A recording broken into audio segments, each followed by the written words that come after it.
What did you say to the court a couple of weeks ago? Before I went to the court date, I put in the notice of an idiot with Exhibit A and another notice of appearance that I'm going to appear only as a man under these terms and conditions. So when I went up to the front, and she said, "You're driving on suspended." I said, "Well, I'm an idiot. I don't know what's going on here. I don't know what we're doing here. I don't understand your language. I've done nothing wrong." Is a man claiming that I've done wrong? And she said, "Yeah, he is." I said, "Okay, there's a claim before this court that I've done wrong?" And she said, "Yes." I said, "Well, who's making the claim?" "The state of Florida." I said, "Well, who's the state of Florida?" She pointed at the prosecutor and said, "That's the state of Florida." I looked over at him. I said, "You're the state of Florida?" He said, "Yes." So then she started talking about a plea, and I said, "Well, the only thing I understand about the word plea is what I do when I pray to my God." No. When you said it was the state of Florida, why didn't you continue with it? It said, so that's what your mom called you. Your mom called you the state of Florida. You Mr. or Mrs. State of Florida? What are you? Well, no, I did say, I thought his name was Mr. Alberta. Yeah, because then why did you decide to skip that and not tell me? You just feel like being cute? No. Well, he didn't say it to me, man. Did he just say it now? He said before, too. No, I didn't say it before. He didn't say it now. No, I did. I did not say it just now. Which I just remembered that I did say I thought that was Mr. Alberta. Okay, so what did she say? Did she say you're in error? No, she said, "Well, what do you plead? Not guilty, guilty, or this or that?" Say, man, we've got to get past the point first. I'm looking for the man or the woman named State of Florida that I owe the debt to. I knew. Why do you that's what over you, man? If you're an idiot, you don't fucking know. Why do you just keep saying, "Look, man, I told you already, I'm an idiot. I don't understand." Again, I'm looking for Mr. or Mrs. State of Florida. Is that Mr. or Mrs. State of Florida? Is he saying I owe him a debt? If he said I'm doing wrong, you don't leave. You don't just look, dude. They're just going to keep moving over you. What's the point if you don't challenge that question? You didn't challenge that answer. They just said, okay, he accepts it. He believes that that's the state of Florida. So then they just move on. No, I don't accept that. He's going to have to prove it. He's got some ID. Let me see that ID. Hey, wait a second. This is Mr. Alberta. What kind of crap you pulling in this court today? I thought you said you were state of Florida. What the hell's going on here? Judge, is he committing perjury? Don't leave the topic. Why do you just let these people misdirect you people? First of all, it's bad enough that you said you're a fucking idiot, and then you prove that you're not because you're giving them competent answers. That's pretty fucking horrible to begin with.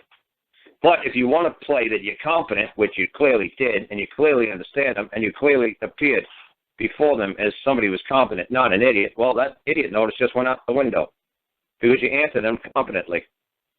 So you want to play you're a smart guy? Okay, good. Play you're a smart guy. Now you want to stick with what's the state of Florida? Is it who or what standing there? Oh, it's a who or what? Oh, that's Mr. Can I see his ID? What can we see his ID? But have you seen his ID, Judge? Have you seen that he says that he's the state of Florida? He's the state of Florida. What? I thought the state of Florida was like a landmass. I guess I'm in error. What's the state of Florida, man? Is it a who? Is it a what? He looks like a who to me. He doesn't look like a what. You're saying that man's the state of Florida? Yes. Can I see his ID? Don't back off. Just keep pushing it. I don't care if it takes 3 years to get through that fucking question. Just keep telling him, look, I don't understand what he's saying. That's the state of Florida. Yeah, can I see his ID? This says Mr. Alberta. Okay. If his ID doesn't say state of Florida, can we dismiss this case until the state of Florida does appear?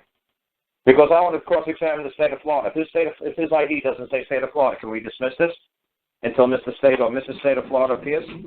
This says I've done something wrong? Okay, so you just played a stupid game, and you just say, okay, now she goes off into the plea land. What do you do? And I followed her like an idiot, like a moron. I followed her. I know. As soon as I walked out of there, I said that. I said I just fucked up. But how am I gonna move ahead on this next court date? I guess you could try the same thing. Try to do the same damn notice. This time, try to get it fucking right. Like I said, Gus did great, man. Like, hey, man, I'll have a fucking croissant with that coffee. That kind of answer. Like, what? I asked you if you're guilty, not guilty. Oh, yeah, cream, no sugar. That'd be nice. That proves he was an idiot. So the judge's like, what? It's like, what? What do you mean, what? Are you talking to me man to man, or are you talking to me as a legal person? I don't speak legally. You talking to me man to man? No. Oh, then that'd be lovely. I'll take a donut too. That kind of attitude. That kind of spiel. Yeah. Yeah, that's what we got to do. Real simple shit. But like I said, man, that's what you get lucky, man. Thank God that these people just drag this stuff on for freaking ever. Thank God that you guys keep getting another crack at it, another crack at it, another crack at it. If you go to a normal court like somebody that something that I'd run, you got one shot at this. You got 20 minutes. I'm not coming back. I'm going to hold court. It's going to be a 20-minute court. I'm going to move my case through here like lightning. When it's done, it's done. No appeals, no come back, no try to get. We're done. I got shit to do with my life. No billable hours. I'm done. So you're lucky that these guys live on billable hours and just drag this damn shit on forever. So you give Let me ask you this. What does this next court date have to do with the claim that I have filed against the man who was acting as an officer? Absolutely nothing, man. Right. That's my separate issue that I'm bringing him in. That's right. If you were smart, you would have done it a long freaking time ago, man. So that when they were moving their court, you can move your court at the same damn time. It's like I already did with Bali. I told Bali, look, man, you got 5 weeks to move this damn, make a claim. And it was so funny. I said, 5 weeks. You got 35 days. We need at least 21. Every day I tell them. Every damn day I tell Bali. I say, hey, now we got 34, 33, 32, 31, 30, 29, 28, 27, 26, 25, 24. Now we're 1 day behind. Now we're 2 days behind. Now we're 3 days behind. Now we're 4 days behind. Now we're 5 days behind. We were 21 days behind when they finally got their claim. Thank God they didn't know how to say, we have 21 days before we have to answer that claim. You know, they presented us the claim improperly. They have to serve us, and we got 21 days to answer after service. Thank God the claim that I wrote was only 8 words. They just laughed at it and threw it down. Nobody challenged that I was bringing a claim before the court that day. So you might get lucky. Throw the damn claim down. See if anybody objects to not being served in a proper manner. If they don't, just move your claim through the court. Say, oh, I got a claim before the court today. Well, the only man on my claim is Damon Mitchell, the officer, and acting as an officer. Hopefully he'll be there, right? Well, he wasn't this last time. I didn't say that. What did I say? Hopefully he'll be there. Hopefully he'll be there. Why? What's this next hearing supposed to be? She continued the matter till the 22nd. Continued what? Arraignment? What was the matter that you were before at that time? How's that? Were you there for arraignment? Yeah, I believe so. Yeah. You don't even fucking know. And you want me to guess? Would you like me to guess for you what's going on in your life? No. Would that make you happy? No. Let's take a guess at the giggles. You were there for arraignment because you was asking me how do you plead, and you wouldn't plead. Right? Right. Did you plead? No. What did you tell him? The only thing I know about the word plea is when I prayed to God. And I was leaving, they said, here, sign this paper. So I don't understand anything on that paper. That's written in a different language. Right. She said, I'm going to write, you don't want to sign, wrote down, you don't want to sign. And she marked down, plea not guilty on the paper. Yes, and then what did you do? I left it there on the table. Did you say, ma'am, are you accepting a benefit on my behalf?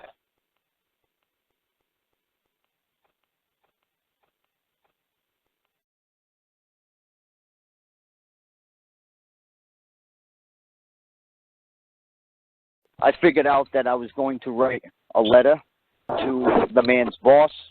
What, you were going to write a letter A, letter B, letter C? What letter were you going to write? I was going to write a letter to the man's boss.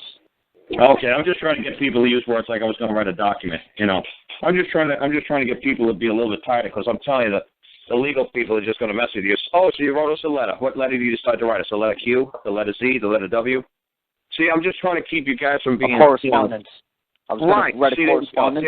All right, I'm just trying to get everybody to be a little bit tighter in the way we talk. Yes, sir. I mean, I say letter all the time. You know, don't get me wrong. I'm sloppy sometimes too. But I'm trying to say, because they are going to do whatever it takes to misdirect you. They're going to do whatever it takes to throw you off your game. So the tighter you could be with every single aspect of your life, it's just getting out of that sloppy, casual style. It's going to be harder for them when you get on a witness stand. It'll get harder for them when you appear in court. The judge is just looking for any damn thing to knock you off your game because you're concentrating so hard because you're not relaxed. So she says, so you wrote a letter. Which letter did you decide to use? Q, W, X, Z? What did you do, sir? What letter did you write? You'll be like, what? And you're going to be, it's just to distract you. It's like banging a pot and pan and getting you off your game. So like I said, I'm just trying to get people to understand. It's like, look, I tendered a document to this man. I tendered a statement. I tendered a declaration. I delivered upon the man, a message. I'm just trying to get you guys to make it sound like you know your shit. Oh, no, I don't take it in a bad way because, believe me, that's why I like you and I like listening to your stuff because it makes me feel like to better my vocabulary, better the way I conduct myself in my own affairs. I'm not going to get offended, believe me. Yeah. I mean, you don't sound like a sensitive type, man. You sound like a right. What's that? Yeah, but I'm saying just making things more concise. I'm saying no loopholes. Don't give these bastards a loophole because they'll do exactly what I'm doing to you guys. Just messing with you. It's all the time. Just like I was doing with the guy yesterday with the bicycle guy. I said, hey man, who's the guy who hit you? Sosa. Yeah, okay. Was he Puerto Rican? Was he Spanish? What was he? Portuguese? What the hell was he? What did he look like? Small, big, young, old? He says, what does that matter? I said, it matters a lot. The guy finally said, okay, he was Puerto Rican, Mexican, looking whatever, Portuguese. He had 3 bimbos and a little cute car. I said, oh, guess what, man? He ain't going to appear in court. Don't worry about it. It's total overkill what you're doing. He's a young guy. You made a dent in his hood. You know what? He's not going to be a little candy ass and cry about it. You know what he did? He went around the block, opened up his hood, hit the pump out with his fist, and he went down with the rest of his life. He's not going to appear. They ain't got no case against you. I said, you're making a federal case out of nothing. And he's like, well, I said, look, nobody's going to appear on the other side. Don't worry about it. I said, now, if you're telling me he was a geeky-looking guy, he was a nerd, he was driving a hybrid SUV, a hybrid fucking Escort or something like that, and he was a real nerd, yeah, he's going to appear in court because this guy's got nothing better to do in his life like you do. He'll actually appear. So it does matter. When I do say stuff like that, it does matter because there's a lot of stuff that comes into play. Like I said, you're trying to concentrate on something, and the judge realizes you're just basically trying to read it off a script. Like you said to the judge, is that the state of Florida? Yeah. And you drop the ball. She's like, oh, okay, good. He doesn't have to keep going. He's like, oh, state of Florida. Yeah, can we see his ID? Yeah, here's my ID. I never met a Mr. Florida. I never met a state of Florida. Can I see his ID? Are you sure, Judge? Did you get his ID? Because, I think he's crazy. I don't think he's the state of Florida, ma'am. Honestly, I honestly don't think he, I take a look on on a map, and he don't look like Florida. Not the Florida I know. And so I think he's bullshitting everybody. Or either that, if he needs a psychological evaluation, if you think he's the state of Florida. I think you recommend that his competency be challenged. All right, so I'm going to write a correspondence to the man's boss and the man acting as the prosecutor and his boss and see how they respond to that. And what if they decide to keep moving ahead? Yeah, well, at this point, they're not going to answer you, man. You're going to have to serve it to them. They're not going to play with you. They're not going to answer you. They see where you're trying to go with this. You're going to have to have the process server handed to them. Up here in Virginia, it's nothing. It's $35. It's almost like a registered letter. I think a registered letter is like $25. I know that. But...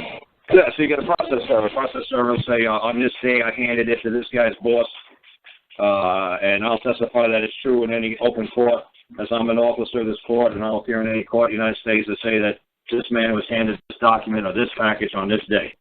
And there you go.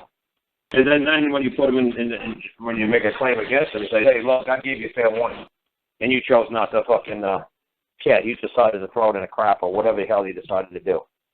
Don't tell this court that I didn't communicate with you. Don't tell this court that I didn't try to settle this on a private side. Don't tell this court I didn't act honorably. You stand there and tell the court you acted dishonorably because you didn't feel the need to communicate with your fellow man. And that's going to be that they are moving a false claim against me? No, of course not. They're not moving a false claim. That's what I always tell people all the time. Of course not. How dare you say it's a false claim? What if I claim there's 10,000 space aliens tap dancing on your forehead right now? Who the fuck are you to tell me that I don't see 10,000 space aliens? Nobody. That's right. What happened if my definition of space aliens is sweat beads or hair or pores of skin? Do you know what fucking space aliens means? No. Did you ask me? No. Then how do you know it's false? No. You just said, well, that's bullshit, Carl. There's no space aliens. So what's my definition of space alien? Did you ask? Well, no. Well, then how did I make a false claim? Okay. See, that's what I'm saying, man. You just say, hey, look, you know what? If that guy believes what he believes, that's fine. You know what? I believe something different. This is what I believe. And now I'm going to let the jury decide. Who has a better belief? Who's got a better belief system? What really happened? What do you believe, jury? It's up to you to determine. Is he telling the truth or am I telling the truth? It's up to the jury to decide. I think he's crazy. He thinks I'm crazy. What do you people decide? What do the people of the community think? Who's crazy here? See, that's what I'm saying. I don't do this false claim bullshit. I don't make fun of anybody else's beliefs. If that's what you believe, hey, God bless you. Is that what God lets you see? God bless you. What does space alien mean to you? You know, honestly, I don't give a shit. But you're saying that I killed 10,000 space aliens. Oh, really? That's lovely. Can you take them to court over it? Okay, really? Okay. Can you define space alien for me? Yeah, really. And you think that's wrong? Okay, lovely. But see, that's what I'm saying. I don't. You see, you guys are starting like a controversy. You're starting a fight. It's not starting a fight. I just don't know what the hell you believe that I've done wrong. I think if I've done something wrong, somebody has to come forth and show me a bill for damages. You got some bill for damages? No, then honestly, I don't give a fuck what you believe. Can you tell me where I trespassed upon another man's property? Can you tell me where I interfered with another man's rights? No, I didn't. No, I didn't. So honestly, what the fuck am I doing here? You're saying I did something illegal. I'm sure I did. I'm not a legal person. I don't speak legalese. But did I do something un-Chinese? I'm sure I did. Did I do some unlegalese? Ill Chinese, ill Japanese? I'm sure I did. Who cares? I'm not Chinese. Do I look like a legal person? Do you think I speak legalese? Do I look like something that's legal? I'm sure I did 10,827 illegal things on the way to the courthouse. I'm sure I did 612 illegal things in the court building. I'm sure I did 12 things illegal so far in the last 30 seconds. And? So what? What do I care? I'm not a member of the legal society. What the hell do I care? What's it to me? I don't care. What's it to you? Are you a legal person? Yes, then you worry about it, not me. Don't include me in your little fucking societal party. I'm not a member. Oh, I didn't give you a notice that I'm not a legal person. Oh, gee, I forgot to do that. Well, let me give you a notice now. How's that? I understand that. Dude, you only listen to me for a week and a half. You're doing fine. Just get the shit tied up. Just get quicker. What if they don't care that I don't think I'm a legal person or I haven't hurt anybody? I violated a statute and I'm doing 6 months. Damages. Send them a notice for the damages. Say I haven't intended to bill for the damages. Oh, no damages, no case. Oh, I'm not a legal person. Do I look like a fucking person? Yeah, have some man or woman come and testify in open court that it's true that I'm a legal person. Let somebody come forth. Why don't you let Mr. Florida fucking swear that I'm a legal person? Why don't you let him do it? I wanted to know what a legal person always looked like. Let him swear in fucking open court I'm a legal person. That he has first-hand knowledge that that's true. You're doing fine. You'll listen to me for 2 weeks.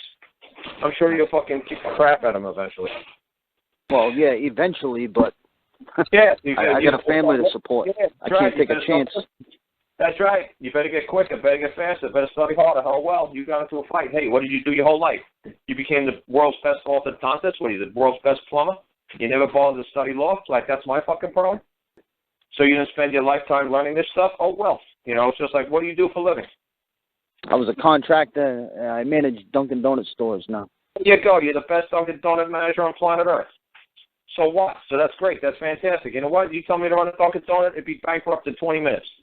It's okay, so I suck at being a Dunkin' Donut manager. Okay, great. So what? Everybody be coming through there fucking stealing me left and blind because I don't fucking know what the hell I'm doing. So what? It doesn't mean that I'm not a good person. It doesn't mean that you're not a good person. I'm just saying, hey, you want to be good at legal shit? You want to be good at lawful shit? You better fucking study like crazy.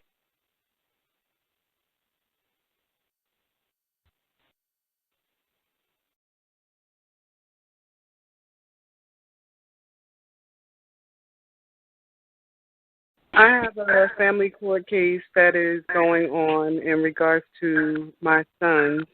I have a court date coming up on Monday, and I've been putting in a notice and a claim into their case. Yeah, well, you can't put a claim in that case, but go ahead. Well, I put in notice, put it that way. So, I just wanted to, see how I should, stand in court. I figured that I would state my claim, and then I would say nothing else. Nobody cares. Nobody cares what you claim. You're in family court. Nobody cares. You've got to move your own damn court. I tell you a million damn times, but I tell you you're not ready. If you don't even know how to understand that simple stuff I keep telling you all the time, you can't do that in family court. You can't do that in family court. You can't do that in family court like a broken record. How in the world are you going to move your own court when you can't understand the simplicity of what I'm saying about family court? It's like traffic court.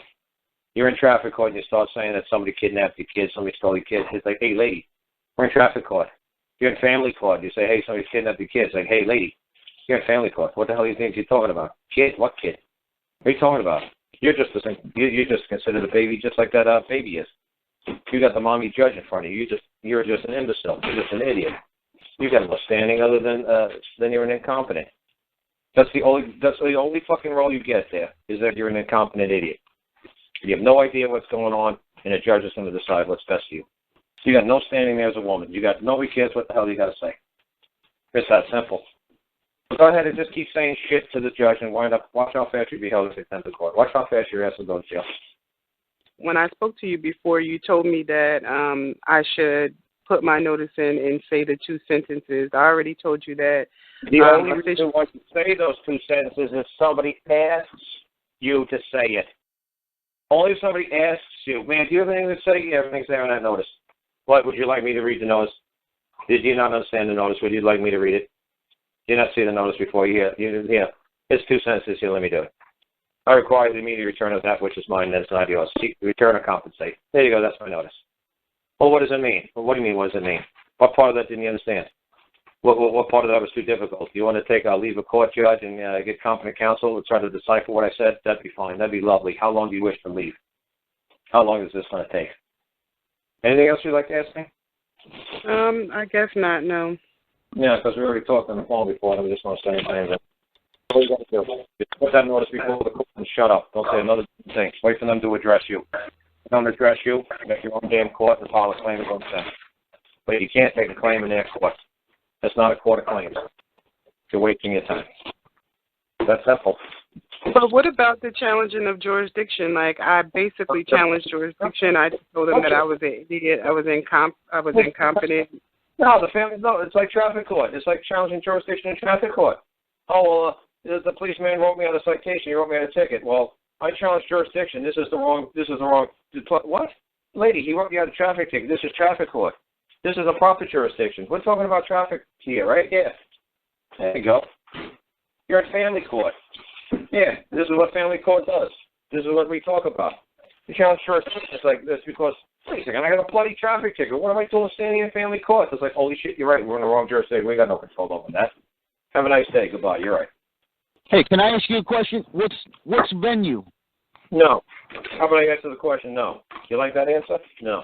You say, can I ask you a question? Then you ask me a question. You already gave you the one question, so can I ask you a question? No. And that's the end of your question. There you go. Now you're supposed to say, can I ask you another question? And I'll say no again. And then you're supposed to say, can I ask you 2 questions? I'll say, okay, go ahead and ask me 2 questions. First one is no. Now what's the second one? What is venue? Dude, it's like you know what you should do? Study fucking like Groucho Marx, man. Study like a misdirection guy, a guy who just you say one thing and he gets you going the other way. That's what they're doing to you. It's all misdirection. That's what I just did to you. Can I ask you a question? No. And then he asked me another question. He asked me 2 questions, but the question that you really meant to ask me, can I ask you 2 questions? Because I know the answer to the first one's going to be no.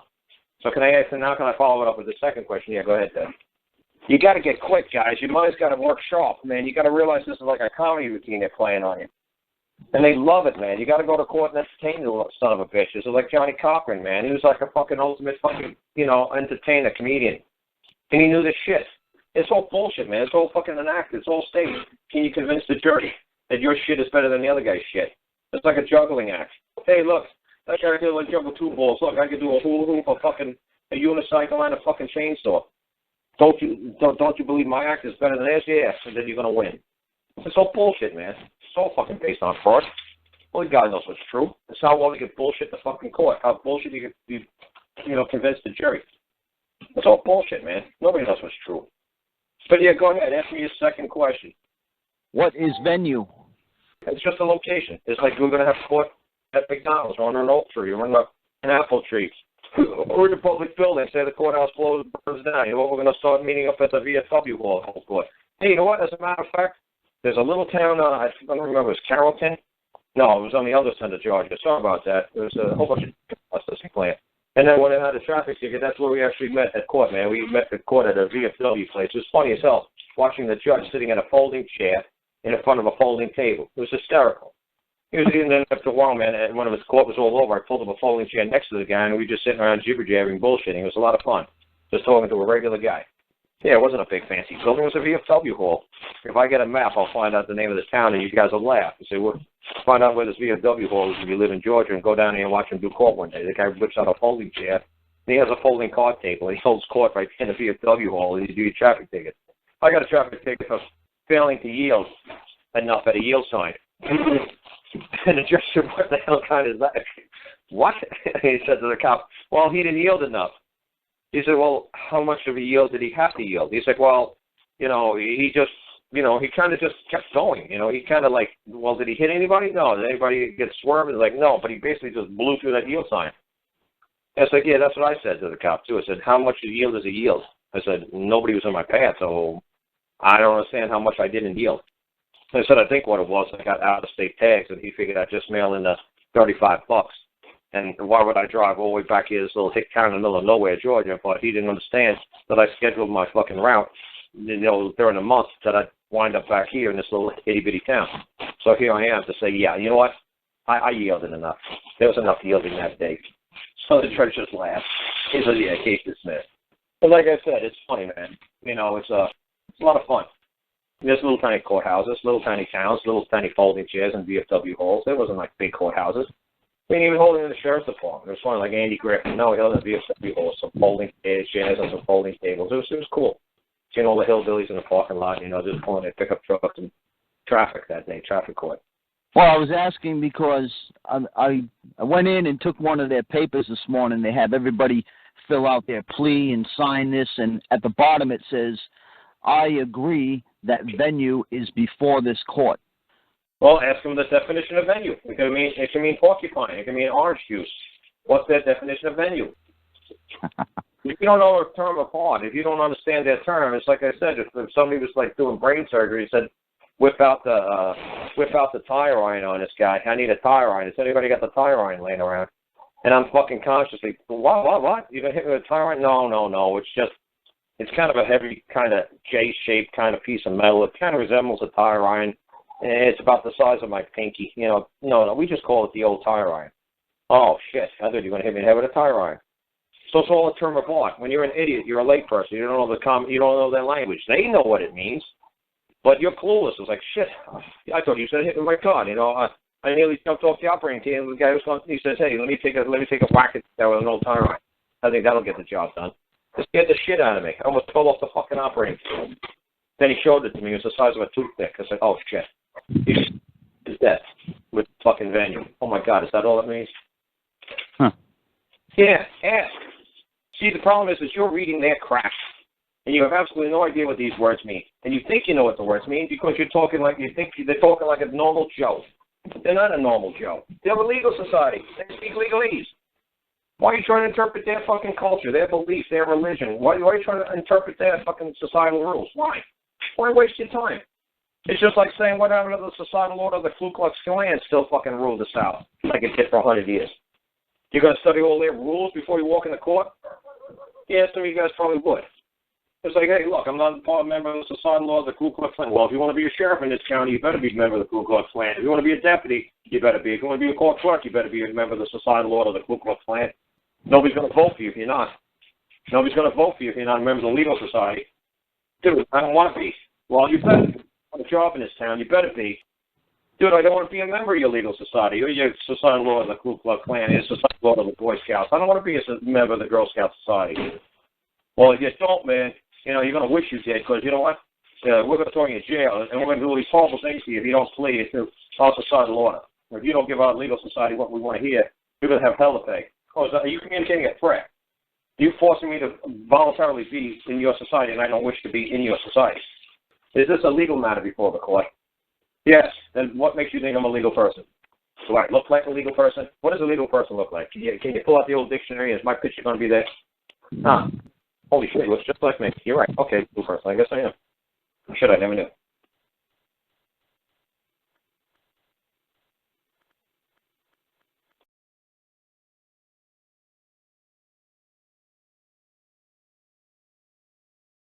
I had no idea that drawing one line on one document could make a big difference.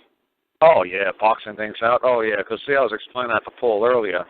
100, 200, 500,000 years ago, 2,000 years ago, a piece of paper was beyond expensive. I mean, that was like, you could probably buy gold cheaper than a piece of paper. It was, whatever, probably took a month to make a piece of paper. And, everything was parchment back then, like, sheepskin and stuff like that. It was very hard to find anything to write on. Like look at, what the Egyptians did. Man, those guys wrote on stone. I'm like, Jesus Lord. Imagine how long it took to write a letter on stone.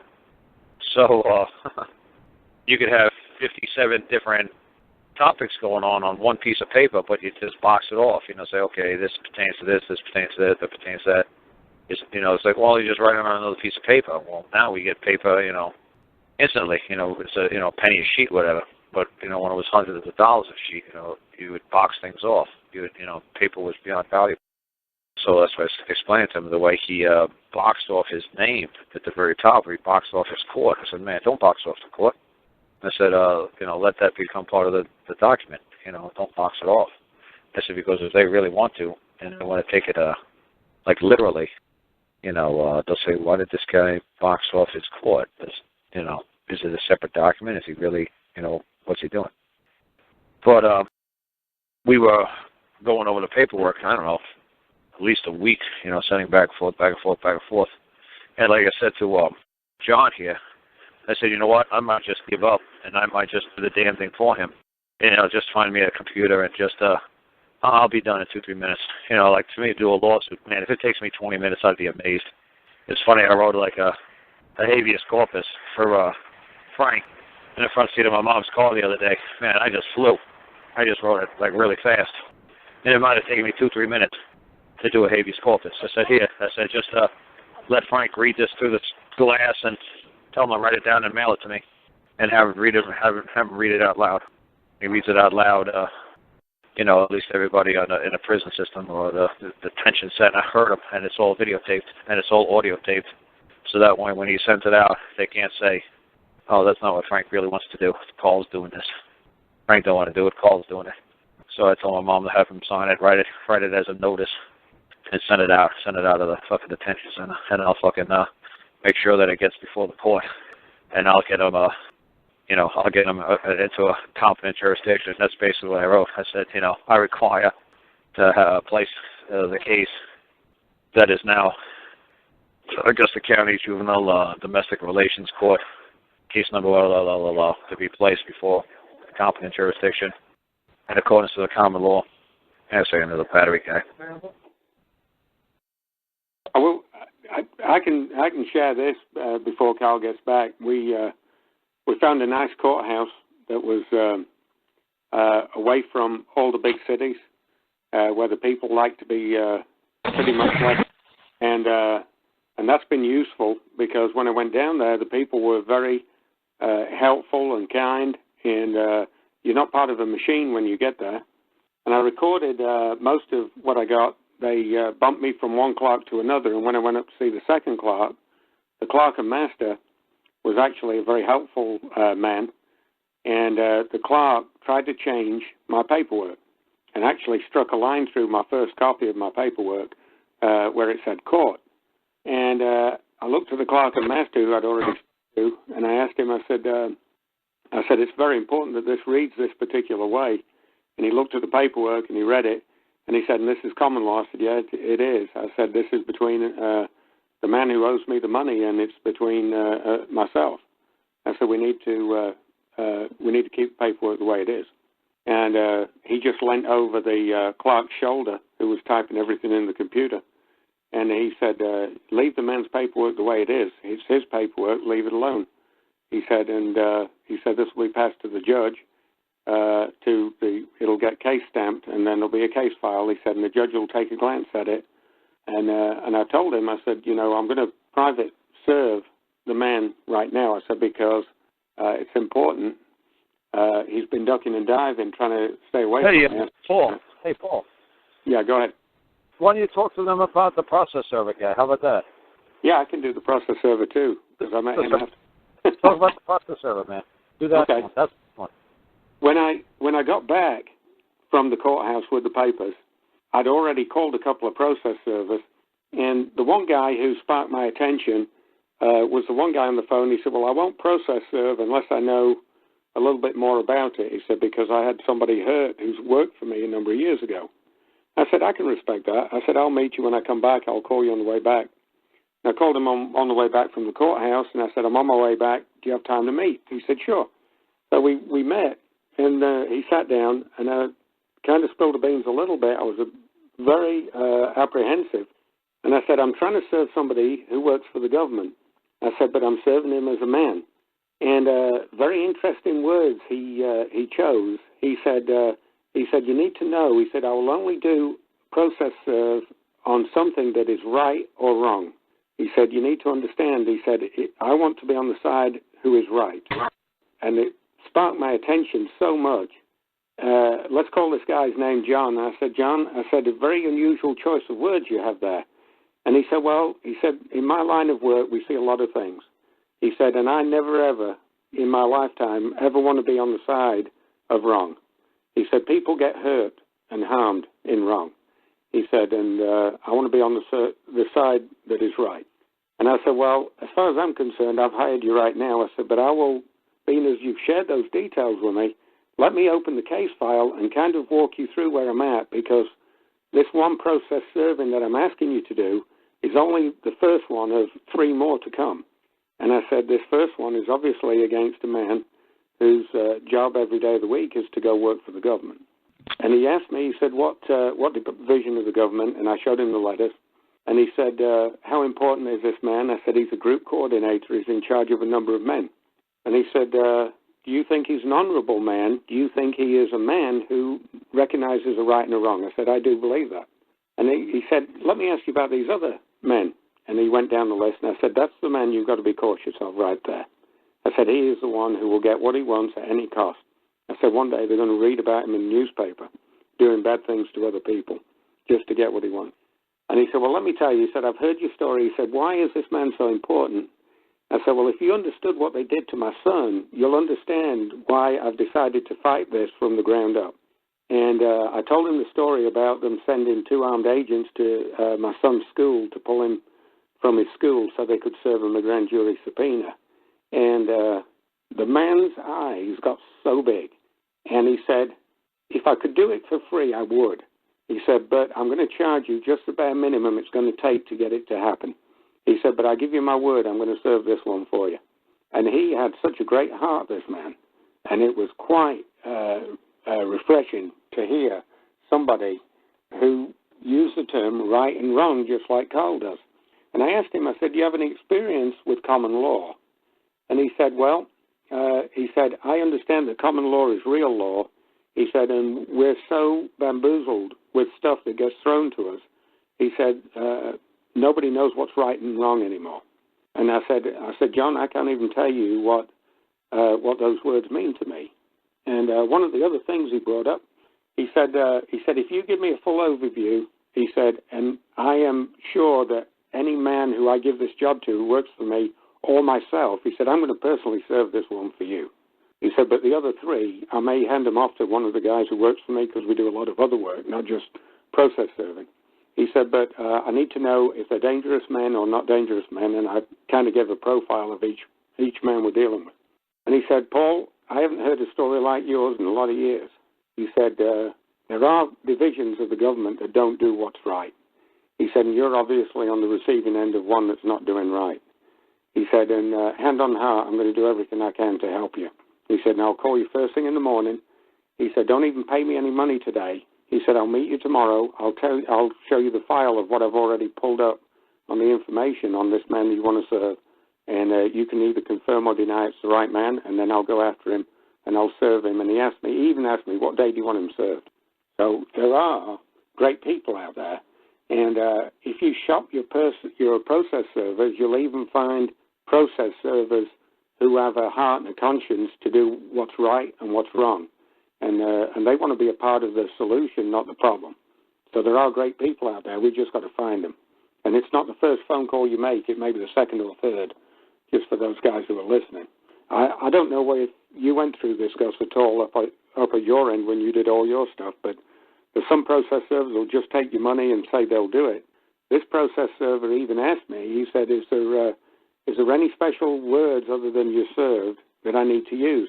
And I said, well, if I could choose it, I said I would tell you, you can say, here is a common law claim against you, you're now served. And he said, I can do that. And just to hear those words was marvelous. So this guy was very, very, very, very good. Obviously a stand-up man. He even shared a story of right and wrong, where he helped somebody process a law enforcement entity in another county that was doing wrong. And he said, it cost me probably $20,000 worth of future business from those people. He said, but I slept at night knowing I'd done the right thing. And I think that's a rare event for us to meet men and women like that. Hey, Paul, what did he say he did for a living in the past? Was he an ex-cop or something like that, or ex-military? Or He's actually runs one of the biggest private investigation companies in this area here. Oh, okay. I don't know in his time before that or not, because I didn't get into that with him, but he came extremely highly recommended to me by some friends of mine at Karate. Okay, that's good. I just wondering that, huh? Yeah. But he did explain, he said, I'm running a risk by serving this department of the government. He said that if they don't work, if they ever... Well, how did he know that you were serving government people? Because I opened up and told him, I said, this man happens to the government. I said, and I want you to be aware of that. Well, that's a good thing that you mentioned that on the show, because now I'm telling people, do not tell them that you're serving government people, okay? I mean, Paul was nice, I guess. I got nice when the guy used the term right and wrong. But I'm saying, before that, did you tell him that you were serving a government man, or no? No. I met him. I showed him the... Paul, I'm trying to teach other people. Like I said, this is what this show is really good about. I said, me and you talking, because I know what happened. I'm going to interrupt every now and then to try to teach other people and say, see, this is what we're saying. Don't tell process servers you're serving a government person. It's going to be almost impossible to find a process server. Just like me with Terry McCuffle, whatever his name is, the governor. Thank God the court clerk lady didn't even know who the governor of Virginia was. Thank God. She was like, yeah, and we'll serve this Terry, whatever his name is, McAleafy, whatever. I said, yeah, whatever.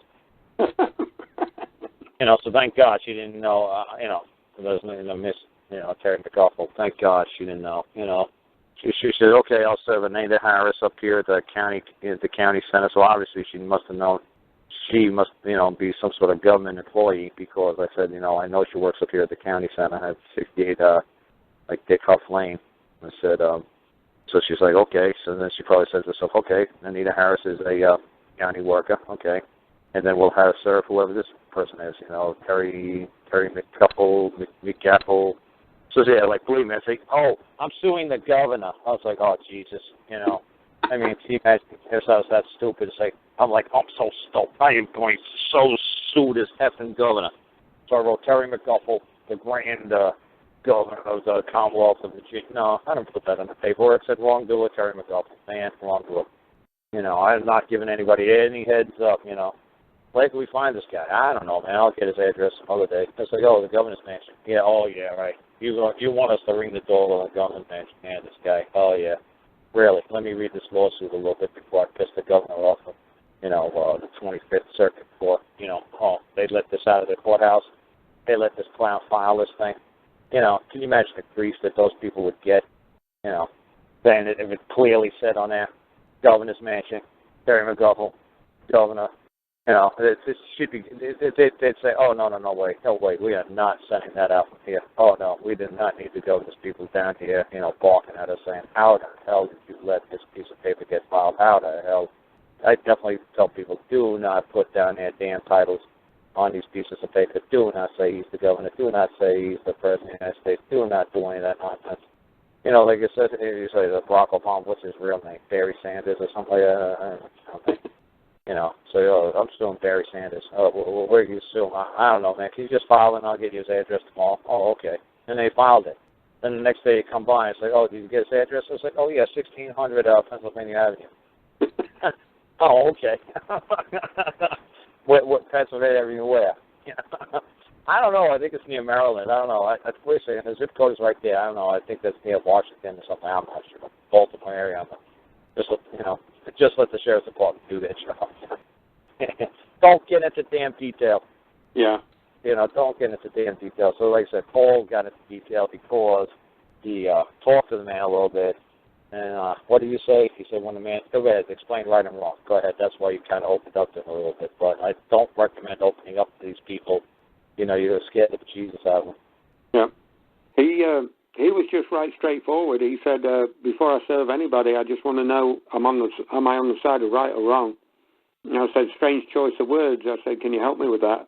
And he said, what's happened to you that means you want to serve this man? I showed him the case. I said, I want my things back. He said, I got no problem with that. He said, are there other people you need serving as well? And I pulled up, obviously, the one guy with my son. Told him the story about that. He said, I don't care who he works for. He said, I'll serve him. He said, what's right is right and what's wrong is wrong. And these people are obviously wrong. That's what gave birth to it opening up. Well, like I said, you and I know what your son is, but why don't you explain to people what your son is? Well, he's a 15-year-old. He's in high school. He has no knowledge of anything that happened. And we've got... The only question he has is that they came into the house. See, like I said, I've had other dads say that their sons are 25 years old, and how do I keep my 25-year-old son from testifying against me? It's like, if you created it, they can't use something that you created against you. Like if you made a chair, they can't hit you over the head with your chair. They can't do that. Explain a little bit about your son, that he's a nice kid. He programs his phones for fun. But I'm trying to describe him a little bit because you're not really doing a good job. I'm saying he's like a little slender fella. He's not big. Like when I was 15 years old, I'm 6 feet 2, 200 pounds. No, he's a nice little cute kid. Looks like he's like plays Atari videos, whatever, all day. He's a real nice kid. Real charming little fella. Little cutie pie. So that's what I'm trying to explain to him, Paul. So you got to try to see people. This is video. Or this is radio. This ain't video. So you got to try to explain, a little bit to get people a feel for you. Yeah. On radio, you're on radio. He's a great kid, and he was, maybe 100 pounds wet through, probably. And they dragged two agents went to his school at a 15-year-old without any warning, without any notice to me. And they take him out of his class and drag him to the office to serve him a grand jury subpoena. And all the time slandering me for not taking a plea, and the whole time, and then trying to force him to talk. When it was all said and done, they're not allowed phones in the school. He got the computer science teacher to call me, and this guy, obviously a good-hearted man, called me and he said, your son is very upset. Something's happened up here. He said, and I don't think he should be in class anymore. I said, well, can I speak to him for briefly? He said, well, it's against policy, but I'm going to put him on because he's obviously, this should have never happened. And so he put him on, and I ended up picking him up from class, and he didn't even go back to school the next day because of what they'd done. But there's no feeling or helpfulness when dealing with these entities who work for the government when they're out. That's what I'm saying. That's what I'm trying to say, because another man called me up, and he had a 25-year-old son, and he went before a grand jury, so I was helping him on the show. So most people have an idea what a 25-year-old man looks like, and most people have an idea what a 15-year-old looks like. And, like I said, your kid is, like you said, 100 pounds wet, and how tall would you say he is? Well, he's getting taller. He's getting up near me. He's probably about 5'4", 5'5" now. Yeah, see, so I'm trying to get people to visualize this. There's a 5'4" kid. He's 100 pounds. He's 15 years old. He just loves to play like a Nintendo all day kind of looking kid. He doesn't look like he wants to play football or rugby. He's just a kid. To have these agents come, in his classroom is obscene. I mean, there's no reason for it. I couldn't even see him catching a kid coming off a school bus. I mean, why don't they just come to your house and say, hey, what, we're going to have to require your child to appear because at the time that we came in and served the warrants on you, he was in the home and we want to want him to testify to what he heard or what he saw. So what exactly did they want from him? What information did they say that they wanted from him? I don't know. I let him talk to Donald, but I didn't even jump in the middle of that one at the moment. I'm just concentrating on my end of it. What I will tell you is when he went to Grand, they served him that subpoena, and I ended up getting him a legal servant, and the legal servant took him to an interview for a few minutes. Counsel, attorney, legal. You're saying there's an attorney? Yeah. Who got him the attorney? I did. I paid for one. Okay, so you got him an attorney. Okay. Yeah, see, a legal servant, a lot of people you just lost, when you said servant. Yeah, I got him an attorney. I paid for a couple hours at a time. Attorney took him for an interview, and the basis of the interview was that he wouldn't have to go to a full grand jury appearance. Well, these people are so callous and inhumane in all ways that when the interview was over, they served him a subpoena anyway, another subpoena for another date. So we ended up going, and that's when Donald came over at Christmas, and Donald escorted him into the courthouse up there and was with him as next friend while I went and parked the vehicle. And Donald hadn't even been in there a few minutes when Donald asked the question about, there's some grand jury coordinator, and he'd asked some questions. And this agent, who is one of the more brazen agents, came out with a subpoena for Donald. And it had Donald's name on, no address. They didn't know anything about Donald. But the agent, I just walked in on it when I got there. The agent comes out and hands Donald a subpoena while Ian's inside the grand jury. And I've never seen a government employee quite so confused in his life, Carl. Donald asked the man, this one agent, he said, the man's trying to hand in the paper, and Donald's got one hand on the paper but not fully accepting it. And Donald's looking at this man in the eye, and he's asking him, he said, who is giving me this paper? The agent said, well, it's the district court. And Donald asked him again, he said, who is giving me this paper? And he said, well, it's the district court. And you can see the agent's eyes started vibrating and rolling in his head. And then Donald asked him for the third time, he said, who is serving me this paper? Who is trying to give me this paper? And who signed this paper? And the agent, he was just, he lost it. And he said, it's the damn district court or something. And then Donald just gave it to him, and he said, look, he said, I didn't say what is serving. I said who. Who are you? Who are you? Do you know who you are? Do you even know who you are?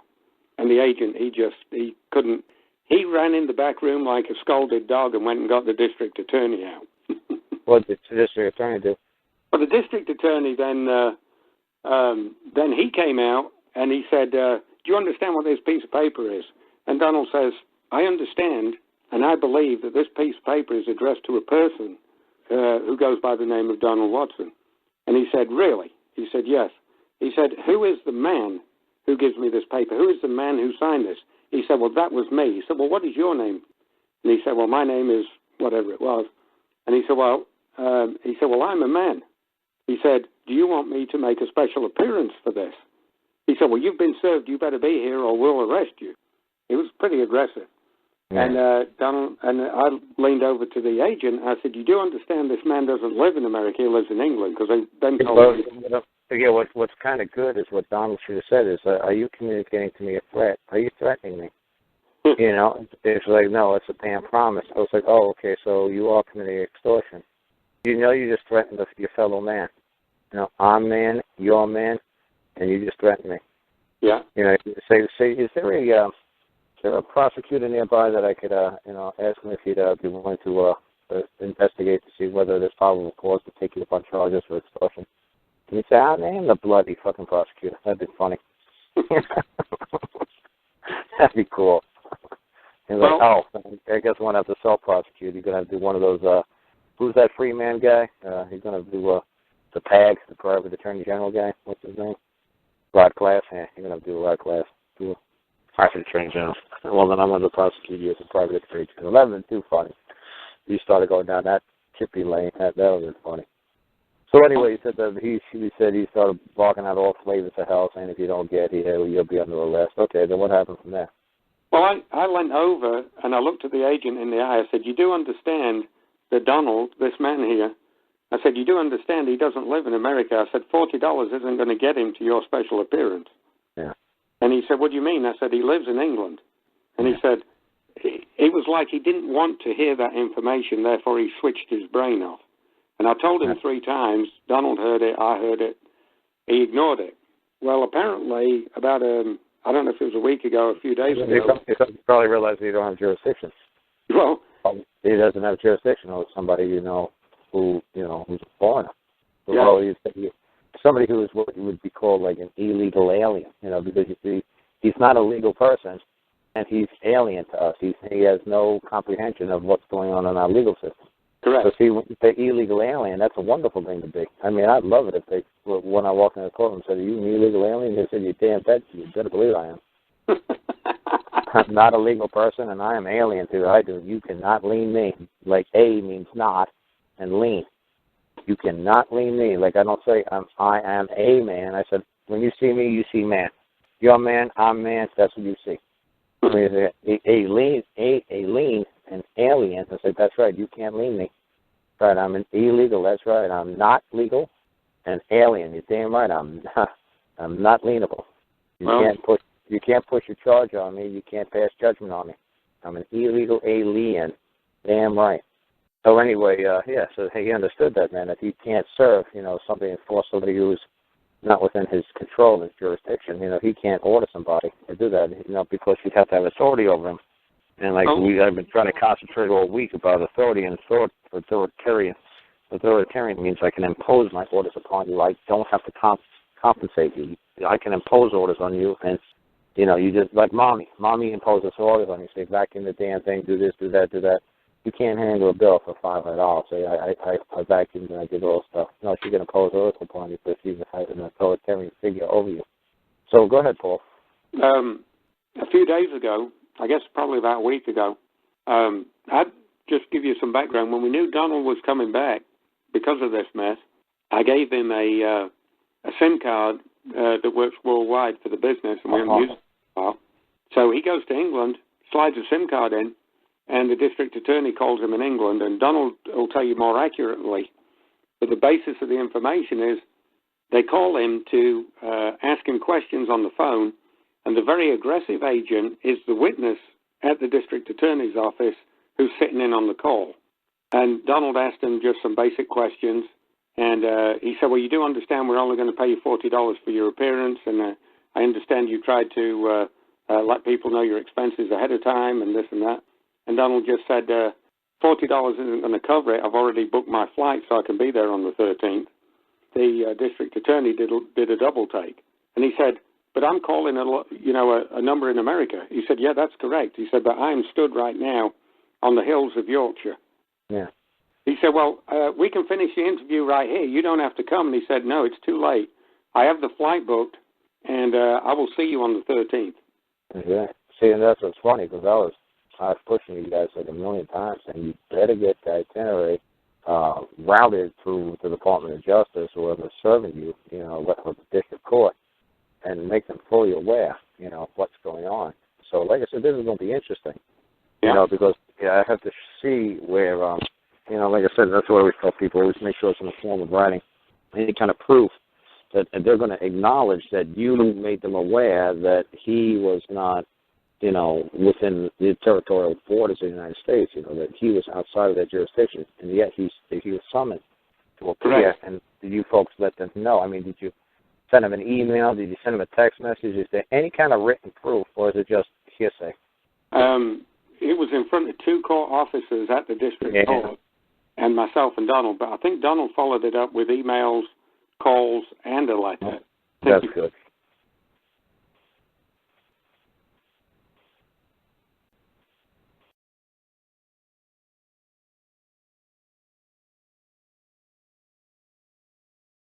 I was going to ask you about your son. Hey, when you hired an attorney for this guy, because the first thing I was trying to explain to you folks, but you didn't really know me back then, is I kept saying to you, he cannot testify. He's incompetent. It's like getting somebody from an insane asylum to testify, because at 15 years old, his brain is not fully developed, and he doesn't know the concepts from right or wrong. It's the whole thing that I'm doing with my kid and Frank. I said to Mike DeCamp, the investigator, the district attorney guy, I said, you do know you're taking testimony from an incompetent witness. You do know that, right? You know if Frank's got an attorney that's worth 2 cents, they're going to throw that that witness out on their ass. And it happens to be my daughter. I said, do you understand that you can't use somebody from an insane asylum to testify against somebody? You can't. You know, they call them, you know, up until you're 18 years old, they actually still call you infants, like you're infantile. You know, you behave, you know, with not, you know, adult characteristics or qualities, infantile.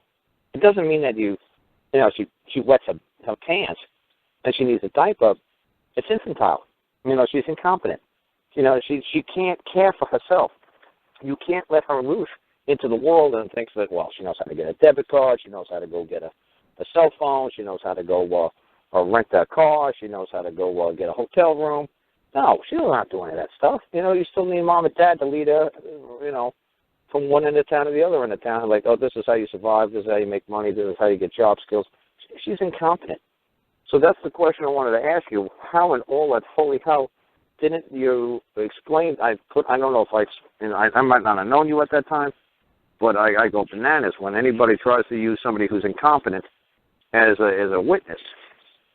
You know, that's a very passionate thing that I drill. Are you kidding me? Are you telling me, you know, you use the husband against the wife, or you use the son against the father, or use the minor child?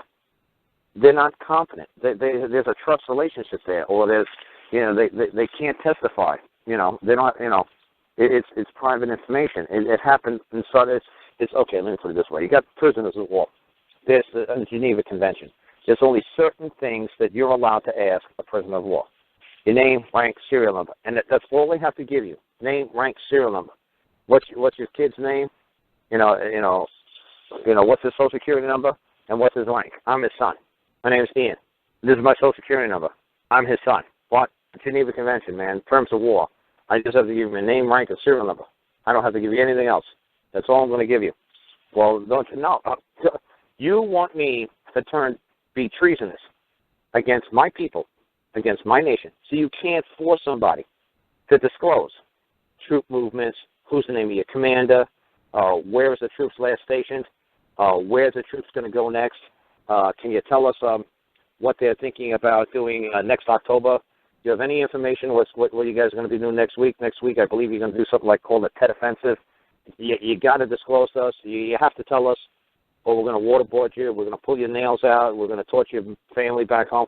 No, even rules of war. You cannot force somebody to disclose information that's private, that's in a trust. He's a private in the Army. He's a sergeant. He's a captain. He's a general. There's a trust relationship there. You can't order or force a man to break the trust. It's the most valuable thing we have as human beings on planet Earth is the ability to trust each other. So how in all that's fucking holy did that fucking attorney not convey that to the grand jury or the prosecutor that, hey, that's the end, there's a social security number, and his rank is that of son. Other than that, you can't disclose, you can't force, because this is under this man's domestic authority. Just like Hillary Clinton said, we would love to go into Syria and kill King Hussein, whatever his name is, King Saddam, I don't know whatever his name is, for gassing his women and children over there. But according to the domestic authority doctrine that's known and recognized as a legitimate rule of law throughout the entire planet, we cannot cross a border unless we're invited in by the leader, by the daddy, by the Führer, by the #1 guy. We can't cross the threshold. Everybody knows that. That's why King Charles got beheaded. We all know it. It's a basic rule of law. There you go. So how in all that's holy did you spend hopefully more than $50 on an attorney that didn't know how to do that? Well, I was learning your videos at the time. I didn't have that specific information, but what I will say is this. All these attorneys, especially at this level, they all pee in the same toilet. They all eat at the same places as these district attorneys, and they are just one and the same. It was just before you knew me that you got this attorney, or did you get him after you knew me? I was learning the videos. I didn't know you at the time. I was learning the videos. I was just trying to get up to speed as fast as I could at the time. You didn't know me personally, saying you didn't start talking to me, saying. No. Oh, that's fine. That's fine. And don't forget when they pulled this shit at the school. I mean, the biggest part of me was angry. You know, how could you do this to a child? Oh yeah. You know, I mean, it's just that's. Oh, see, that's the difference between you and me. When they do that to my kid, when they did that to Cole when he was born, I just smile. And he said, "What?" I just smile like crazy. It's like, "Did you just threaten me?" He was like, "Oh, wait a second. Do you work for the county? Because they're nearly bankrupt. Do you get a check from the state? Because they're rich. They're worth $38 billion. We're state employees. Oh, thank God, I'm going to be so rich. Go ahead, just keep trespassing. Just do it. Oh, I'm going to make so much effing money." They're like, "What?" I said, "Oh, go ahead, just trespass." "Oh, that little bundle of joy, that my little bundle of property on the other side of the window, that little bundle of joy ain't there in the morning where I lied them tonight." I said, "Oh, well, yeah, I'm gonna own this state. That's when I'm done." See, like I said, you get angry. And that's what I should have said, and that's what I said to myself. You know, I was saying to myself, "Carl, what kind of demented clown are you that when somebody's threatening to take your kid, you see, oh, wow, this is the golden opportunity to take control of the state. This is a golden opportunity to be the richest man here in the state. How come I don't look at it in a form of panic, and how come I'm not crying and jumping up and down and screaming and getting all emotional and threatening to hurt people, when I just smile and go, did you just threaten me?" And you're a public servant, right? Okay. You work for the county and the state. Oh, sweet Jesus, Lord. You just threatened. Oh my God, you just threatened a member of the public. Oh, you're a public servant. Oh, this is going to be so much fun. You know, like I said, even in the year 2000, I mean, I knew, you know, who they are and who I am. You know, I don't know why I was so good at that kind of stuff. You know, but like I said, it's just like simple things like my dad told me. He's like, "I don't care if, you know, JFK, you're Jesus Christ, or you're the Pope, you know, you still put on one pant leg at a time, you know. It doesn't matter. He ain't no better than you. You're all, you know, we're all equal. We're all the same. You know, just because you got a badge doesn't mean you got some special powers. You don't throw a lightning bolts. You know, he's still just a man." But yeah, like I said, I just can't understand how that attorney allowed that to continue to go forward. I do not understand. The attorney did not jump up and down like me and say, "You've got to be kidding me. Name, rank, serial number. I'm done. That's my dad. There's a trust here. I can't disclose the location of anything because, you know, Geneva Conventions clearly states, you know, rules of war, da-da-da-da-da. You know, I'm not a member of your family, sir. I'm a member of this family. Do you think I'm a member of your family? Do you think I'm a citizen of something of your family? No. I'm a citizen of my family." And see, that's some guy said that to me the other day. I don't know where he's from, Oklahoma, some ridiculous place. He says to me, something about being a citizen means a member of a city. I said, "Oh, really? So if I'm a citizen, I'm a member of a city. What's the closest city to me? The closest city to me is about 45 miles away. So how could I be a citizen?" I said, "No. Literally, a citizen is a member of a family. Doesn't mean a member of a city. How few people on planet Earth probably really live in a city?" So I said, "No, where are we getting this word from? It's a member of a city. I don't know. You probably got it from, 1780, 1790, you know, after the French Revolution, a member of the city of Paris or whatever, you know, because they always used to say, if you watch any kind of old movie, 'Hey, Citizen Bob.' 'Yes, Citizen Jane.' You know, after the Bastille Day, they called each other citizen like crazy. But no, a citizen means a member of a family. So like I said, with like Ian or something like that, if he's a member of your family, you know, he's not a member of somebody else's family. You know, he is of yours. And see, this is what people are having a hard time. And I guarantee, like I said, when I was a kid, my dad would tell us, you got to be polite to a police officer, but don't give him anything. You know, don't give. You be nice, you polite. You say yes, sir, no, sir. He says, "What's your name?" I say, "What's your name?" "What do you mean, what's my name?" "Ain't you a cop?" "Yeah." "Ain't you like got a badge? Ain't you like a detective? Ain't you like an investigator?" "Yeah." You tell me what's my name." He said, "Don't disclose anything to these guys. They're not your friends. They're not here to help you. You know, you're still gonna do as much jail time whether you help these guys or not." He says, "So you know what? Make them do their damn job. Don't make it easy. Don't say nothing." You say, "Hey, you know what? They thought you were the cop. I thought they're getting paid. They're paying you. They're getting paid. Don't you get paid good money to investigate crimes? Ain't you the detective here? Ain't you the smart guy here? Yeah, well, then you tell me what I did. You tell me who was here with me. You tell me what my name is. He says, oh, you're not going to cooperate with it? What, I'm going to help you do your job? No, you're going to help me on the docks? You're going to help me on the loading docks tonight? You're going to come down there at 11 o'clock and help me load? No. Well, then why I should help you do your job? He said, don't help him do nothing, man. They ain't here to help you. You know, just tell him to do the damn job. So you ain't going to get nothing out of me. You know, like I said, it was the old New York thing, you know, snitches get stitches. You know, you don't say anything. You don't know nothing about nothing. You know, just keep your mouth shut, and before you know it, poof, you're gone. You're out. Why you're out? Because you're on your worst enemy, man. You open your mouth, you say something, you're your own worst enemy. They're going to use everything you say against you, man. There is nothing that you could possibly say that's going to get you out of that situation. So you might as well sit down and shut the fuck up and let them do their damn job, you know, and just wait for help. And somebody will come and help you, and they'll get you out. Yeah. But see, that's what I'm saying. Parents don't teach their kids that. You know, when the teacher says this to you, you know what, you got to talk to the teacher, talk to the guidance counselor, talk to the principal. You know, my dad was basically up until the point was just say, hey, you know what, the most you can tell this guy is like, go suck an egg. Other than that, don't really curse him. Just say, hey, you know what, go suck an egg. What? Go suck an egg.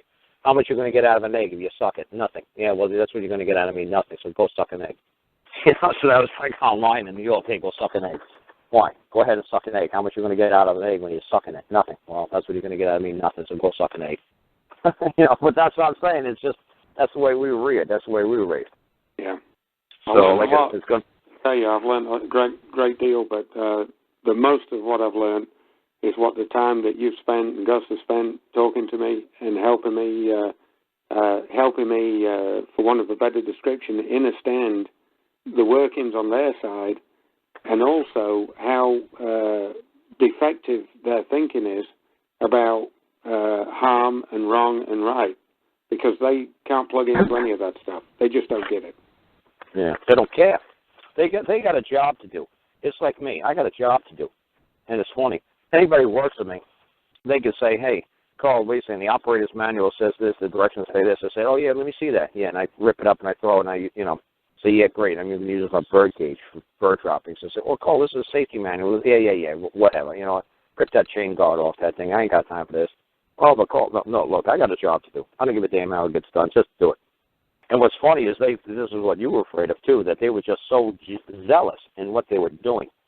And I said to you, he's like, oh, yeah, but if we do this, I'm do this. This guy's so zealous because you're saying that some lady said, oh, yeah, he's very, what did you say that the lady said? He was very zealous or something about his job, passionate? Or extremely zealous at his job, at getting results. Right. So what I say to Paul is like, Paul got worried, like, oh, my God, Carl, they're really going to come after me now.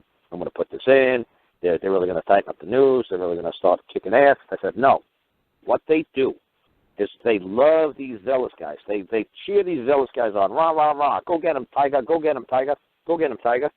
When a Tiger gets sued, those guys make a beeline, and they make such a wide gap between them and the Tiger. Like, Tiger, yeah, I'm busy. You can't talk to me right now. What? And that's their boss. It's like, yeah, as a matter of fact, we're going to have to suspend you for a while. We're going to put you on temporary leave. Yeah, we heard you were being sued. Yeah, you got sued. Yeah, you're indemnified to a bonding company called Travelers, the Travelers Group with Hartford, Connecticut.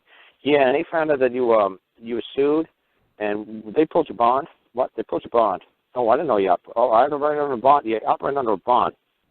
So we're going to have to, you know, Travelers said that they can no longer indemnify you, but if you provide a different indemnifier, we can put you right back on the force.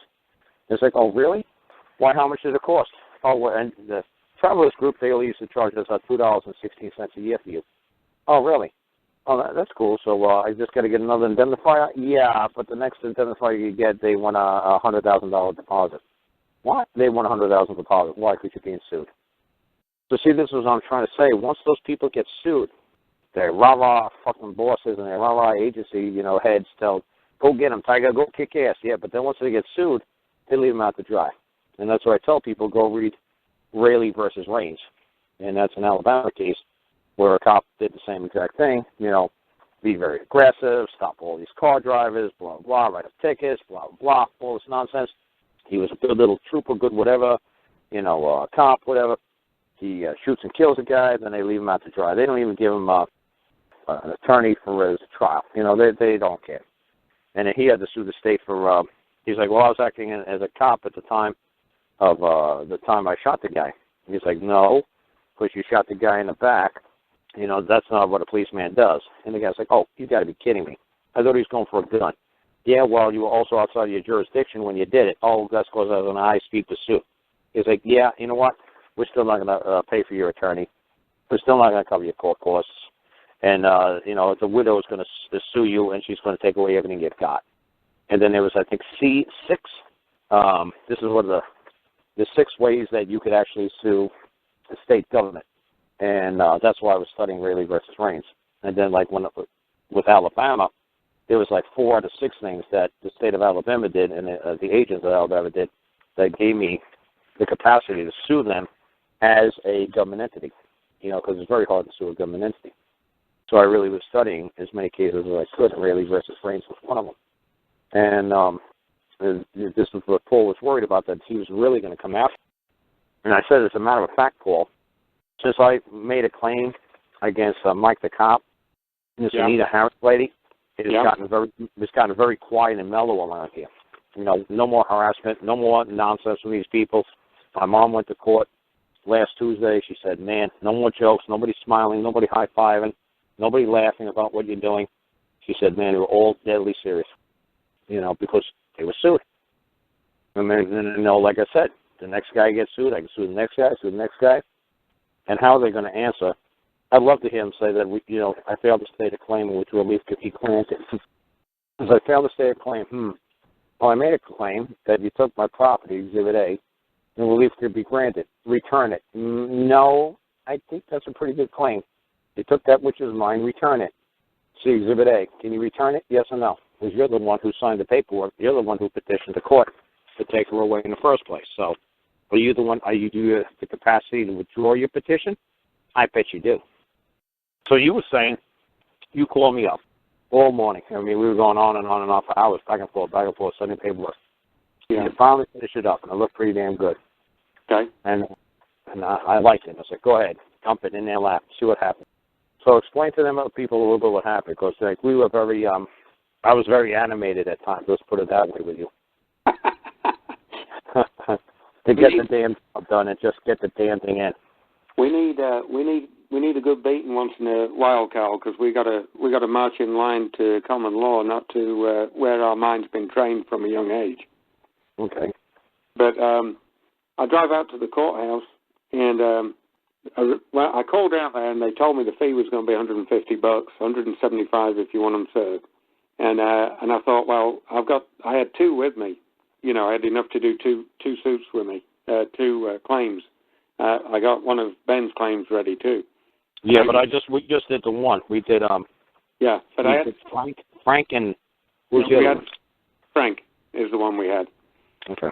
And but I had the real simple one for Ben ready also. And I thought, well, I'll go down there, and before I get down there, let's see what the game is.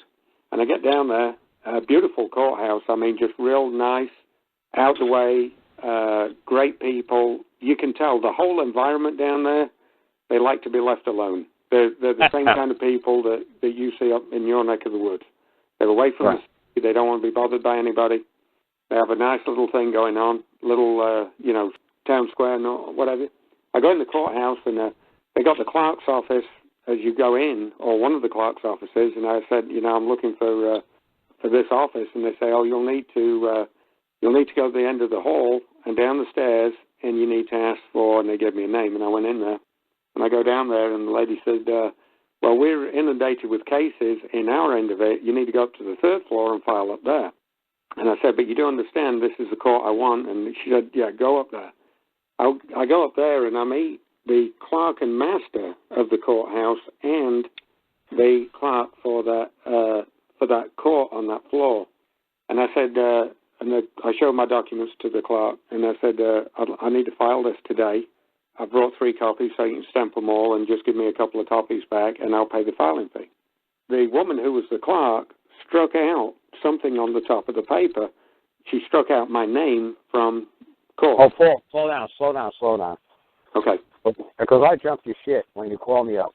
And you said you were in circuit court, and you said you missed a very important thing. Why did you have to go to the 3rd floor instead of filing in circuit? They said at the time, they said that they had too many cases and too much caseload down there, and they could not get it filed today, even though I had like 2 hours to spare if I waited. And the woman who was the actual clerk for the court had a stack of files on her desk, and she had another lady helping her. And I said, ma'am, this is really important. I said, I don't care if I have to wait. And she said, you do understand we can't give you, we'd be unable to give you a trial by jury quickly. And I said, I don't care if it takes months to get the trial by jury. I need the papers signed today. And she said, you can have, they looked at the papers. And then when they looked at the papers, they said, you can have the same court on the third floor. So I was mistaken. I thought, you were pissed. You were worried you're getting pissed that they was like blowing you off? Yeah, I thought they were blowing me off because the circuit court was downstairs and the Chancery Court was upstairs, and you'd kind of warned me not to go to Chancery Court, just like you said, never go to Chancery Court and take your chance. So I go up there, and I'm really apprehensive, and I get my papers up to the clerk there, and she struck, the first copy, she struck my name right out the top of the thing where it said, my name court. And I said, hold on a moment. And the clerk and master was there, and I looked at him and I said, "Can you help me out here?" I said, "This has to be filed the way it's written. I can't have any changes on these documents." Right. So you had poor court going at first. You had poor court going at circuit court, right? Correct. Okay, and they struck out your name, said no poor court here, right? Correct. And they wrote in there Chancery where my name was. Right. You were pissed. I was pissed. And I looked at the clerk and master, and I said, look, I need your help. He was an older guy. And I said, I need your help. I said, this has to be filed correctly. There can be no changes to this paperwork. I said, because the guy I'm going after, he will find a loophole, and I will never get the money that he owes me. I'll never get the return of my property. I said, you've got to help me out here. I said, I heard you guys were really good at what you do. You've got to help me out. And he said, do you have another copy of your paperwork? I said, I got 2 more, but I can't take no chances. He stood right behind the clerk as she was entering it in the computer, and she was going to enter it differently. And he said, no, give the man what he wants. He knows what he wants. He's clear on his papers what he wants. He wants a common law court. He could see it. The clerk and master could see it. Yeah. And he said he wants a common law court, and we're going to have to let the judge know that he needs a common law court, not a standard court like we would normally do here. And he went through a couple of details with me. He said, you don't want a trial by jury? I said, that's correct. He said, you want us to record everything, so court of record? I said, that's correct. I said, but I want it a common law court. This is not a Chancery Court issue. I said, this is to hold court in your building down here and to have your appointed judge to be the man who sits in the middle of it all. And he said, I know exactly what you want. And he stood behind the court clerk, and she put something in the computer wrong. He said, no, you can't do that. He said, give the man what he wants. His papers are right. He's clear on what he wants. Give him what he wants. Stamp him with a case number. And I said, now, you do understand I don't want a civil rights complaint or anything else. I said, I want my money back, and this is all about law. So do you understand why I tell people, just do it the damn way I tell you to effing do it? Because then you'll see a master of the court will say, hey, this shit is correct. He did it exactly the way it needs to be done. Who, like they said in the Crown Court in Canada, who taught you how to do this? Who knew how to do it correctly? Who figured this out? Because once you figure it out and it's in writing, it's over. They're like, it's correct. What? It's correct. You know, like you said, the master kept on calling, no, don't do that. Yeah, he pulled his own clock up. Right, he specifically wrote it this way. He knows what he's doing, or yet at least you're convincing you what the hell you were doing enough to get the master to think, hey, Paul, you were a freaking little genius over here, you know. And can you imagine if you really do study this stuff and you get really good at it, you know, how much fun it's really going to be. So go ahead and just keep saying what the master said, whatever. You know, the master, I said to him, do you have any problem with the paperwork I've got or how I want it filed? He said, no, not at all. And he looked over at the clerk and he said, give the man his case number. And I said, you do understand I don't want a civil rights complaint. I don't want it moving. I don't want anybody adjusting any of my paperwork. I want it the way it's written. He said, absolutely. He said, you'll get what you want. He said, and we don't change anything here. You get a case number, you get a case file, and that's it. He said, we'll take your money. That's the only thing we'll take. And I said, well, I'll pay you in cash. I said, you take cash. He said, as long as you got an ID. He was joking, of course. And and I said, if you do a good job for me on this, I said, I've got two of his friends I want to file papers on next week. And I said, and he looked at me. I said, oh, I'm serious. He said, and you don't mind the it wasn't $150. It was $320. And I said, you don't mind? He said, you don't mind the $329 fee? I said, no. I said, I'll pay the fee if you guys can do it. He said, do you think it will go to trial? I said, hand on heart, one of these three men has been very difficult to deal with.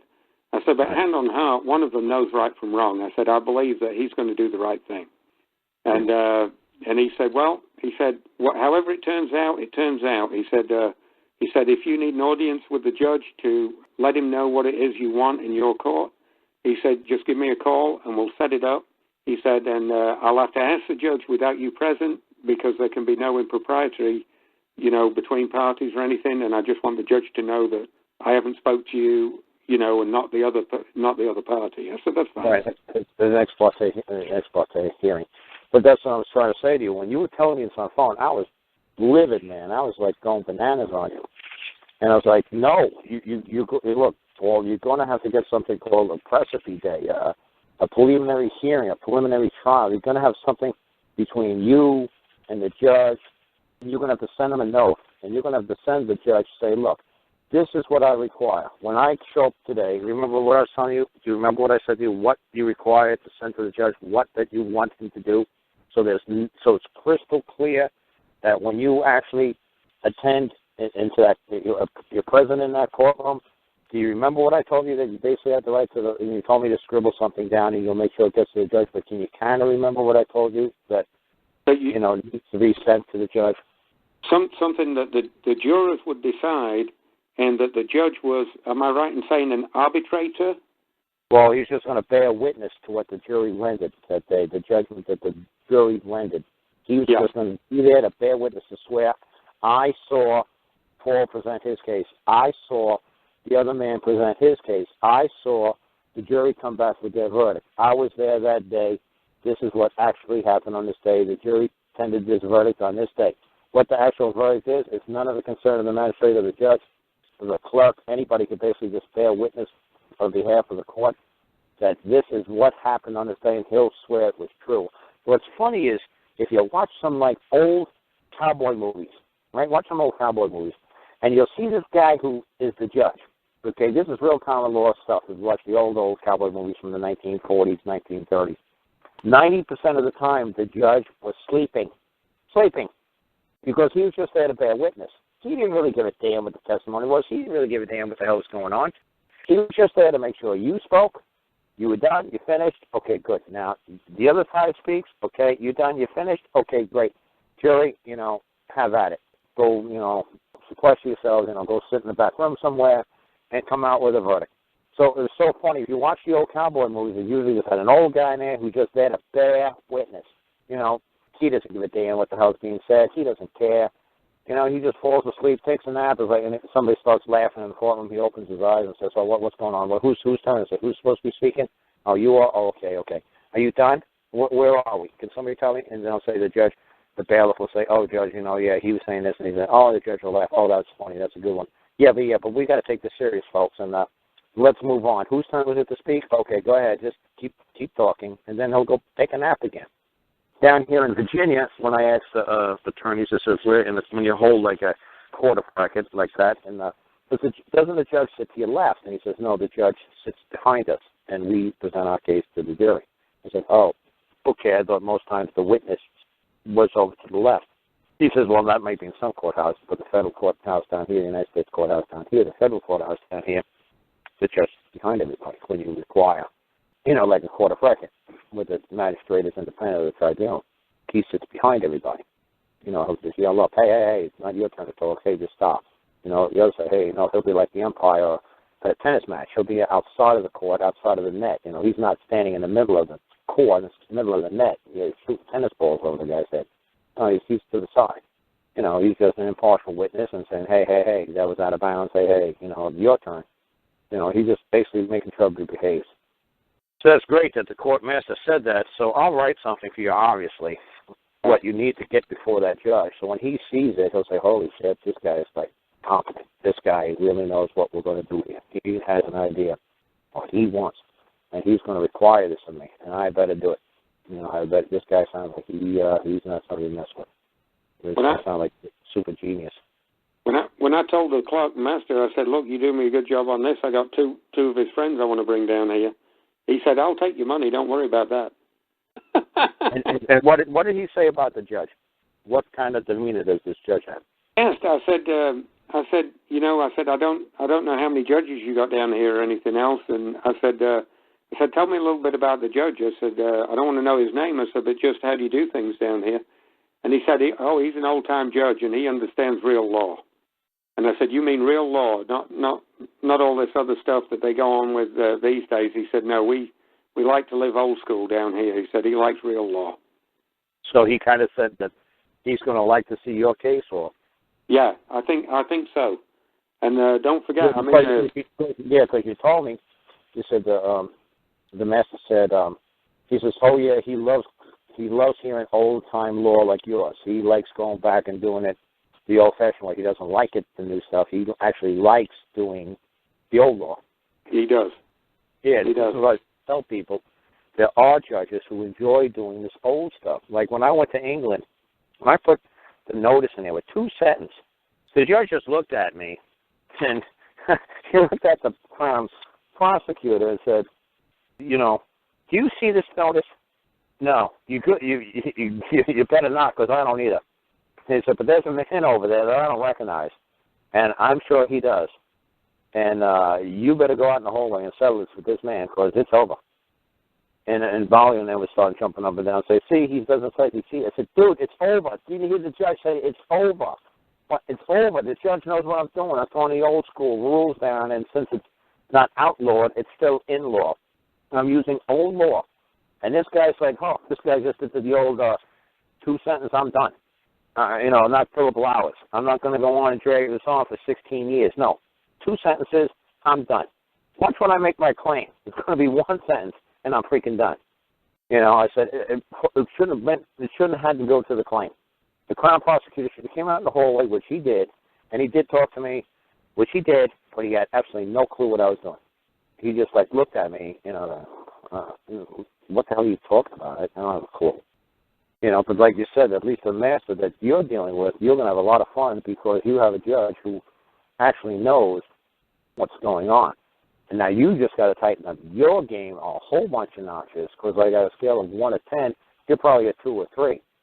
Yeah, you got to just tighten up your game a whole bunch of notches because if you do, you'll have a lot of fun. If you don't, the judge will say, oh, damn, I was hoping the guy who knew what he was doing. Oh, my God, Jesus. I was so hoping that this guy knew when I asked him, do you want me to place the witness on stand? No, I don't want nothing from any man. I require. No, God provides all. So I don't know how good you're going to be like that, how I do it, where I find every little damn word. And I will straighten that judge out. I will straighten that clerk out. I'll straighten them out. Say, nope, go straight this way. No, don't take me down that legal path. No, we're going this way. The king wants us nothing. Oh, hell no. No, the king doesn't want anything from himself. No, you're going to, I'm required you to do it. I do this for you, you do this for me, this is how this works. No. This, no. You're going to know your position, your status. I know what I do, you know what you need to do, and this is the way we're going to roll. Don't think you're going to take over my court. Oh, no. That ain't going to happen. It's a lifestyle for me because I've been doing this nonsense my whole life, having an attitude my whole life. And people would say, well, it's like the attorney wrote in at that trial 2 weeks ago that my mom was at. Said your son has a very bad track record of accepting authority and accepting authoritarian figures. And I said to my mom, authority literally means dictator. If you go to edamonline.org or .com, whatever Edamonline is, and you type in the word authority, it'll say dictator. It's like, I think I have a very hard problem with dictator because dictator is why the Lentzes left Germany, because the dictator was going to kill Uncle John because he was born a runt and he grew up to be 6 feet something tall, but at the time of the birth, he was a runt, and they had to run out of the country to save the baby. So, yeah, I have a hard time dealing with dictatorships. I have a real hard time doing that. I'll tell you, you touched on something a couple of weeks ago, and it's kind of related to everything that's going on, both for you and me, Carl, that there was a time when you were dealing with Alabama where you had to find a different venue to where they had their, quote, authority. And so you had to move things around. And I made the mistake of trying to file in the same courthouse back in November as where I think the government were going to file. Oh, yeah, you were going to go on freaking United States District Court. Yeah. That was hysterical. Yeah, that's right. I went bananas on you for that, too. Well, it was my mistake, but the thing still sat there, apparently. You can still find it. Yeah, but I kept trying to warn people, you got to go to these little mom-and-pop courthouses.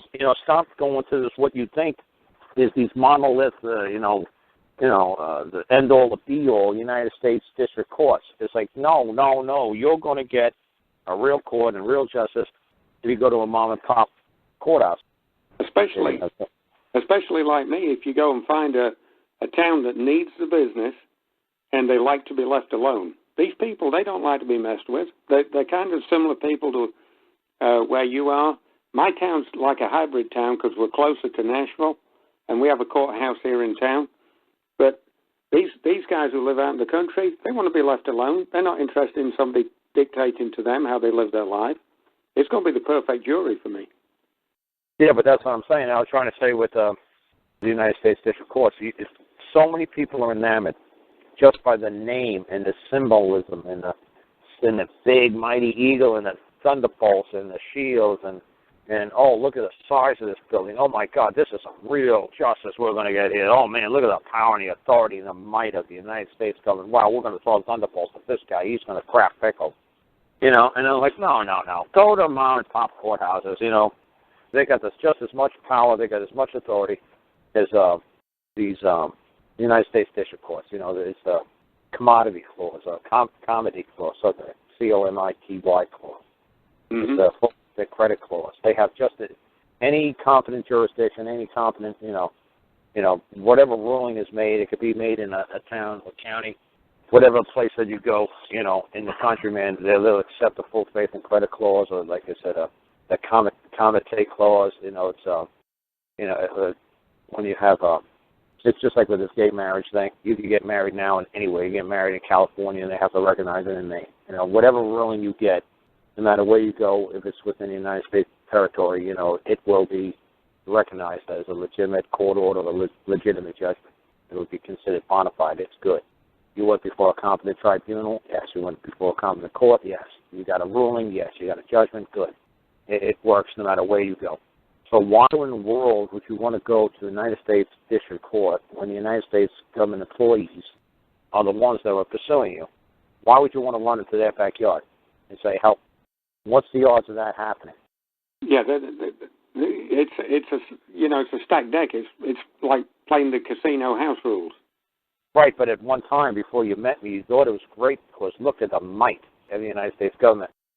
Before you met me, is that the reason why you went towards the United States courts instead of going to a local mom and pop court? I mean, who advised you, or what made you led you to believe that the United States court system was the place to go? What was your train of thought there? What made you believe that was the right way to do it?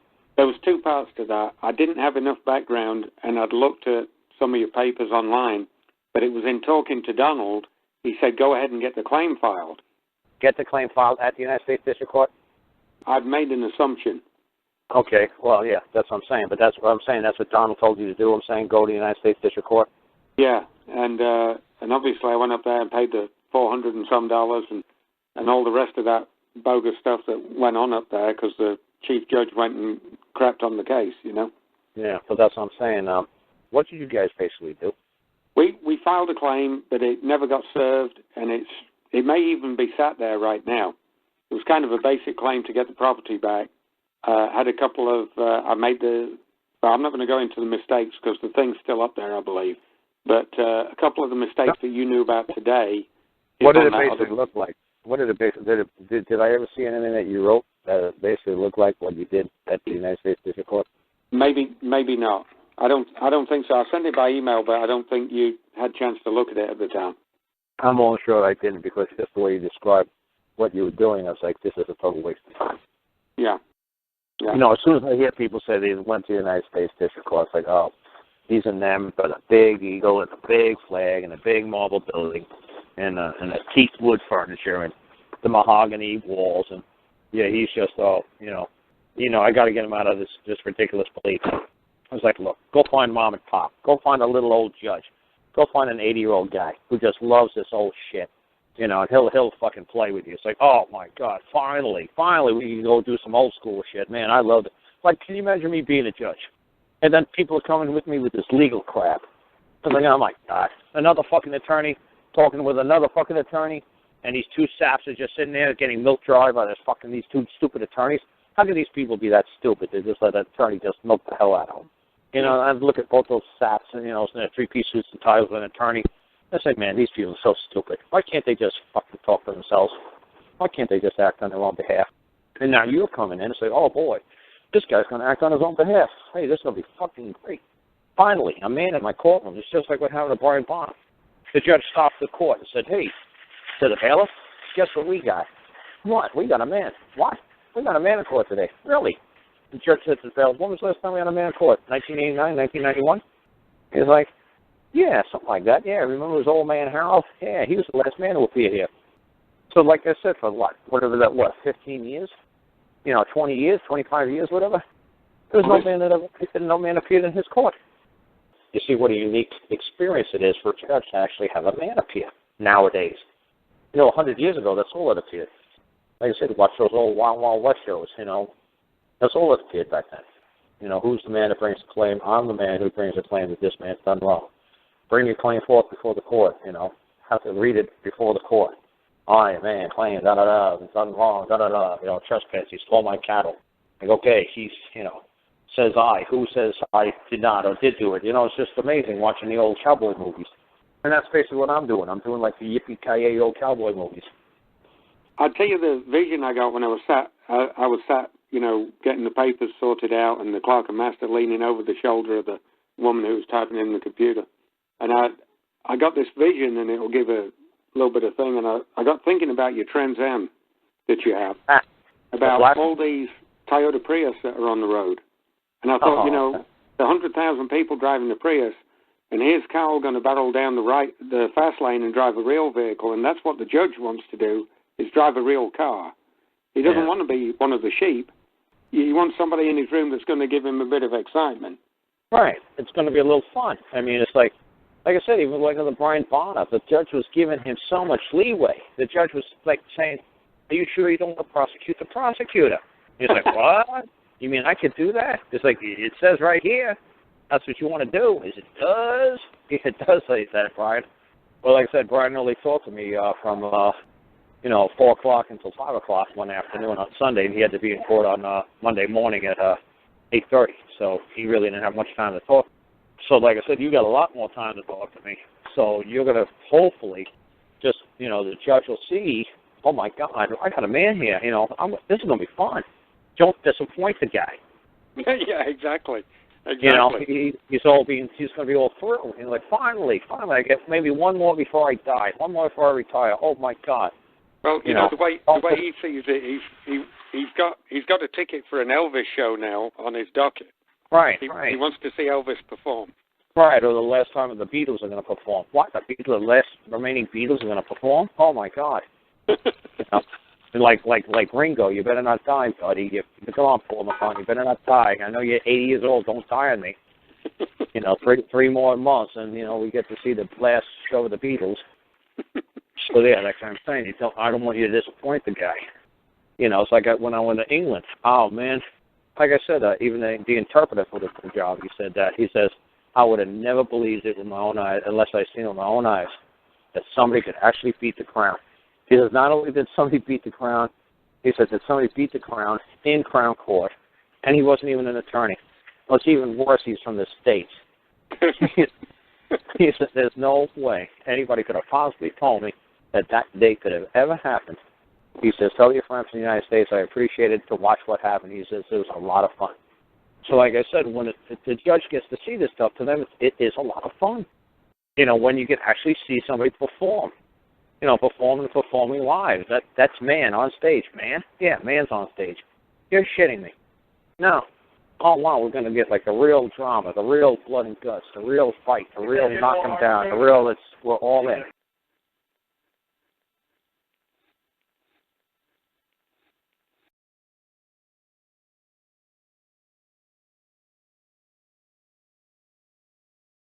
To me, it's ridiculous what they're dragging you in for. Hey, you know what? Why don't you tell people who don't even know who you are and what the hell we're talking about? Why don't you tell them what the hell is this about? I just realized that a lot of people don't even know who the hell you are, what this is about. I run a business that does have federal oversight. We fix aircraft, so I am certificated under that arrangement. And if I was to get a felony conviction of any sort, my lifetime of work and all the stuff that I do, strangely enough, a quarter of all my business is law enforcement business and good law enforcement people. If I was to get a felony conviction, that would all be over with. And when they dragged me in to try and browbeat me with a plea, they told me I would have to go to jail and I would have to take at least one felony, possibly more. Hey, did they give that to you in writing? No, they would not do that. All right. I'll say, go ahead with the story. Sorry about that. I was just hoping. But, I had a great thought when I was in the courthouse today. I got to share this one with you quick. One of the guys, the guy who went to the school to drag Ian out of class, is one of the guys I want to file on next week. And he is the spearhead of the, quote, investigation. Mm-hmm. And if he ends up in the court and I question him on the stand and I ask him in front of the judge and jury, do you recall this meeting on the 17th of September? Because his out is going to be to say that his boss told him to do it, right? Well, his boss that told him to do it is going to disclose that it was done in this meeting on the 17th of September. Wow. So when he testifies in a court of record that his boss told him to do it, and this is why he told him to do it, then I've got all the evidence I need to go after the big one. Right. So that's what I thought about him. We need to file on him pretty quick, too. But well, like I said, I think the one that's just like I say, you like I said, you're going to, I know you want to just file the crap out of everybody and everything. Believe me, it's like me, okay? I go after the director, okay? It's like, the way I look at it is like a movie director. I'm going after the director. Like, say my kid was Miley Ray Cyrus, not Billy Ray Cyrus. And this director won't return my kid. Or this Miley Ray Cyrus, my kid got hurt while she was making this movie. So obviously I'm going to sue the director.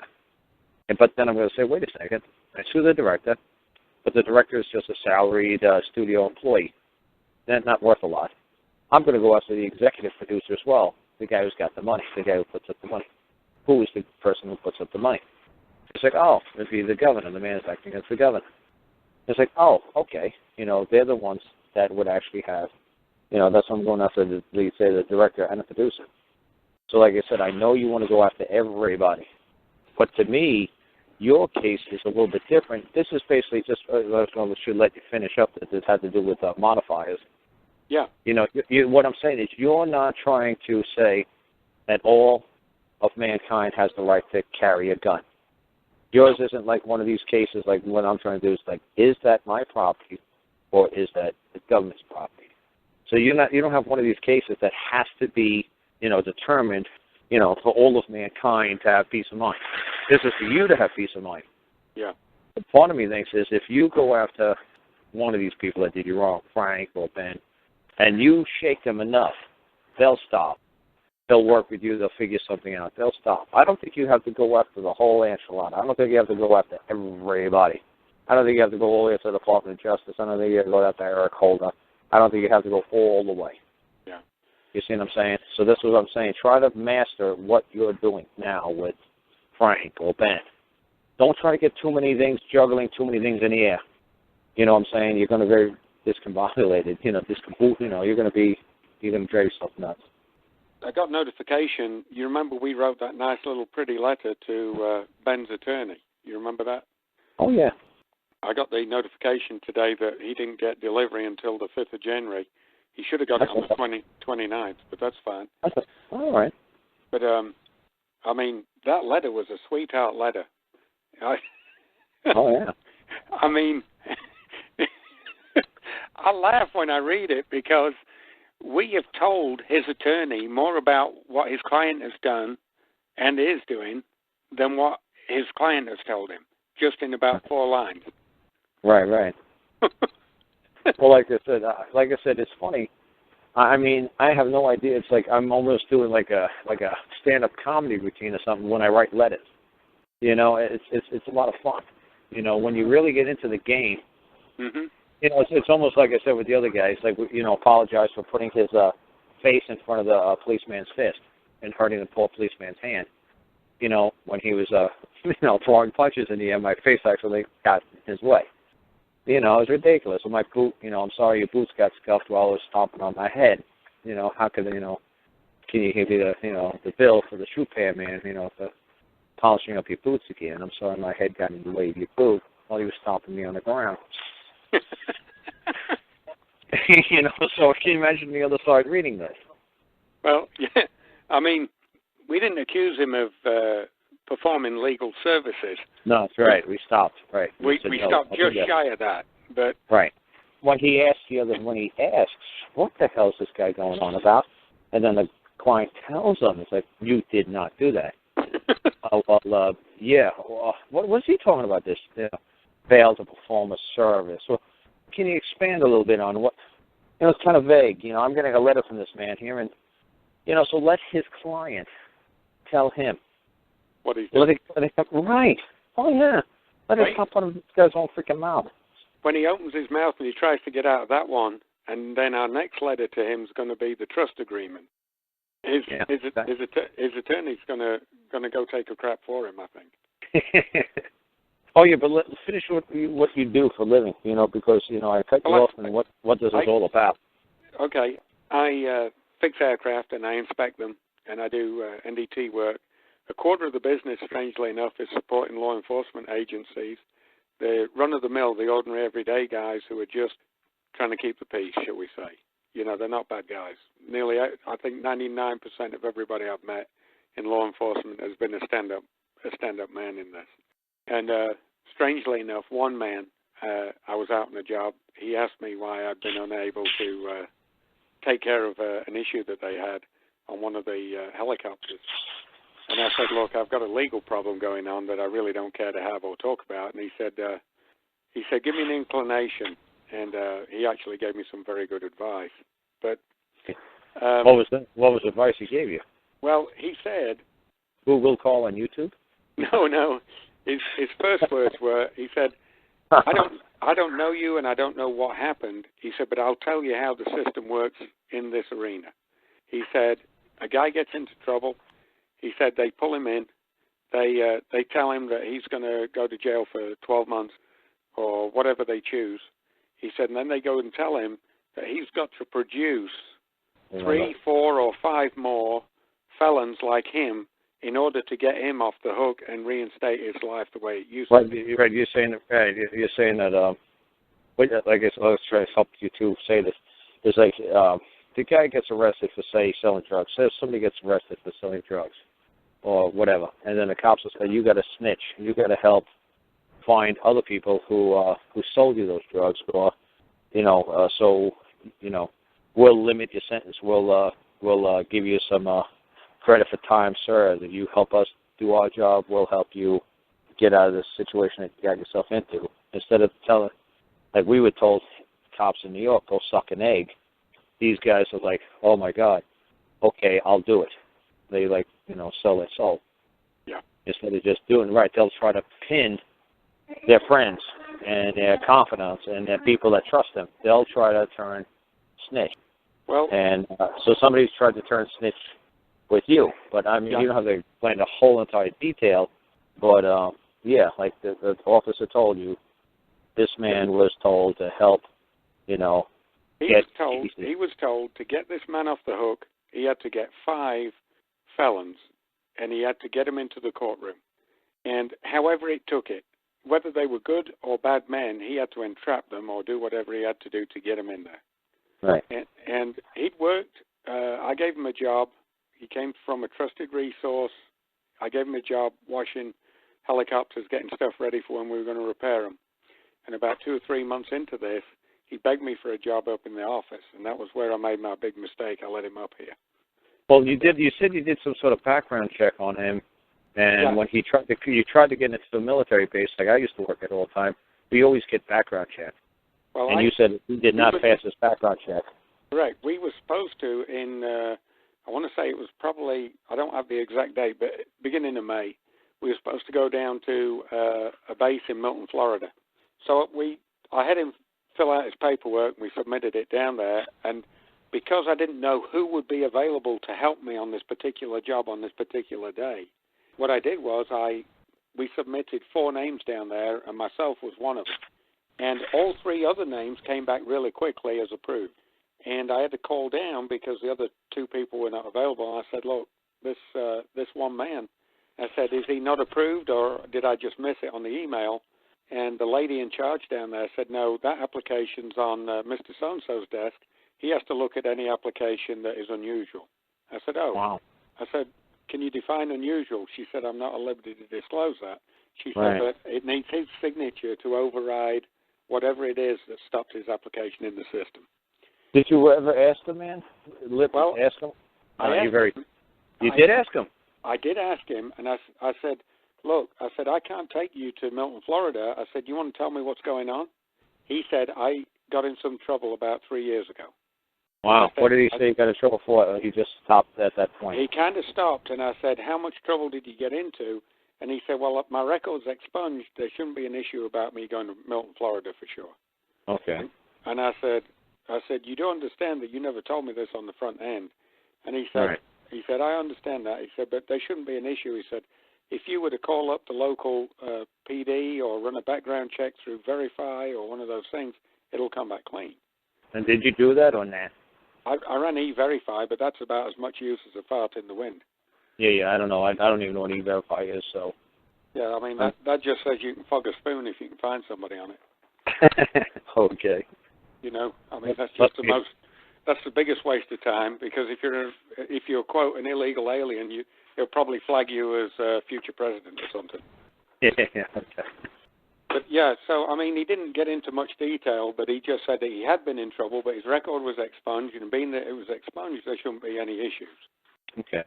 And what I didn't know, I find out later, is he was a confidential informant.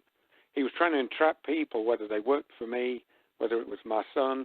He went on to go after me later, but his whole job in life was to entrap 5 felons.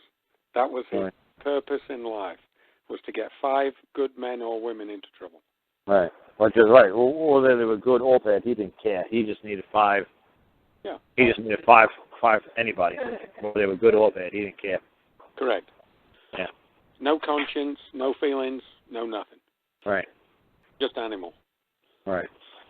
Well, self-preservation. Yeah, self-preservation. That's a great motivator in world, man. Is self-preservation.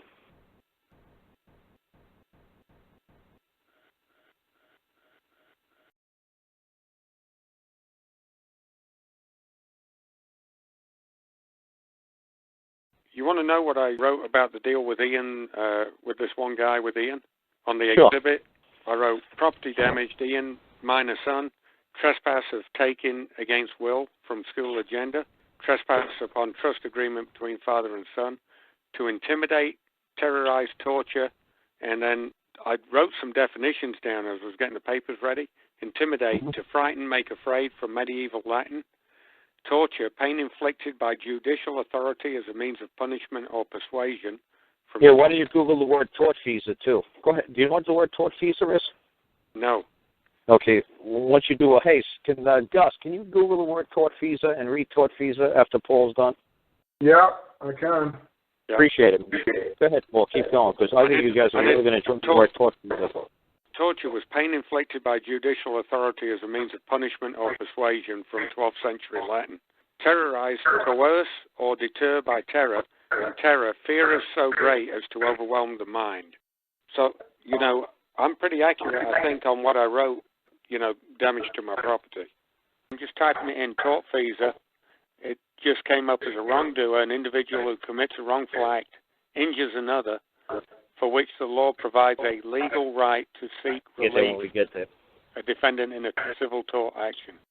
Yeah, I mean, you could even read, there's a lot more definitions to that, but yeah, a wrongdoer. Yeah. But see, that's what I'm saying, it goes into a lot more detail, but that's pretty good. But like I said, if you look at, like tortfeasors, you could also go on saying somebody who's bringing in to the world a claim that's not true. You see, because you people were asking me that the other day. You were saying, I think you were the one who was saying that to me, Paul. Somebody said about a false claim.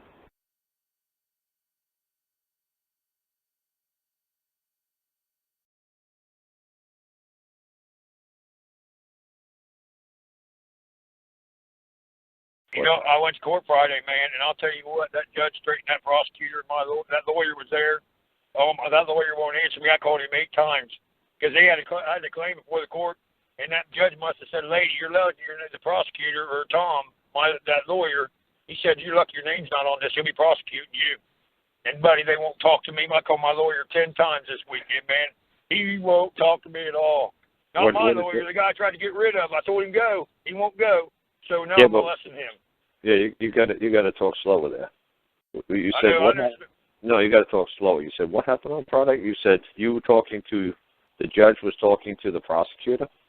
Oh yeah, well, I'll just explain how it went. Friday morning, I went down because they gave me that receipt. Well, I went down to the prosecutor's office trying to get. They gave you what? They gave you what receipt? The receipt for the dope. Oh, for the dope. Okay, great. Yeah, remember I told you. And then I went down Friday just to mess with him because I knew I was going. I went down to the prosecutor's office. I said, "Where's my property at? I would like to get my property returned." Right. And this cop walked in. They must have called this cop. And he come over and he grabbed that paper like it was a dope, like he's going to arrest me. He said, "Is it yours?" I said, "No, that's yours, but I think it's kind of a receipt for my property is what it is." Yeah. And he was going to arrest. He wouldn't give me that back. That receipt. Wow. I was like, what? Wow. So yeah, I guess that's a good lesson everybody learned is that don't bring original damn receipt. Bring a copy. Right. My wife did that. That happened to Mary. That's the only reason. It took us 3 years to get any paperwork from that court case. It took us 3 years. And the only reason why it took us 3 years is because the court clerk has sent out a breakdown of the case so far, for my mom. My sister was just a bimbo housewife. My sister had 2 master's degrees and my mom was a federal agent, but they were making my mom and my sister look like they were just total losers. Right. And the only reason why we got a copy of the case file, well, part of the case file was just an ISP. It was just like a pre-trial paperwork. It was like 2-3 pages, what they were going to talk about in the next coming trial. Right. Is that my wife's name was Mary K. Lentz, and her attorney's name was Mary K. Lama. So the court clerk thought Mary K. Lentz, Mary K. Lama was like the same name. It was like the same person. And they sent it to my wife by accident. And man, it's funny. My mom and my sister thought me and Mary were crazy, or thought me and my Mary must have been doing something wrong, or me and Mary, must have been a damn good reason why they were doing what they were doing to us. And then when my mom and my sister saw their names on the pre-trial paperwork, and saw what the Social Service was writing about them, they exploded. I got you. Yeah, they exploded. It's funny as shit. It's like, okay, now, Mom, now how does it feel? Calling you a drug addict, because, my mom's an older woman, and I don't know what she was on, but, like normal medications for an older woman, because of diabetes or something. Yeah. It's like, it's funny, whatever the hell. She had cancer for a while. I remember that. Back then she had cancer. So she was a drug addict. Like she was on drugs at this time. Yeah. It's funny. My mom and my sister basically got cancer at the same time. So, but they both beat it. But it's funny calling my mom a drug addict that she was on drugs. It's like chemo fucking. It's like cancer drugs. Right. Especially my mom was an alcoholic because it's like my mom does drink wine with dinner. When she eats like Italian food. Yeah. for calling her an alcoholic because she drinks wine. It's hysterical. And then my sister was just a dumpy housewife, and for my sister had 2 master's degrees at that time. She was a teacher, but one was like special ed. But telling the court that she's just a stupid housewife, and she got divorced, and she has it was just ridiculous how they were making fun of her. So that's why you said you had their thumbs holding them from going across the table. That's when it happened, wasn't it? After they read all that shit. Oh yeah. Oh yeah. Back. About to let go of him. You better get him. You better get out of here. Well, what I'm saying is, Mary, the wife walked into the courthouse to find her damn lawyer, and she said, "What the hell is this?" Like threw the paper at the lady. What the hell am I reading? What the hell are you saying about me? Fine, you're saying all kinds of horrible shit about Carl, but look at the horrible shit they're saying about, Mary. He's like, the mom. It's like, wait a second. I thought I was like on your side. I thought you were on my team. And it's like, look at the shit you're saying about Carl's mom and sister. Yeah. It was hysterical because each woman defended themselves. The one woman didn't say, how dare you talk about my mom like this? How dare you talk about this other woman? They're all worrying about themselves. Right. My sister screamed, like, wait a second, this is bullshit about me. My mom was like, she's bullshit about her. But nobody did it collectively. Nobody said, look, it's bullshit about her, and him. I was the only one who did that. Said, look, wait, it's bullshit about her, and me. This is all bullshit. And they were like, oh, yeah, I guess it's fine. Women would just defend their own honor, their own words, their own good name. Right. I was defending everybody's. Right. Well, hey, you got to listen to this. You got to hear this, though, man. That's why it's good that you kept the receipt. But like I said, they almost took it away from Mary's hands. Her attorney tried to take it out of Mary's hands. And Mary said, fuck no, you're not going to touch this. They mailed it to me, motherfucker. This is mine. This is my name on it. I'm taking it. And she's like, and her attorney said, you are never was supposed to see this. She said, that's what I'm saying. They're trying to play like. That's mine. So I can claim that receipt is mine. Oh, yeah. Not something they created. That's mine. They sent it to me. That's mine. That's right. You're right. Okay. You got them from the U.S. mail, and they try to take something out of that mail. Right. I got you. Yeah, I got you. Don't fuck with the mail. I think charged Title 18. Right. You're breaking up pretty bad. Hey, you got to hear this, though, man. Hey, that prosecutor was in there yelling in court. She said, he thinks we got his property. I was like, yes, because she wanted me to come in and talk to her to make a deal. Yeah. And my lawyer said, he's an idiot. He needs help. And I was like, yes, I got both these son of bitches saying this. So they went in the back behind the judges, into the judges' chambers before the pretrial, and they come out, Carl, and they were deadly serious. But she was all gung-ho. They didn't say a word. They didn't say a word. She had spit coming out of her mouth. She was pissed. He must went back and said, wait. You got to explain a little bit slower to me. You got the receipt, and you went in, and the cop tried to take it away from you. Yes, in the prosecutor's office. Oh wow! You went to the prosecutor's office? Yeah, I told him. I said, "There's a man here to get his property back." Hell, I had a receipt. And they brought you and you went into the prosecutor's office. Yeah. Wow, I would never go into the prosecutor's office. Just like me at the police department. I said, "Oh hell no, I'm not going to the back." Oh hell no. The prosecutor. No. What did I do? I said, no, we're gonna do this in a public. Oh no, I am not walking behind a closed door. I am not walking in a closed door. Yeah. Remember? Yeah. Yeah, because I'm gonna put like this up on YouTube, not YouTube. YouTube. Somebody can put it up on YouTube. Craig will. So almost everything I'm doing now, I'm trying to record it and get it up on YouTube. Yeah, so, like make a documentary. Right. So that's what I'm trying to get you to say it. Exactly what happened. I'm slowing down. But like I said, I'm also the way I'm explaining it to you is like, I can't believe you walked into a prosecutor's office because it's your word against their word, and they could set you up, buddy. Well, I had a couple witnesses. I had a witness there with me. Who's with you? My nephew, but he was too scared to take the shit. But but that's what I'm saying. No. See, that's what I'm saying. No, a witness is like a priest. Yeah. Okay. No, that's somebody in. Yeah, I got you. Somebody whose word is not going to be challenged. Like I said, I'm trying to just put this up on YouTube. This is a great phone call.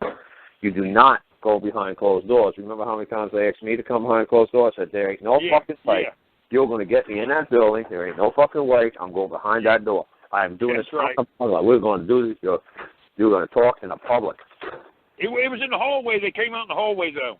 I never went in. I was down there, and I rang the. They won't let you go in there. You got to just push the button. I pushed the button. I said, "There's a man here to pick his property up." Yeah. And they called the sheriff down. Yeah, so I'm telling you, man. Yeah, well, okay, well, I'm saying that's good. I'm just trying to get everybody who's going to listen to this in the future to understand crystal clear.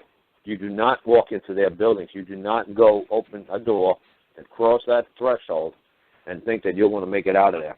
Right. Don't even dare. I mean, like me, it's like God that I think Vital did put that video up there that I said, no, I am not going in that room with you. No, I am not closing. You are not closing the door. It ain't going to fucking happen. I said, you are doing this in the public. Just like we was in the sheriff's department. Just like when you was in there. Hell no. No, Sean, get me to the house. Oh, we ain't doing that shit here. That's right. I'm going to do it. I'm going to on my land. Yeah. Well, you're a guest on my land. Well, it's under my jurisdiction, under my rules, and under my control. I'm not crazy enough to walk into your land. I'm not crazy enough to walk into your jurisdiction. I'm not crazy. I might be an idiot, but I ain't crazy. I know what you can do to me, and you will. You know? Yeah, it was pretty nerve-wracking. I really thought that cop was he wouldn't give me back that receipt. Well, it's just like everybody's told, man. It's like, look, man, if you shoot somebody in your front yard, if you shoot somebody in your front yard, bring them in the house and put them in the furthest corner of your house. You know what I'm saying? Yeah. It's like I said, everybody's told that. It's like a joke on TV. Comedians even do it. Like you shoot somebody in your front yard, you better drag that fucker inside your house. You better put them in the furthest room, the furthest corner of your house that you can put them, or put them in the bedroom so it looks like he's attacking you at night, and put a gun in his hand. Right. Don't shoot somebody outside. Make sure he's inside. Make sure he crossed that threshold. So I guarantee you all the cops would put the same damn thing. Don't you dare shoot people out in the public. Make sure they come inside this building. Then when they get inside this building, we can do whatever the hell we want to them. You're right.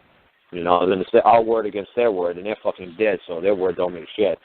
And the video cameras stopped playing that day, and our body cameras weren't working. So they're not stupid, man, by a long shot. They know what the fuck they're doing. So we got to know what the fuck we're doing. We can't be stupid. So, well, he invited me in, or invited me into his chambers. Oh, really? And you got somebody there with you? Yeah. So, you want me to go on with it? Well, I'm trying to catch up to what you're saying. You got a receipt. I got the receipt. So we're battling. They're trying to say that it's dope and everything else, and all I said, that's my property. Why did you go there? Why did you go there? What was the purpose? Just to get the property back, or what? I wanted to put it in their mind before I went to court that I was looking for my property. Okay, and the court does the court have something to do with this pot? Yes, because I had a pretrial coming up that same way. What's that? Yeah, that's good. So at least they already know. Okay, good. At least they already know that that's great, because they want you to defend yourself. And you're like, God, man, I ain't defending shit, man. I want my property back. That's mine. Yeah, just like you said, pursue, attack, on the offense. So, Right. So you sit there and wait. They're just going to eat you for lunch. Right. They want you to say you did a very bad thing. You're a very bad boy. Yeah. You shouldn't have had pot. Right. And you're saying, fuck that, man. That's my property. I paid for it. Nobody said I stole it. Give it back. That's right. You trespassed on my land and robbed it from me, came in my threshold and robbed it from me. Yeah, took it from me. Right. And I paid good cash. I paid good cash for that. I didn't steal it. That's nobody. Right. Yeah, you got to tell them nobody reported a robbery of this. Nobody reported a theft. I contracted. I made an agreement with my fellow man, and the state can't interfere with my right to contract with my fellow man. It says right there in the Constitution. Yeah. The state can't interfere with my right to contract with my fellow man. Right. You're liable. You're a breach. You're not a breach of fucking common law that you actually trespassed and took from another man that which wasn't yours. That's a violation of the Constitution, in which you're supposed to support or uphold. You see, I'm recording this, so that way you can download it. Yeah, I got you. Yeah. You see what I'm saying? That's what I'm doing it for everybody now, man. I'm trying to get everybody's phone calls recorded and putting them right up on Talkshoe.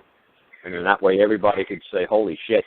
And everybody can run to the damn courthouses and do the same shit you're doing. Yep, yeah. Right. And then that way you don't look crazy. Yeah, that buddy, I wasn't. They knew I wasn't crazy. That lawyer won't answer me at all. So like I said, this was a pre-trial today. Yesterday was pre-trial. Yeah. Friday it was. I had the pre-trial, so I spent all day. Oh, that's right. That's why you couldn't come up here. That's right. That's why you couldn't come up here with that guy John. Yeah, right. And so I spent the whole day in the court. So I'm making up my my little signs and stuff to hold up in front of the judge. All that. But anyways, it just led real good because when I got in there, the prosecutor was talking to that guy who won't go away, that man that thinks he's my lawyer that I've told plenty of times to go away, and he won't. So they're talking. That's what you said to the judge? You told him to go away? Yeah, I wrote to the judge in the notice. I said, thank you for this wonderful gift, but it's causing Thomas Elwing, but it's causing harm to I at this time. Yeah. I wrote to both judges. Wow, that's great. So what did he do? Did they ever make that guy disappear yet? No, he came into the pretrial. Did you say to anybody at the pretrial, I wish for this man to be gone? No, because I didn't have to say a word, Carl. Why is that? Because the prosecutor was in there yelling out, he thinks we got his property, and my lawyer, the guy that thinks he's my lawyer, is in there telling him that I am an idiot and I need mental help because I don't understand this shit. Oh, so he was telling they were saying that you needed mental help? Yeah, I'm an idiot. I didn't understand this stuff. Who was saying that? That man that thinks he's my attorney, Tom. Yeah. So what did Tom say? That he said that. Well, say exactly what he said to you, man. I'm trying to figure out. I don't know if you're just excited or you just like telling the story, or it's hard for me to figure out, man. You got to either slow down or give me more detail. Okay. Like I said, before this pretrial went on, I was in there. Hell, I sat in the court for 2 hours before I even did it. And I was coloring some of those cards and stuff, to return property, and I don't understand, and I required writing, all those things that I was going to hold up to the judge. But before the pretrial began, Tom, my lawyer, walks in there, and the prosecutor walk in, and they're talking, and I walked in. Okay, hang on. I'm trying to figure this out. You walk into the courtroom, you're saying. Are you in the courtroom now? Yes, we are in the courtroom, but it's not. Okay. Slow down. Dude. Just let me ask you one question at a time. I just want to hear yes or no. Okay? You're just rambling. You're just fucking rambling. Okay, let me get this right. You walked into a courtroom, yes? Yes. Okay, and then you said your lawyer and the prosecutor was in there? Yes. Okay, and they started talking to you, you're saying? Yes. Okay, and they were talking to you before the judge got there? Yes. Okay, and what were they saying to you? I didn't say anything to them. I went in and told Tom, I said, Tom, you're trespassing. And that's all I said. Okay, you said that before the judge got there, you're saying? It was just you, the prosecutor, and him? Yes. Okay. And then I walked out of the courtroom and back into the hall until I was called into court. Right. Okay, good. Okay, now I get it. Now I get the setup. So it was you guys all there together at one point, and then you were told to leave. No, I walked out. I wasn't told to leave. I just didn't want to talk to him about drilling, about legalese. I didn't want to hear none about that. The prosecutor. Oh, because they said, they started to talk. They wanted you to make a plea. Yeah, they were trying to deal with me in that courtroom. Oh, okay. See, this is what I'm saying. See, I'm going to play this thing over, like, in recording, and you try to listen to you and try to follow the story, and you're going to say, man, you were all over the fucking map. I got you. Okay, so I'm trying to figure out here. Okay, so I'm trying to figure out what you're saying here. Okay, so you went into a courtroom, and these guys were talking to you, and you just said to him, you're trespassing. Yes. Okay, so you said that they were trespassing, and then you decided to leave the courtroom by yourself? Yes, but my witness, some people that were there for me, I told them, I said, you guys go in there and listen to what they're saying. Right, okay, good. Out here. Okay, good. See, that's what I'm saying. You left all this detail out. Okay, so you brought some people down to watch what was going on. So they stayed in the courtroom and you left. Yeah. Okay, why did you leave the courtroom? Because I didn't want to talk to them about dribble. I didn't want to talk to them about legalese. I just wanted my. Oh, because they were trying to cut a deal with you. Yes. What was the deal? I don't remember. I just walked out and I told everybody else to go in there, and it just frustrated the hell out of that prosecutor that I wasn't talking to her. Well, what do you think the deal kind of was? Did you hear any part of it? I'm not sure, Carl. I didn't even look at their papers. I said I don't want to see that stuff. Okay, but okay. See, this is the thing. You missed that whole step. There was a paper there. Yeah. Do you realize if you grab that piece of paper, that's proof of extortion? I didn't take it. I'm saying if you did, that's proof of extortion. Oh, so I got you. This is what I'm saying. This isn't just for your benefit. In the future, you see a fucking piece of paper with your name on it that says, if you do this, we'll do that. If you don't do this, we'll break your legs. That's extortion. Right. You should have grabbed that fucking paper and said, oh, hallelujah. I know. That's proof of extortion. My attorney was, and I didn't take him. I just didn't. What I'm saying is that's a hell of a misstep that you took, that you could have fucking made a shitload of money. I got you. And it's not just you who's listening to this now. I'm going to have hopefully thousands of people listening to this. They fucking throw a piece of paper at you, and they're going to start negotiating your life. Your life. Who the fuck are they to administrate your life, your property? Who the fuck are they? To tell what's going to happen to your body? They're just another man. That's all they are. That's a man. That's a man. That's a woman. Who the fuck are they to determine where your body's going to go? Who the fuck do they think they are to say that this is where your body's going to be for the next 5 years? Who the fuck are they? They're just another man. And they're going to convince you to let them take your body and put it in a cage. See, this is what I'm trying to say. Okay? Yeah. Yes. Okay, so great. So you walked out and you didn't get the piece of paper, which I wish you did, but you didn't. Okay. Yeah. And then what happened? You were out in the hallway, all pissed off, and what did you do there? I wasn't. I was kind of mad that Tom showed up, but it was kind of good because the things that everybody come and told me that they were saying in there, they said he needs mental help, he don't understand, he's an idiot, and the lawyers and that prosecutor's yelling out in there, he thinks we got his property. Yeah. And I had a claim before the court on the cop. You say, I don't think you got my property. I believe you have my property. I don't think. I know you do. Right. Yeah. That's why I always throw that exhibit in their face immediately. Property, that which belongs to one. That which belongs to me. And I lost you again, Carl. Okay, you walked down the hallway. Then what happened? And then my lawyer was in there saying that I was an idiot and I didn't understand this stuff and I needed mental help. And the lawyer was in there saying that she wanted to talk to me. They were going to come out there and try and drag me in there to talk to her. And the judge wasn't present at all in there. She was talking to a probation officer. She said, I'll go get him. And this is just from the people that were sitting in there witnessing that, okay? Right. And that lawyer said, no, you don't better not go out and touch him. That he's done nothing wrong. You just don't leave him alone. He can do what he wants, I wasn't called to court yet. I wasn't called in there yet. So, but she's yelling out in there this time that he thinks we got his property. Well, they're looking around these people that were there to witness this, and then they said, well, we better go back to the judge's chambers. And they come out and said, yes, he thinks you got they got your property. And I was like, yes. And they said, yeah, your lawyer said you're an idiot and you don't understand. I said, yes. So they went back and told that judge that. And man, they were all gung ho about messing with me and stuff like that. When they come out of that judge's chamber, it was deadly serious.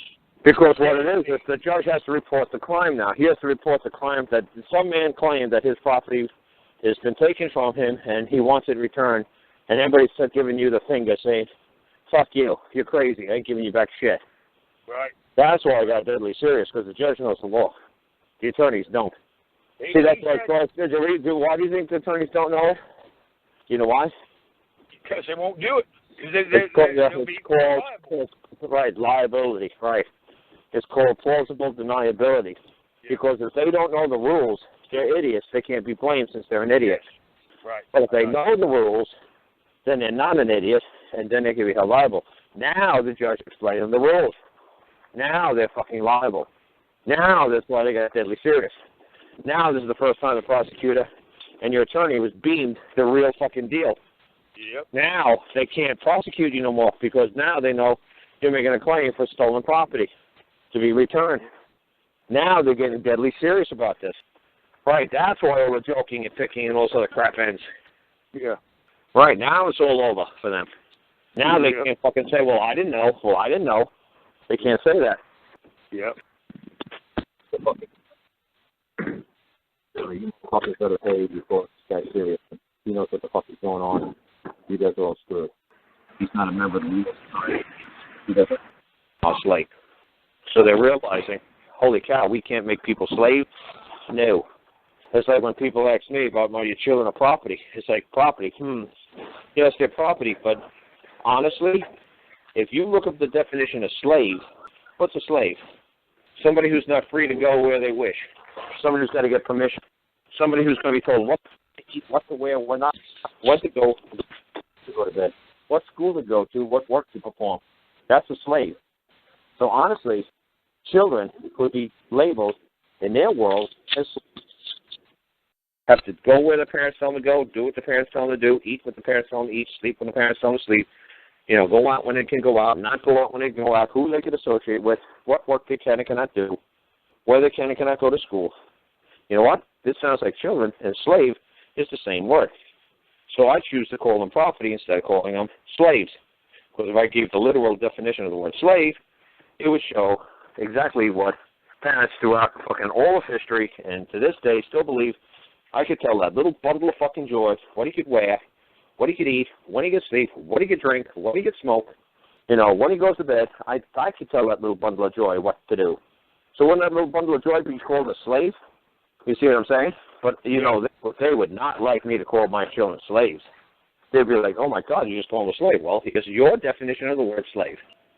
Can my child come and go as he pleases? Well, no. Can he wear whatever he wants? Well, no. Can he have sex with whoever he wants to have sex with? Well, no. Can he just go out and get a job? No. Does he have to do what I tell him to do? Well, yes. Well, wouldn't that make him a slave? How are they going to answer that fucking little thing when I give them the definition of slave and I put that definition in front of their court? Whatever little bundle of joy is. You see what I'm saying? Oh, they're going to love me. They're going to love me. And say, oh, I can't believe you just called it slave. Well, what's your definition of slave? I said, I call it property. That's a nice thing to say. That which belongs to one. It's nice that we belong together as a family. It's nice that we belong as one. That's nice. Technically, he's a slave. She's a slave. Why? They have to wear what I tell them to wear. They go to work when I tell them to go to work. They sleep when I tell them to go to sleep. I could confine them in their room indefinitely. I could do all these wonderful things. Who else can you do that to on planet Earth other than to a slave?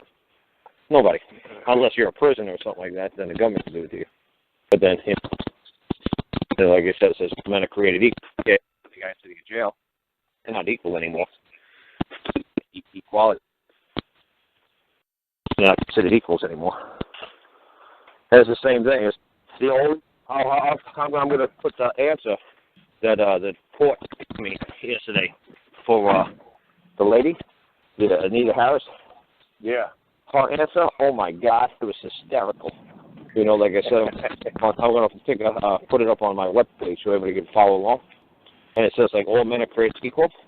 It's like, oh, well, Carl's ridiculous by saying that his children are his property when the Constitution clearly says that all men are created equal. I said, yeah, the only problem about that is when the Constitution was written, black people were 3/5 of a man. So white people were equals, not blacks. Blacks are not equal to us. They were only 3/5 of a man. So I'm going to say, so your lovely Constitution says that black people are only 3/5 of a man. So what makes you think my children are equal to me as a white man? When your Constitution says I can own a black man. Your Constitution says I can. So you're trying to say, well, the Constitution says all men are created equal. The only problem with that is when were women considered equal? About 80, 90 years ago. That's it. Until then, women weren't equal. Okay, so where does it say in the Constitution that children are equal? All children are equal. Where does it say that? I don't think we're talking about men here. I thought we were talking about little girls. It's like I thought we were talking about cats or unicorns or leprechauns. I thought we were talking about girls. I didn't think we were talking about men. I didn't say I was wanting control of my fellow man. I was taking control of men. Or I was claiming men as my property. Which, when your Constitution was written, I could claim a man as my property if he was black, or if he even looked black. Well, he could have probably been fucking an albino. He could have been pasty white. And they said, well, that looks black enough to us. You can own him. You know, it's like, wait a second, man, I'm not black. I just got a bad suntan, man. I was just out. No, you're black enough. Who considers who black back then? That's a good question too. But anyway, so you walked out of the courtroom, and they came back, and everybody's deadly serious. What happened from there? That was after I got. That was when the judge. I got called in. I walked in. Tom, the lawyer, was sitting in a chair, sit down. He didn't say a word. You know what they called me in. You know, and the judge came in. I stood the whole time with my hat in my hand and just stared at that judge. Just glazed at him. Yeah. It just, you know, it didn't take my eyes off him. He said, "I see we have Mr. Cook present here today." Yeah. And he didn't say, "Are you Sean Cook or anything?" You know. He said, "I see we have Mr. Cook." He said, "You've seen that Mr. today, right?" Yeah. Okay, hang on a second, because this is going to help a lot in the future. What did you say when he said that? I said, well, Carl told me to say, shut the fuck up, let the paperwork write. Yeah, right. The only thing you can say is, I believe the court is in error, because the only thing that's before this court today is man. Right. I can't accept the title of Mr. Cook. Right. But thank you for that wonderful title, but I'm not Mr. Cook. What you see before you today is man. That's all that's before this court today is man. Right. You know, that's the easiest, quickest, fastest way of doing something like that. I had a claim, you know, I filed that day, 2 hours earlier, and I put it on the cop, but I put it in the file.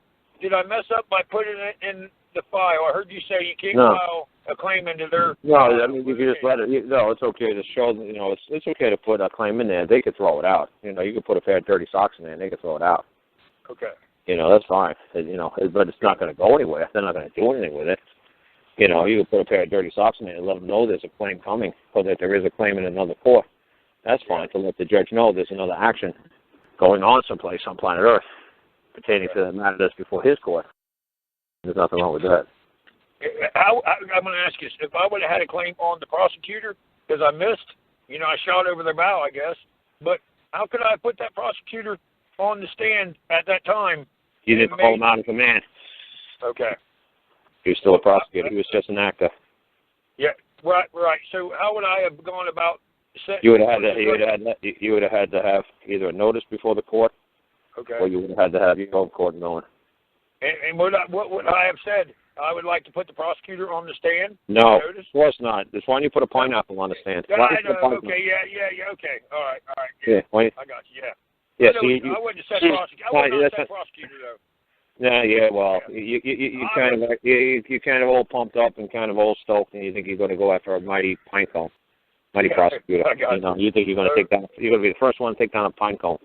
Yeah. You're the first one that's going to take down a prosecutor. I'm the first one that's going to take down a judge. No, you're going after Crystal Bennett. That's but that's what I'm saying. Right, that's what I'm trying to say. You're going after a man and a woman. You're not going after pine cones, and you're trying to go after a pine cone and a hula hoop. Oh, I wouldn't have. You know, I've been done enough. I call them out by name. Yeah, I've only said prosecutor just to let you know what I'm saying. Yeah. I fully understand what you say. Yeah, you're looking for that man over there, that woman over there who's saying I've done something wrong. Who's claiming I've done something wrong. So I could have just said I require Crystal Bennett to take the stand? No, because what the fuck is a Crystal Bennett? All right. What the fuck is a Crystal Bennett? A woman, Nicole. Oh, how the fuck do you know? Yeah, that's right. But it could be also 300 fucking other guys. Say you want Joe Smith to appear. There's 300 Joe Smiths in our courtroom. Which fucking one in particular? You point over there and say, I want that man, that woman. Is that man or woman's claim I've done something wrong? I believe that man or woman's making a claim I've done something wrong. I would have that man or woman place upon on a stand and swear or verify that everything they're saying about me is true. Say anything about, I want to hear that you want to say that I done wrong. Like, I don't give a fuck what her name is. I don't care if she got married yesterday and she's got another fucking name. She got divorced last week and got 3 more names since last Tuesday. I don't give a fuck what her name is. All I know is that's a man or that's a woman that caused me harm. I can point across the room and say, that's the one who's causing me harm. I don't give a flying fuck what their name is, and I certainly don't care what their titles are. If I didn't give them that fucking title, I don't give a fuck who they are or what they are. I just want to know, is that a fucking man saying I've done something wrong? That's all I want to know. That's all I give a shit about. Other than that, I got nothing to say to anybody here. That's it. It's real simple shit. Yeah, I got you. It's going to drive them nuts. It's going to drive them nuts because you all got to volunteer. You all got to actively participate. You all got to be competent. It's all voluntary. Nobody's a slave in this country. No man can force another man to do any damn thing. Yeah, it drives them nuts. You people actually fucking never wake up to figure out what the fuck I'm saying. Oh, I guess I got to look for that paperwork. Oh, you're going to love what the fucking prosecutor said about, oh, no prosecutor, the attorney. Oh, I'm going to love this guy. I'm going to put this paperwork up on there. There's one funny thing. He said plaintiff delivered to the defendant what he termed as fair warning notice, advising that he would charge the department $1 a second. I did not charge the department anything. The department's broke. Charge a man or woman. I ain't charging shit to the department. But a funny thing it says in here, the argument is plaintiff is without any authority to create his own court. And what's funny is the guy says there appears to be no recorded case in like a Virginia history addressing this issue. There you go. That's what he said. There's nothing in Virginia history regarding this issue. There you go. So he can't say Carl can't do it because we wrote a law 5 years ago, 500 years ago, 50 years ago. We wrote a law saying that man can't create his own court. It says, I've been looking and I can't find anywhere in Virginia where anybody's ever tried to fucking this stuff. This is outrageous. It's preposterous. It's audacious. It's such balls to think that he's going to open his own fucking court in a courthouse. Who the fuck does he think he is? It's kind of funny. It's like nobody else ever tried this in Virginia history. Not that he can find. Why? Everybody's very proud to be of Ohio. From Ohio, I'm very proud to be a Virginian. No, I ain't. I'm a fucking man. You see me, you see man. That's all you see. I'm man. That's all you see. Well, ain't you proud you're from New York? I'm man, and from my dad and my mom. No, I don't know anything about this fucking New York. It's like saying that you're from the Soviet Union. Well, the Soviet Union is gone. So what? Where you come from is gone? No. Where I come from is always going to be my mom and dad. No matter how bad you psychopaths want to fucking scream up and down, I'm from New York or if I'm Soviet Union. The Soviet Union is gone. Oh, you're a Soviet. Oh, the Soviet Union is gone for 20, 30 years. I'm not from the Soviet Union. I'm from my dad and my mom. Oh, that's just fucking crazy. No, it's not fucking crazy. You're fucking crazy. I think I came from any place but my dad and mom. Where else do you think I could have possibly came from? Oh, you came from the United States. Which United States? United States of America? United States of Mexico? Which United States? United States of China? Which United States? Well, you know what we mean. Who's this we? No, and I can't see into your mind. I'm not a mind reader. I don't know what the fuck you mean. There's no fucking clue, and I don't get to know. I only want to talk to you if I've done something wrong to you. Have I done something wrong to you? Only you. You can always speak for what I've done to you. Nobody else. I just want to hear what I've done wrong to you. Nobody else. I don't want to hear that I did the United States of America wrong or Treasury Department wrong. I just want to hear that I did you wrong. Do you have any first-hand knowledge that I did anything wrong to anybody else on planet Earth? Well, no. It's just all this paperwork indicate. Yeah. Indicate this. You know? So that's why I just have a lot of fun with these fuckers. It is. You know? You got any first-hand knowledge that anything you're saying is true? Well, no. Well, then fucking why are you flapping your gums? Why the fuck are you wasting my valuable time? This court's very limited resources. Any first-hand knowledge of anything that happened between me and her? No. Well, why are you running your lips? Why are you still talking? Hey, I want to tell you, the cop put it on his Facebook that he's being sued by Sean Cook, and he wrote laugh out loud, and then he said he thinks I robbed him or took his dope, and it was up on Facebook, and they took it down so fast you can't even find it. Somebody called me about it, and we tried to look it up, and it's gone. Why did you guys see? I always do snapshots of the screen. They got it. These boys got it. They got it. Oh, that's good. Yeah, you got to do a snipping tool. Yeah, I use snipping tools like fucking crazy. I snip the shit out of every motherfucking thing. You know, you should see how many snips I got saved. I see something on the internet, snip. Why? That way nobody could change it. Just like Gus and everybody tells me, holy shit, Carl, a lot of this stuff you're saying we can't find on the internet anymore. They took it down. Of course they took it down. They don't want people like you to fucking know what the fuck they're doing. Right. Of course they took it down. They don't want any of this information getting out. What do you think, they're stupid? Yeah, somebody like me finds it and says, they say, hey, we got to get this thing out of here. Why? Because we're making it too easy for these guys. But like I said, it's funny. The best thing the lawyer could say was, Carl's trying to start his own court. It's like Karl Lentz Court Act. district court. And they're just hysterical by saying there appears to be no recorded case in Virginia addressing this issue. So there you go. Everything that these fucking guys got to do is based on some precedent set in the past. They can't come up with their own beliefs or their own opinions. They can't. Only man has the capacity to believe. So this guy's just like saying, look, I can't find anything that whether this guy can do what he can do. No, I don't see anything that says he can't do what he's doing. You know, so it just makes you laugh. He said the best thing that he could find, he found somebody in Texas and somebody in South Carolina 20, 30 years ago who fucking tried to make his own little court, like in his basement or whatever, with his buddies and create judgments and try to go to a local courthouse and say, look, our little club, our little buddies, we all got together in our little basement and we made our own little court and summoned the President of the United States to appear, and like nobody showed up. So we made a ruling against the President because he didn't show up in our basement, in our little basement, one world Supreme Court that we created. And we want the fucking court clerk here to accept our judgment against whatever, the Pope or the Queen or Rex Williams or whatever he was suing. So obviously the court clerk said, get out of here, nut job. What the fuck are you talking about? So that's the best that this guy could find, was that somebody was trying to put their judgments into the local courts and having the local courts accept his judgments. This is what gets you guys in trouble, say, when you try to put your liens into the public. Before you get a lien, you've got to get a court that's recognized in your state by the people. The state means your people, the people of your state. To recognize that is a legitimate court. It's got to be incorporated. It's got to be part of the state, the people, where everybody can have access to it. So you can't just make your own little private club, courthouses, in your own backyard and your little tree fort. And I think you're going to come up with your own ridiculous rulings and your own ridiculous judgments. You know, you got to have it in an actual public courthouse. That's why we have public courthouses. These clowns 30 years ago just didn't know how to go there to the public courthouse and say, hey, I want to file a claim against whoever, the President of the United States back then, whoever the fuck it was. And I want him to be summoned to appear. That's all they had to do. No, they played this crazy shit where they're going to make their own courthouses in their own backyards, in their little tree house, you know, say, oh, I got my own Supreme Court going. Yeah, right. You're a nut job. So, like I said, it's just funny that they don't know how to answer that.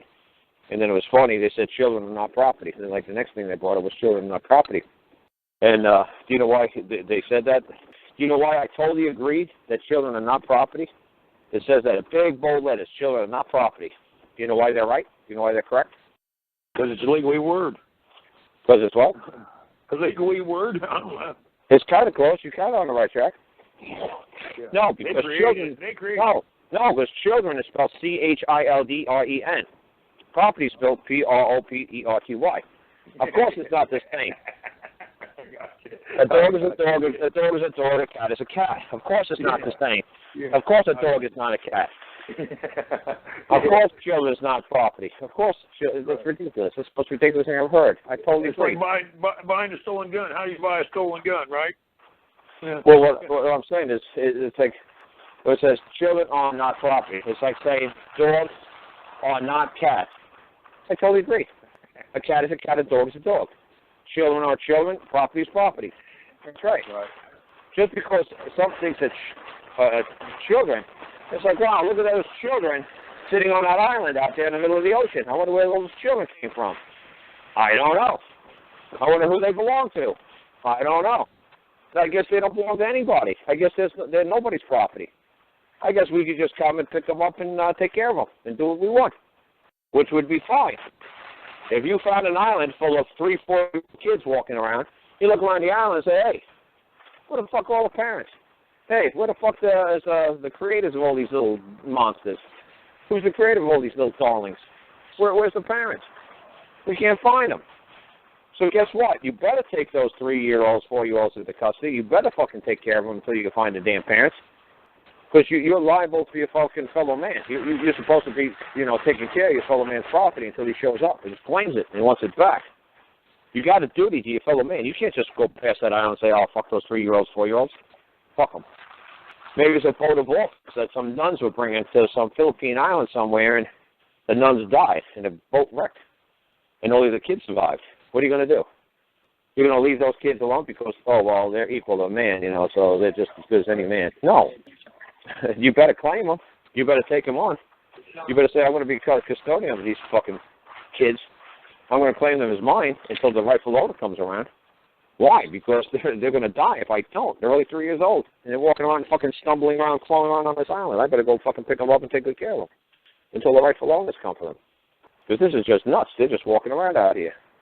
You know, they're just crawling around there. I better fucking take control of them. You know, I go with duty to my fellow man to control and secure his property until he's there and claims that he wants it back. So for me to say that they're my property, you're damn right. The rightful owner, the guy who created them, is here, and he wants them back. Same thing with any of your property. That's right. I created it. It's mine. I want it back. You know, thank you for securing and protecting it. Now give it back. Did you pay for it? No. Did I steal it? No. Any other body on planet Earth says it's theirs? No. Then give it back. That's why the government can't own property. That's why it's ridiculous for the government to say, what, property? No such word. That's right. Not in your language. Not in your beliefs. That's right, because the government can't own property. That's right. All you can do is take that into custody. You can take that child into custody. That's it. You can't own it. You can't say, well, now that child's property of the government, and now you're going to send them off to the military. You can't take that child into custody and say, now I'm going to put it to work in a labor camp somewhere. You know, I could have my kid sitting all day when she gets home from school, knitting sweaters for 8 hours after she gets home from school, making me sweaters, and then I'm going to sell them for $100 a pop. Yeah, I could do that. She's doing homework. She's working home for me. She's helping the family survive. Absolutely. Mom's making a sweater. The other kids are making sweaters. You're damn right. She's going to get her ass in gear and make sweaters so we can all fucking eat today. You're damn right. It's not cruel. It's not evil. That's what we need as a family to survive. Well, damn it, that's what we're going to have to do. We're all going to have to work. We're going to have to work to survive. There's nothing evil wrong with that. They just want to make it seem like, oh, man, you're so mean. You call the children property. Well, technically, it's called slave, but, you know, I think it'd really hurt your feelings if I called my kid my slave. And I gave you the definition of slave. I think that would really hurt your feeling. Because, you know, Lincoln freed the slaves. The only problem is those that are under 18 years old, they can't drink, they can't smoke, they can't drive a car, they can't get a job. I think that's what they used to do to slaves. Oh, the only problem is, no, slaves used to be able to drink. Slaves could smoke. That's right. Slaves could do all those wonderful things. Slaves could have a job. Slaves could get on a horse and ride a horse if they had to. If the master said, hey, I need you to take this horse over there, the slave could fucking ride the horse across the field or across down the road, down to another town. The child can't. You can't tell your kid, hey, man, I need you to help me move my cars, man. Jump in that fucking car and take it down the road for me. Yeah, right. But down here in Virginia, they do. I see little kids like 10, 11, 12 years old driving these great big huge tractors, farm tractors, right down the highway. It's funny as hell. Seeing a little kid piloting one of these massive machines. You know, just flying wide open, 30, 40 miles an hour. Seeing like a little 11, 12-year-old boy that's just hopping in the seat, going down the road. Like, oh, damn. This is crazy, man. But that's the culture we live in over here. That little kid could drive a tractor on the main road, and nobody's going to stop him. They do here in Ohio, too. Yeah, it looks funny seeing that those little kids doing that. Yeah. But, hey, right. Hey, we can do it. They do it. You know, the parents say, hey, I need that fucking kid's ass to go to work. What? I need him to drive this fucking tractor a couple miles down the road. Even the combine that takes up the whole road, they run down the road. You know? Oh, yeah. Oh, it's crazy. You know, and people always say, oh, that's ridiculous. It can't be done. Oh, really? Well, then how come I see it all the time? So that's what I said. It's funny. It's like what you said. When they came out of that little judge's little meeting with the judge, whatever, when you came back in the courtroom, they were deadly serious. Because they were led to believe this. And then when the judge starts explaining to them, no, there's also a that going on in the world. You're living in the this world. This guy's living in the that world. And there's nothing wrong with his world. Nothing wrong with what he's doing in that world over there. He can do whatever the fuck he wants. There's not a fucking thing we can do to stop him. And they're saying, really? He really can? Oh, you better believe he can. Well, you can't stop him? Fuck no. He has every right to believe that that's his and that we stole it. And he's got a damn good point. You know, it was in the private. It wasn't in the public. The public was never exposed to any danger. And who the fuck do we think we are that we're going to fucking take his shit? See, they're not dumb. Like, oh, I thought there was laws that said that we was going to do that. Yeah, the only problem is public laws that says we can't do that. The only problem is this guy was acting in the private. He wasn't doing anything in the public. His drugs and everything were in the private, in his private possession, under his authority, under his control. And this man is starting to figure it out. And if this guy figures it out, we're all fucked. And they're like, oh, no more jumping up and down saying he's an idiot. No, you better not. Because then we have no jurisdiction over him. If you recognize he's an idiot, we got to fucking let the guy go. You got to pray he's not an idiot. Yeah, it was such a sight, man. I've never seen. I didn't have to say a word. I knew when that prosecutor was yelling out, he thinks we got his property, and they went back in that root chamber. I was like, yes. Just go back here and tell him that. He'll tell you. Go ahead. That's right. Yeah. I hear you say that all the time, man. That's right. That's right. It was a good thing. It was. They said that at the end, the judge didn't say anything, but I see we have Mr. Cook here today. The state didn't say that lady acting as a state. You know, my Lord, nobody said nothing. They said the state needs more time to answer. And that's it. Needs more time to answer what? The pretrial. They had to move the pretrial date. And they still haven't got it. You know, that's why I called my lawyer all weekend. What do you mean the state needs more time to answer? I don't know. They moved the pretrial. They said they had to rechange the pretrial date. No. You said that the state needs more time to answer. Answer what? Did you put a question into the court? Well, I told them that. Yeah, I told them to give back my property. I've been filing notices for 2 months now. Yeah, and so the court they needed more time to answer your notice. I'm not sure. What did you ask? Why did you ask the judge? You need more time to answer what? Because all I hear is "shut the fuck up, Sean" out of Carl's mouth. I don't care. That's because you think you hear something over there. Oh, yeah. No, it doesn't mean me. No, you just say to the judge. No, it's very simple. If they say you could ask a question, I didn't say answer these people's questions. You can ask all the fucking questions you want. Who's calling me? Who's calling me out? Are you Mr. Cook? I'm man. Is somebody calling out a man? I don't know anything about this Mr. Cook. That was my daddy's name. I don't accept any titles from any man that I don't know. Is there a man who's calling me out? Who's calling me out? Who's summoning me? Who wishes for me to appear? Because I'm here. I'm here as man. Who's the man who's calling me out? Because only man has a vocal cord. Who's the man? I don't say don't say it in court. I say ask questions. You can keep asking questions. Yeah. I said, did somebody say something they need more time? Yes, the prosecutor. You mean that woman over there said she needs more time? More time for what? More time to answer. The court. Answer the court. What? What's the question that's before the court? So you can ask questions. I'd answer. If they're going to give me a question, I'm going to answer the question with a question. They said, are you Mr. Cook? Are you seeking the man known as Mr. Cook? Because all that's before the court today is man. But do you see something in writing or something on a piece of paper that says Mr. Cook? Is there a man or woman who's going to identify I as a man who's done them wrong to the court? Is somebody going to come forth and say that I'm man and I've done wrong? They could point me out and say, that's the man. I've seen him do something wrong. Does anybody have any first-hand knowledge that I've done something wrong in this court today? Simple shit. When Polly was charged with putting forged commercial paper into the public from a trust, I said to Polly, I don't even know what the fuck that is. I never even heard of such a ridiculous fucking thing. That is about the most asinine thing I've ever heard in my life to be charged with. What the fuck is this guy going on about? What trust? I said, you know what? Honestly, I don't give a fuck. I don't give a fuck what they call it.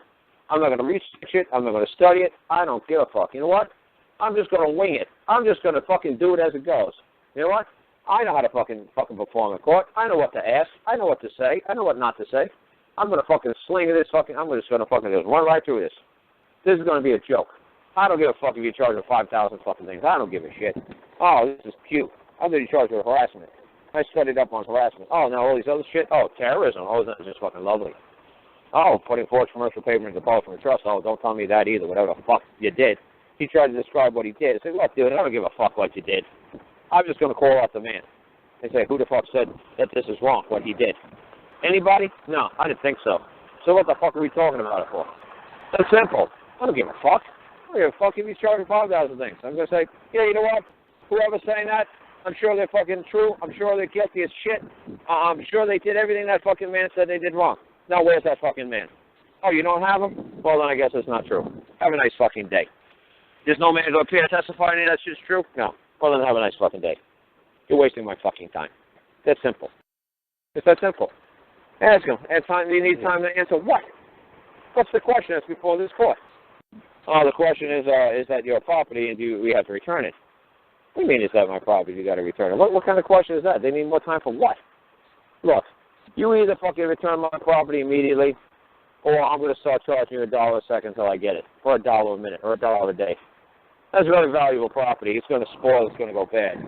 I need to be compensated immediately. Either return it or fucking pay me, so I can get some more.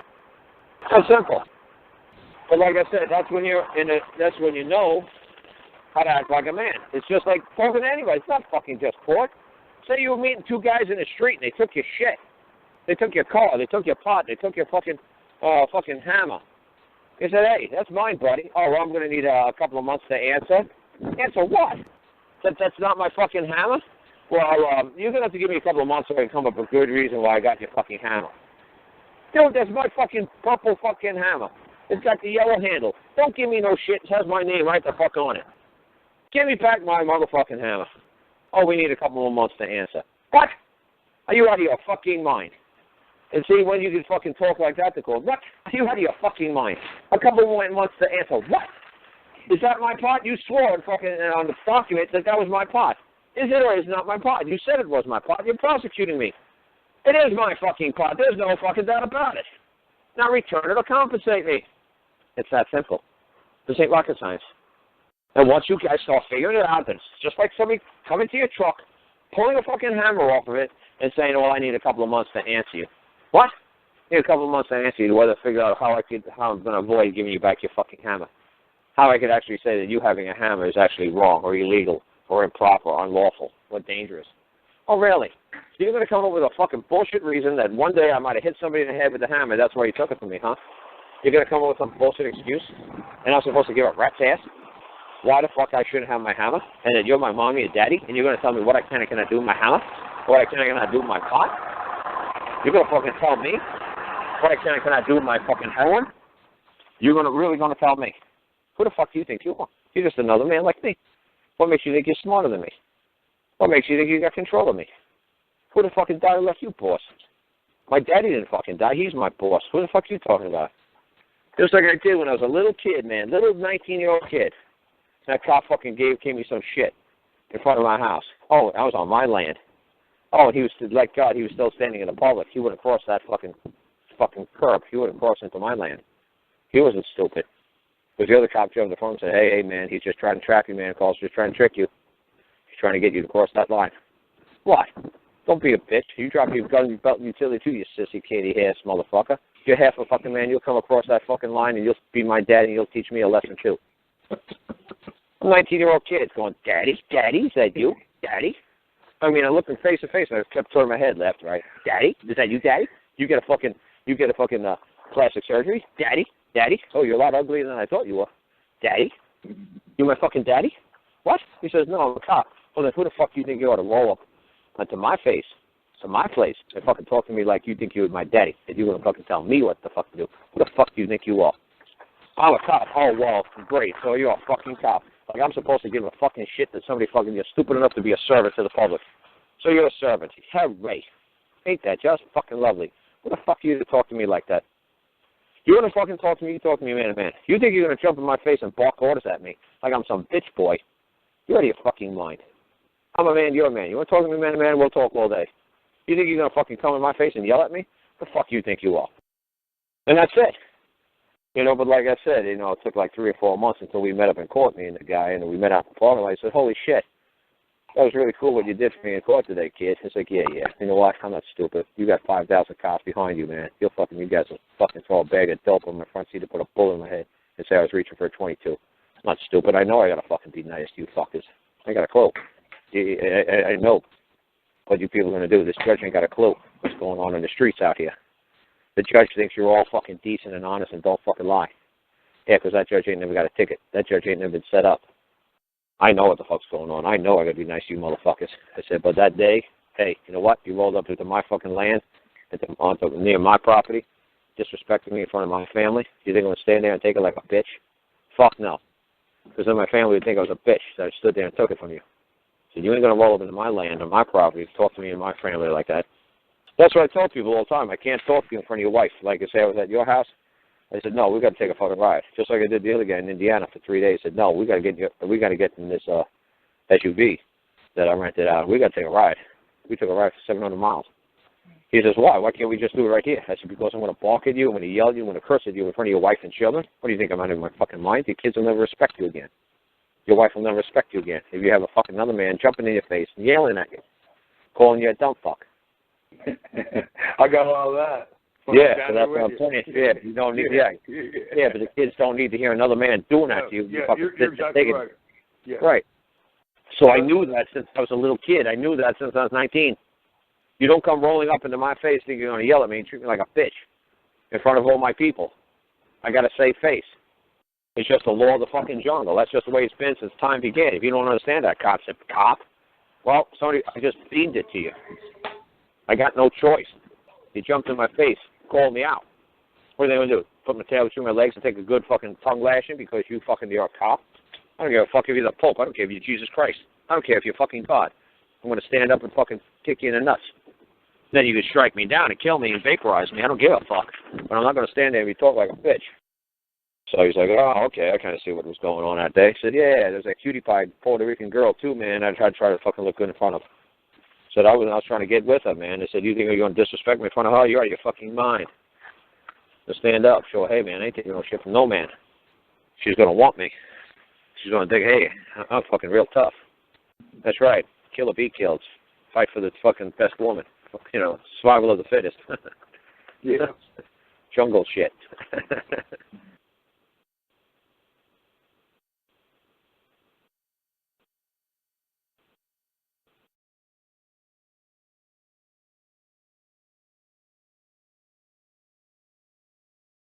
So I say that to my kid all the time. I said to his grandma, my mom, I said, hey, you work today? Oh, yeah, you did pretty good. You sure? You didn't fucking work, you don't eat. You get it, kid? No work, no eat. He said, yes. I said, good. Did you work? And my mom said, yeah, he worked. I said, okay, then let him eat. Don't work, well, we're going to go find something to do. He's going to work for us. We're going to do some stuff. Then we're going to eat. That's the way it works. That's the only way it works. It doesn't work any other way. So you got to get them to understand. You want to work, you want to eat, you got to work. It's that simple. Oh, it's so funny. I had a daughter, a stepdaughter, whatever, and she'd rather not eat and work. I said, then you could just sit there and watch us eat. She's like, okay. She was cool with that. She's a crazy little one, man. She dyed her hair purple a whole bit, tattoos all over the place. She's got a couple of girls. But it was just funny as hell.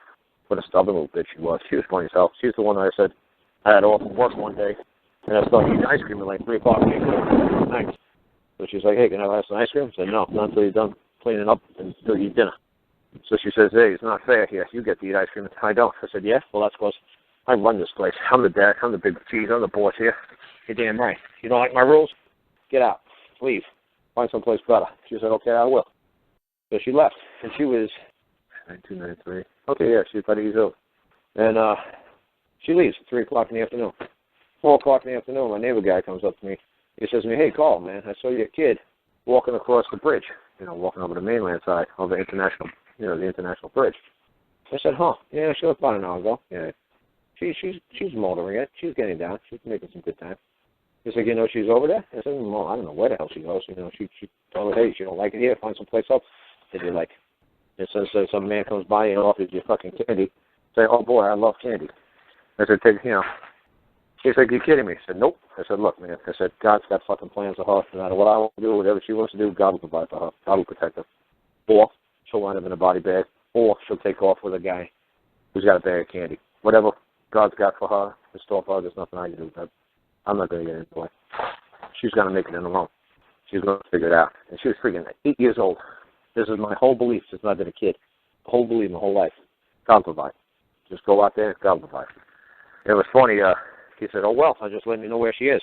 Yeah, and everybody who was listening to the show was like, oh, my God, Carl, I can't believe you didn't get in your car, your truck, and go flying down a fucking road and be a helicopter dad and save her. F that. I ain't doing it. A dog's a dog. If they want to run away, let them run. I'll come look for them real quick, say, hey, nope, going to find them, call them, nope, don't see them, they want to take off, so let them take off. God will provide. I got things to do. I got time to play dog catcher. I got time to play babysitter. I got time for this shit. She was old enough to know right from wrong. She was 8 years old. She wanted to fucking leave. Another man comes by, 5 o'clock. Some neighbor comes by. I said, hey, I saw your kid. I said, hey, where is she?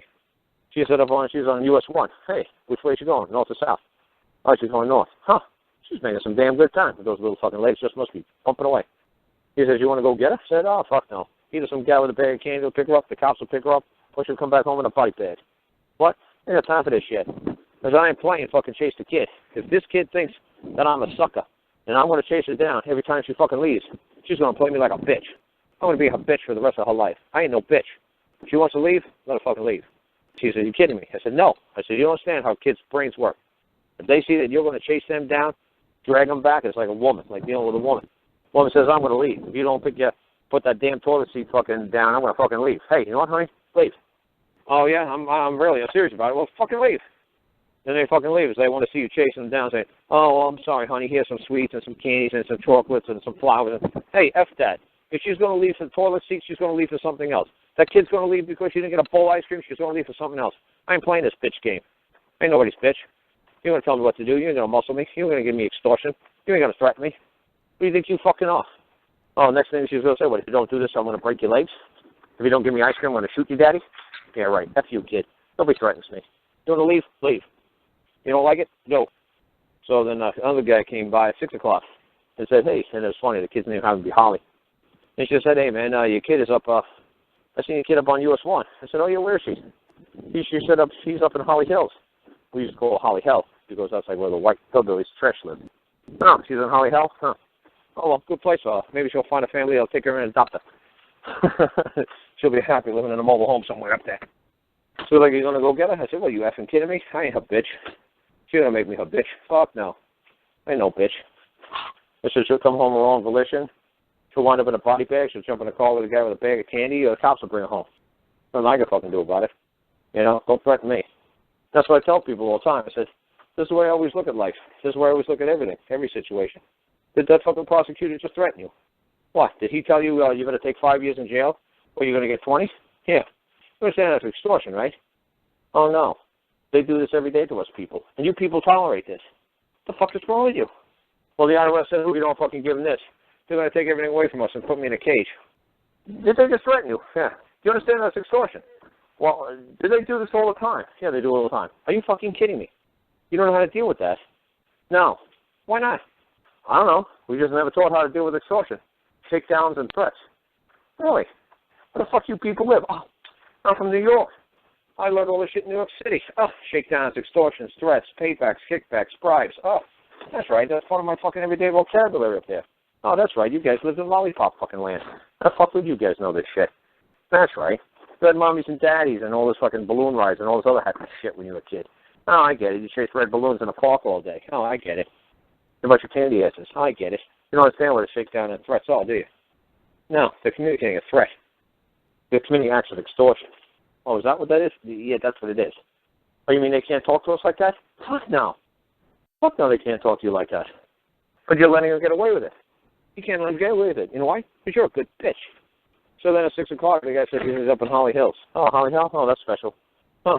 Wonder how much further she's going to go. Oh, well. None of my concern. Time to eat more some ice cream and fucking watch more TV. My day off. I ain't going to fucking sweat it. So about 9 o'clock at night, she comes walking through the front door. Said, hey, you've been getting around town, kid. Yeah. Pretty impressive. You ready to clean up what you got to clean and get some dinner in here so you can get some ice cream? She said, yeah, sure. I said, yeah, that's what I fucking thought. We never had a problem ever again. That was it. It was over.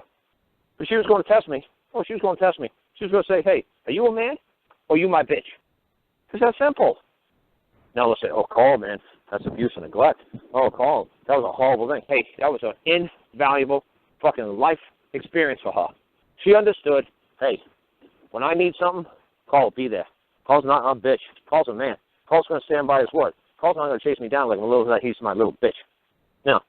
That's the man I'm going to fucking go to, man. That's the guy I'm going to depend on. That's the guy that's going to fucking be there for me when I can't manipulate this fucker. This guy's man through and through. He ain't going to take no shit. And there you go. So everybody will say, oh, look at Carl's towning skills. They suck. Oh, yeah, really? That's just special. It was funny when she ran away. When she moved back to North Carolina, those Indians, they called me up. Tried to put her in all, Christian school. And she said, I ain't going to no damn Christian school. I'm done with it. You know, so that's what she said to Mom and her aunt. Said, I ain't going to no Christian school, so she ran away. So I was living in Vegas.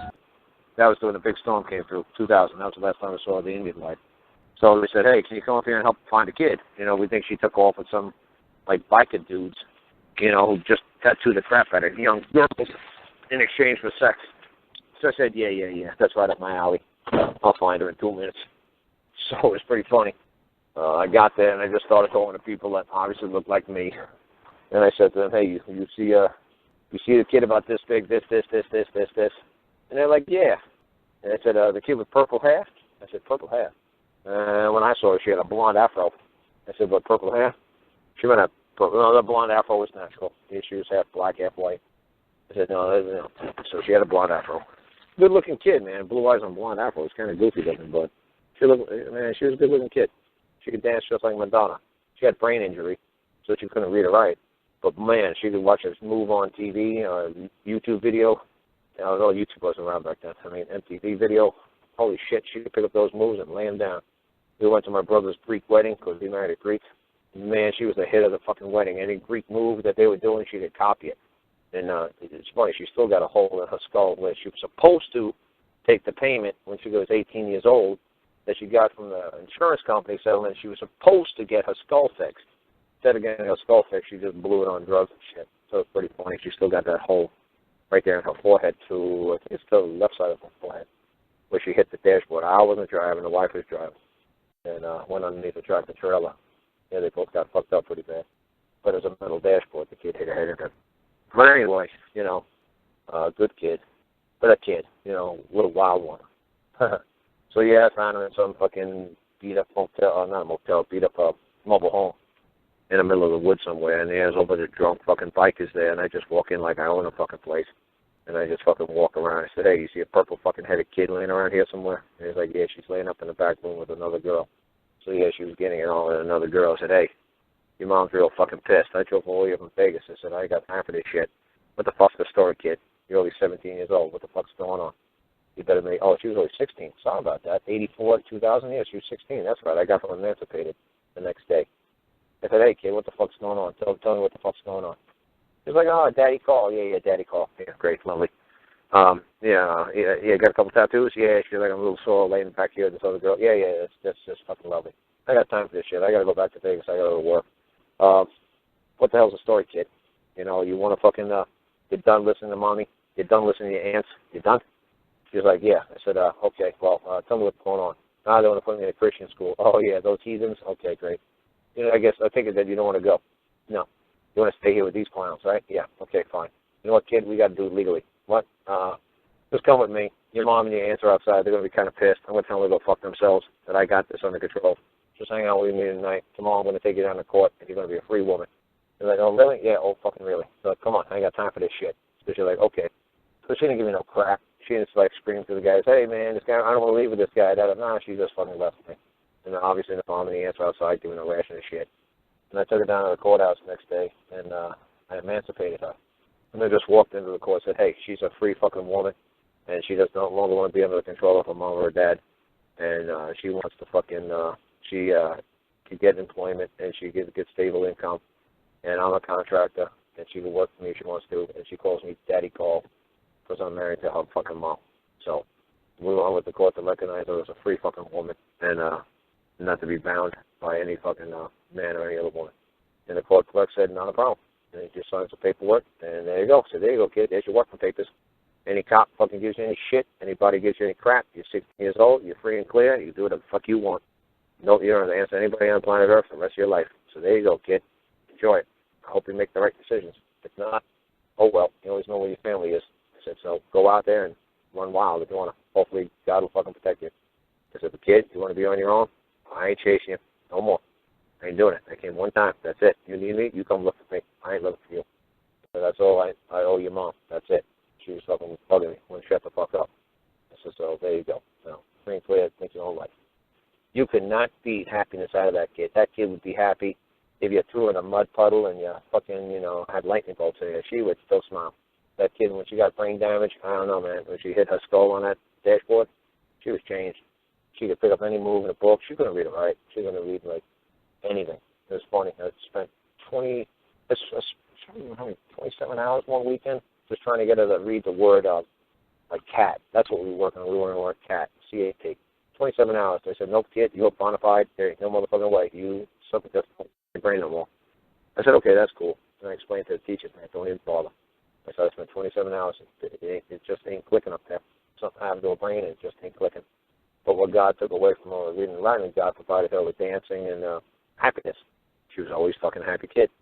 And always crazy, you know, but a good happy, not a crazy happy, like a joker fucking smile happy. She, you know, a pothead smile happy. She was a happy kid. No matter what was in her world, man, she always fucking overcame. She always would see the bright side of it. She was a good kid. But, yeah, you say my parenting skills suck. Well, you got to understand, it's the same way with courts. It's the same way with anything else. It's the same way my mom and dad would have done me. If you want to leave, hey, here's the fucking door. Don't let your ass get hit by going way out. You don't like it? Go. Oh, and I guarantee, man, I would have been back just like, oh, you know, like I would have went around a little bit and said, hey, man, this place sucks. No food, no water, no heat, no fucking, you know, you know what? I think being independent sucks. You know what? I think I'm going to be back to hanging out with these people. You know, I don't think it was so bad after all. That's just the way to do it. I mean, if there's other ways to do it, God bless you. This is just the way I do it. If you don't like it, I don't give a shit. Alcohol is very irresponsible. You know, very irresponsible. Very, very bad. Very bad parenting skills. Very bad judgment. What happened if she wound up in a blind box? Hey, look, if God got her back, one way or the other, she could fall down in the bathtub, bust her head open. When she busted her head into the fucking dashboard, she could have died. All kinds of shit could happen. But it didn't. So you know what? It didn't happen. It's all going to happen, play out for a reason, one way or the other. I don't know why, but it's just going to. So I'm not going to cry over it and not go crazy. Because when people come in and work with me, man, hang out with me, they say, holy shit, a lot of things go wrong while Carl's building something or welding something or concrete work or something goes wrong. A backhoe almost got, you know, flipped over in the mud. Just pretty wild. I had to chain it to a tree. It was tipping. It was a lot of fun. Very intense. Everything's always like really, seems to be really intense. But that's life. That's living. Your heart's not racing and your fucking adrenaline's not flowing. You mean that it's just like a New York attitude, I guess. You know, you got to keep moving, move. You sit on that tower, they're going to run over you. Get up, boy. Gotta go. If you don't take that job, guess what? There's 100 other guys who are fucking lining up outside to take that job from you. You got to work harder, faster than anybody else. Why? They're going to leave you in the dust. They're going to be starved. There ain't no handouts for a white guy. It ain't going to motherfucking happen. So you got to get off your ass and work hard as fast as you can. So that's why it's kind of hard for, I guess, people to understand. It's a lifestyle. You know, like I said, when I was a kid, I worked on the docks. I worked on loading docks. I worked on in warehouses, shipping departments. You know, drove trucks, drove forklifts, and I did the normal work. You know, good backbone and fucking just keep hustling, make money, survive. I was very proud to be getting the hands dirty. Very proud that I could provide for my mom, provide for my brothers and sisters. I was very proud that at 16 years old I had a full-time job. You know, and I looked old enough with a beard that I could pass through. The guy wrote up 23. And I said, good guess, you know, I'm 22. And he says, oh, yeah, what's your birthday? So it's like 10/20, let me back it up, 1957. Pretty funny. I do the math in my head real quick. You know, it's like, oh, okay. It's just intense. And like I said, and that's what's fun about dealing with this court stuff. I mean, I'm reading this answers from these fucking people. It's ridiculous, man. You know, I don't see anywhere in the history of Virginia that anybody addressed this matter. Fun. Man establishing its own court, a public building. Oh, never seen anywhere in the history of Virginia. So that means it's never been done, like flying to the moon or flying an airplane or flying above the ground or, you know, that's never been done. Well,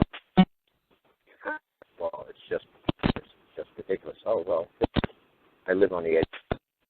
Okay, that's what the guy said. So I'm going to put the guy's answer in on the website. I'll have you guys read it. And you guys going to laugh your asses off. So, holy shit. The guy who's writing this fucking thing is writing 3-year-old. You guys know my stuff.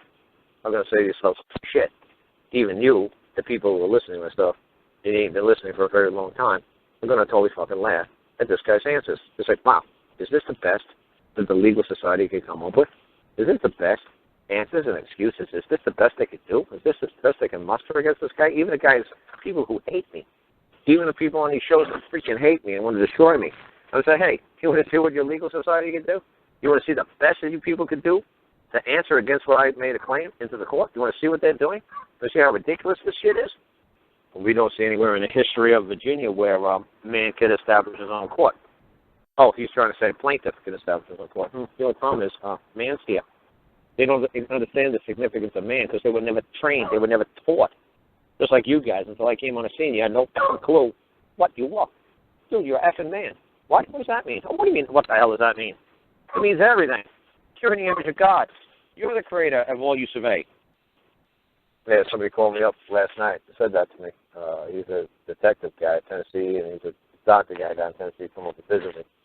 They asked me this question. He said, well, I said, I'm suing these bastards. I said, making a claim for compensation, blah, blah, blah. So he said, so you're going after the money? I said, sir, I'll go after whatever the fuck I can get. I said, if I get money, I get money. If I don't get money, I don't get money. It's no big deal. I said, if you're talking about hard currency, that's fine. That's lovely. Everybody can use hard currency. If I get it, I get it. If I don't, I don't. I said, God, don't worry about what I get. He said, we're trying to get your kids back. I said, get kids back for what? What's the purpose? I said, look at all these valuable lessons these kids are learning. I mean, it's unbelievable what they're learning. I said, can you imagine if I tried to punish my kids like that? Can you imagine if I told them they got to sit on their bed all Christmas holiday, that they can't come out and spend Christmas Eve with us, they can't do Christmas Day with us, they don't do presents with the family, they don't go to see the lights, they don't get to watch TV and watch Christmas TV shows, they don't get to do Christmas songs, they don't get to be in a Christmas play that they're in every year, the Christmas parade they're in every year. And they have like a Christmas band festival that they're in an orchestra. One plays the clarinet, one plays the flute. Can you imagine me telling them they can't be a part of any of that? None of that. Zero. Do you understand how hard the government would come down on my ass? How hard foster care would come down on my ass? How hard CPS would come down on my ass? Call me every evil motherfucking thing in a book. But since all these cute social workers did this to the kids, and cute judges, and cute little associate degree women, and cute PhD degree women, they all have their little pocketbooks and hats that match their shoes. They all fucking put the kids there. They say, well, that's good. The kids are in a good, safe place. Really? Compared to what? If they were with me, can you imagine if I did that fucking shit to them? How bad you'd call me a horrible, evil fucking dad? How you'd call me a horrible, evil fucking monster? If I did that, but since you ladies did that, well, that's okay. Well, really? So that's okay. So this has given me an invaluable time with my kids to explain to my kids, this is what the government shows you they are. There are a lot of loving, hugging kids, beautiful, nice jewelry, and nice makeup, conference meetings, and they all give each other high fives and big hugs, and they give each other gifts and little gifts. They have these little conferences and seminars. Life is for these children. Yeah, and your life it's like being in prison, ain't it? You sit on a fucking bed all day, and that's all you fucking do is look at a wall. How do you like it, kid? You liking your government now? You liking your teachers now? You liking your guidance counselors now? You liking your social workers now? You liking the kid? You liking your judge now? Huh? You like your guardian ad litem now? Huh? You like it? Huh? No, that's what they said. The kid wrote me an email. First thing she said, I never realized how much I missed you all and how much I love you. Yeah, until it's all taken fucking away. That's what I explained to the guy last night who was a detective guy. That's what he used to be. And I said to him, oh, he's like, really? So you're not trying to get him out? I said, fuck, hell no. I want them to get out. I want them to want to get out. They are going to want to get out. They're the ones that are going to have to fucking tell these bastards, hey, I want the fuck out, and I want the fuck out now. I'm done with this shit. I am fucking had it up to here with your crap. I want out, and I want fucking out now. That's when I hear my kids fucking scream out. Good. You want out, kid? Good. Then we'll work on it. Until then, hey, you like it there? No. You better fucking call out. You better say, Daddy, get me the fuck out of here. If they just say, hey, you know what? Hey, this is great. Oh, really? If you like it, stay there. Who the fuck am I to be an evil fucking bastard and take you away from such fucking joy and happiness? Social services is lovely. The government's there to fucking help. Fucking enjoy your fucking stay. Yeah, uh-huh. And when the kids had it up to here and said, hey, man, we've been bullshitted. This place sucks. These people aren't here to help us. These people are here to fucking destroy us, take everything away from us. We're never going to see our ponies again. We're never going to see our flutes and clarinets. We're never going to see a fucking home again. We're never going to see our brother. We're never going to see our ponies. We're never going to see our chickens no more. This is fucked. This sucks.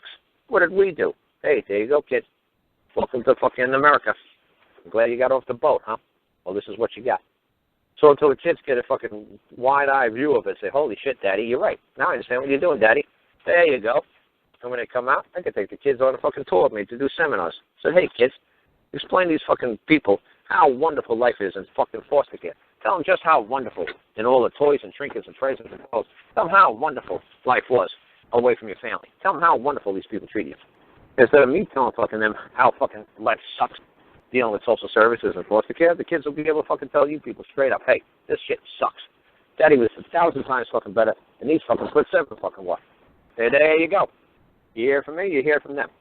That's right. I don't want to tell how Daddy's so fucking wonderful. I want them to tell how Daddy's so fucking wonderful and how grateful they are that they got a fucking daddy. And Daddy don't treat them like the fucking social service people do. And then when they get older, 18, 19 years old, and they start going to college and social service people try to talk to them and indoctrinate them, they can tell them, hey, they can tell their friends, hey, how was that firsthand? Foster care sucks. Everything about the government sucks. These people just fucking lie like crazy. They all suck. Good, kid. You tell them. You tell them. Tell them, kid. You tell them who your fucking daddy was. You tell them what your daddy does or what your daddy did. Daddy might be dead by then. Did you tell him that Daddy fucking stood up and said, hey, you know what? We ain't going to take this shit no more. You know what? You work for me. That's what I want my kids to know. So the guy was like, oh, you're not trying to get your kids out? No, fuck no.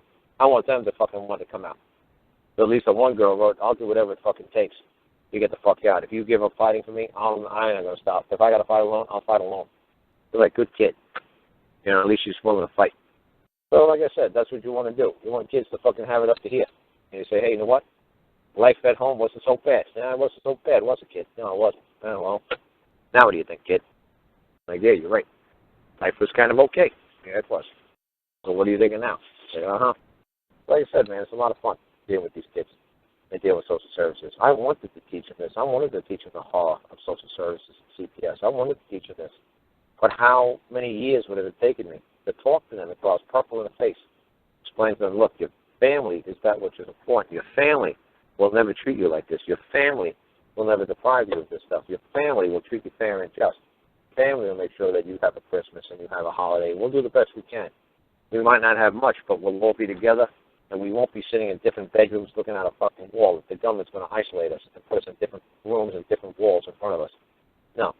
We're going to be together, and maybe we don't have nothing but a peanut butter sandwich for fucking dinner, but we're going to share it. We're going to share that sandwich, and we're all going to have a happy fucking Christmas and hope for a better New Year. That's what we're going to fucking have. We're going to have hope, we're going to have family. The government ain't going to give you shit. And these fucking women will spend time with their family. Oh, Paul's an evil bastard. Oh, we had to take the kids. Oh, yeah, Paul's an evil bastard. Yeah, what does Paul do? Well, nothing that we could see, but you know what? He's a man. He's got to be evil. He's not just kissing our ass and doing what we tell him to do. He's got to be a fucking son of a bitch. Oh, really? So that's the reason why I don't have my kids, huh? That's why the kids aren't with me. Well, you can't be any good. Why? Because you're a man. And we're women. We have pocketbooks that matches our handbags, that matches our fucking shoes, that matches our fucking makeup, that matches our fucking hats. You know, we're somebody. And a man's nobody. No, a man's evil. White man just wants to control the world. White man's evil. You're evil. You're white. Oh, really? Okay. That's just nothing. Ain't that special. You know, I hope you enjoy your fucking 60 years on life with fucking a herd of cats, because that's what you're going to get with you. Somebody don't want to deal with you. I know why now. You got no children. But like I said, man, they're just a bunch of bitter fucking women. And they're going to try to fucking control everything. Oh, it's fine. Let my kids see, hey, when a woman starts talking like that from now on, what are you going to do? I'm going to tell her to go fuck herself. Oh, I can't wait for the kids to come out. I don't care if it's 1 day. I don't care if it's 1 year. I don't give a fuck how long it takes to get them out. So they're so hardcore when they come out and say, hey, that teacher says to you, hey, what's going on at home? Say, fuck you, cunt. That's all I want to hear you say. Repeat after me. Fuck you, cunt. That's it. That's all I want to hear you tell that fucking teacher. You teach me 1 + 1 is 2, and A and B is C. That's all I want to hear from you. I don't want to be indoctrinated. I don't want to hear how don't talk about my family. Back off. Just say, back off, bitch. If she's got a problem with the way you talk, you tell her fucking call me up, and I'll say, oh, what's your problem, fucking honey cakes? Oh, you don't like the way my fucking kids talk to you? Well, stop being a stupid cunt and stop fucking trying to indoctrinate me with your kind of goddamn bullshit. How's that, honey cakes? Like the way Daddy talks? Yeah. Well, go fuck yourself. Don't know where they got it from. It's like, look, I had it up to here. My servant's fucking telling me what to do. The servant's trying to manipulate I and my family. Fuck that shit. I'm done fucking sweet talking these fuckers. I don't think I've done it ever in my life. I know that I'll try to be nice. I'll try to be polite. I'll try to be decent. And as soon as I think that you're trying to run over me, are you trying to control me? Are you trying to talk to me? Like, did you just ask me a question?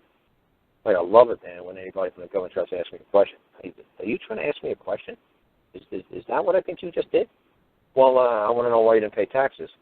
You want to know why I didn't pay taxes. Some man is asking another man why I didn't pay taxes. That's a lovely fucking concept. That's a lovely belief. You want to get into my personal monetary affairs. You want to know what I have in my bank account, how much money I make, and you want to know how much and where I work. Huh, really? And you know that's private. And that's pretty ballsy of any man to ask another man, how much money do you make every year? Who the fuck are you? Are you my daddy? And if you're not my daddy, you better have a damn good fucking reason why you're even talking to me. And there better be a better reason why you're asking me a question. You're not a public servant, are you?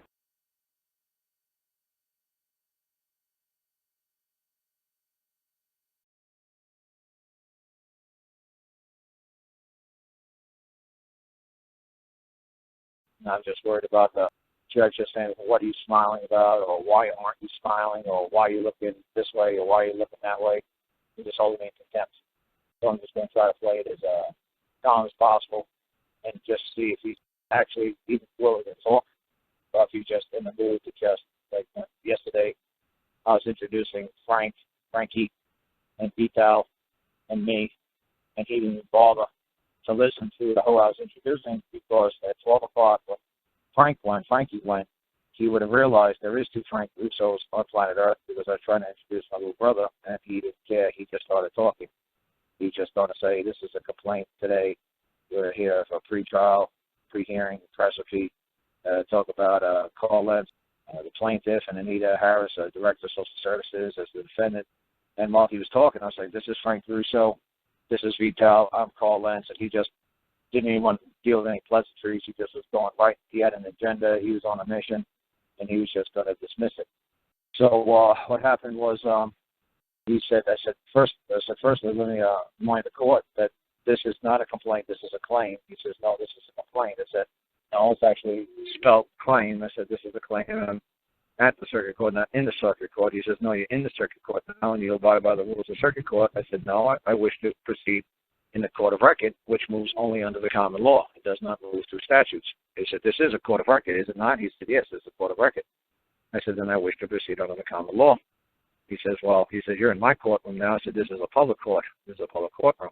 He says, well, you're in my courtroom now, and this is how we're going to proceed. I said, no, we can proceed, but I wish to proceed, by trial by jury. I don't wish anybody to view the case until it's open before trial, before the jury. I said, look, sir, I'm not a plaintiff. It literally means in French that a nagging old woman. And I said, I'm not saying that Anita Harris is Director of Social Services. I have no idea what her titles are. I don't know. All I know is that was a woman I was speaking to. And all I know is I'm a man. That's all I know. I don't know anything else about plaintiff, because to define me as an old French woman doesn't make too much sense to me. And he says, well, this is my courtroom. I said, yes, sir, I believe you believe this is your courtroom, but I, paid the filing fee for court of record. And I wish to proceed through court of record. I said, is this a court of record? He said, yes. I said, then what's the rules of a court of record? He looked at me. He says, this is a court of record. I said, what are the rules? I said, look, sir, I'll help you. I wrote a law dictionary. I said, one of the rules that only moves under the common law. It's in Black's Law Dictionary. It clearly says only under the common law a court of record moves. And it says that you, as a magistrate or a judge, are independent of the tribunal. You're just to sit and witness what the jury decides. He says, I'm going to dismiss your claim. I said, I got you. You said it was a claim. I thought you said it was a complaint. I thought you said there wasn't a claim before the court. I thought you said it was a complaint. I got you. And everybody heard you. I said, you know what? I'm sure you don't remember me, sir, but back in 2008, you had a case against me and Michael. And I had to explain to you the difference between legal and lawful, and you didn't believe me until you read it out of the Code of 1950, until you read it out of the Virginia Code book. In open court, you did not believe me until you read it for yourself. I said, then 2 years later, I had to file a suit against the court clerk because she interfered in my right to access this court. I said, and you're doing the same thing. You're interfering in my right to access this court. I said, so I'm going to file a claim against you as well. I said, this is going to have to be a federal question. I said, because I paid you money, I paid you $100 to give me a court of record and to give me trial by jury. So that's theft of services, because I paid you for something and you will not allow me to have it. When it's within your power to let me have it, you just decided you won't let me have it, and you didn't give me back my money. That's theft of services. I said, you can't do that. I said, I'll see you. I said, I got to see you in court at 3 o'clock, and I thought it was Tuesday, but the other bailiff said, no, it's Tuesday. And what was funny is he kept telling the bailiff, get this man out of my room, get this man out of my room, get this man out of my room. And what was funny is the bailiff wasn't making any attempt to touch me. So it kind of felt good that the bailiff was like, wow, this is the first time I ever heard anybody talk like this. And I'm thinking that's what because the bailiff probably heard him talking to the attorney for the other side, saying, oh, we're going to so nail this guy. We're going to so nail this guy. And the bailiff was probably like, no, this guy's good. I like this stuff. The bailiff's probably like, hey, what's this guy talking about? This is some really good stuff.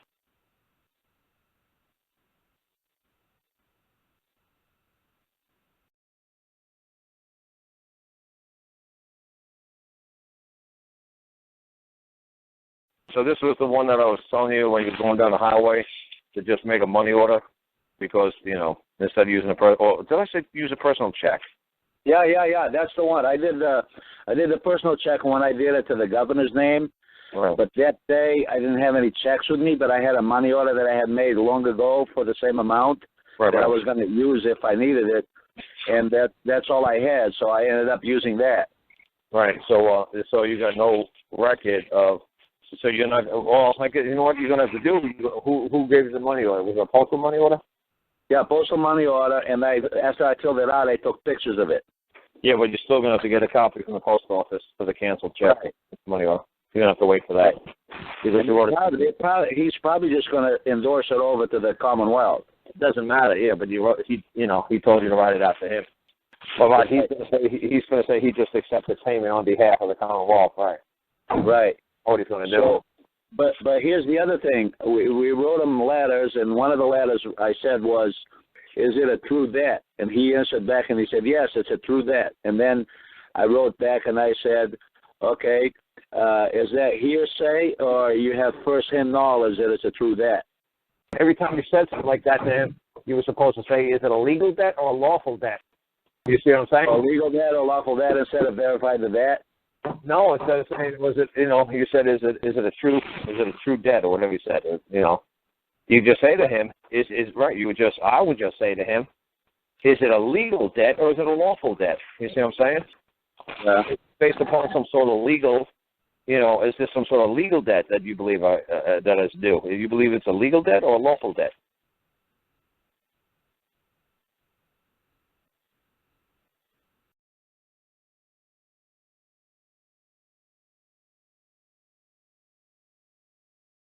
Like I helped that lady in Indiana.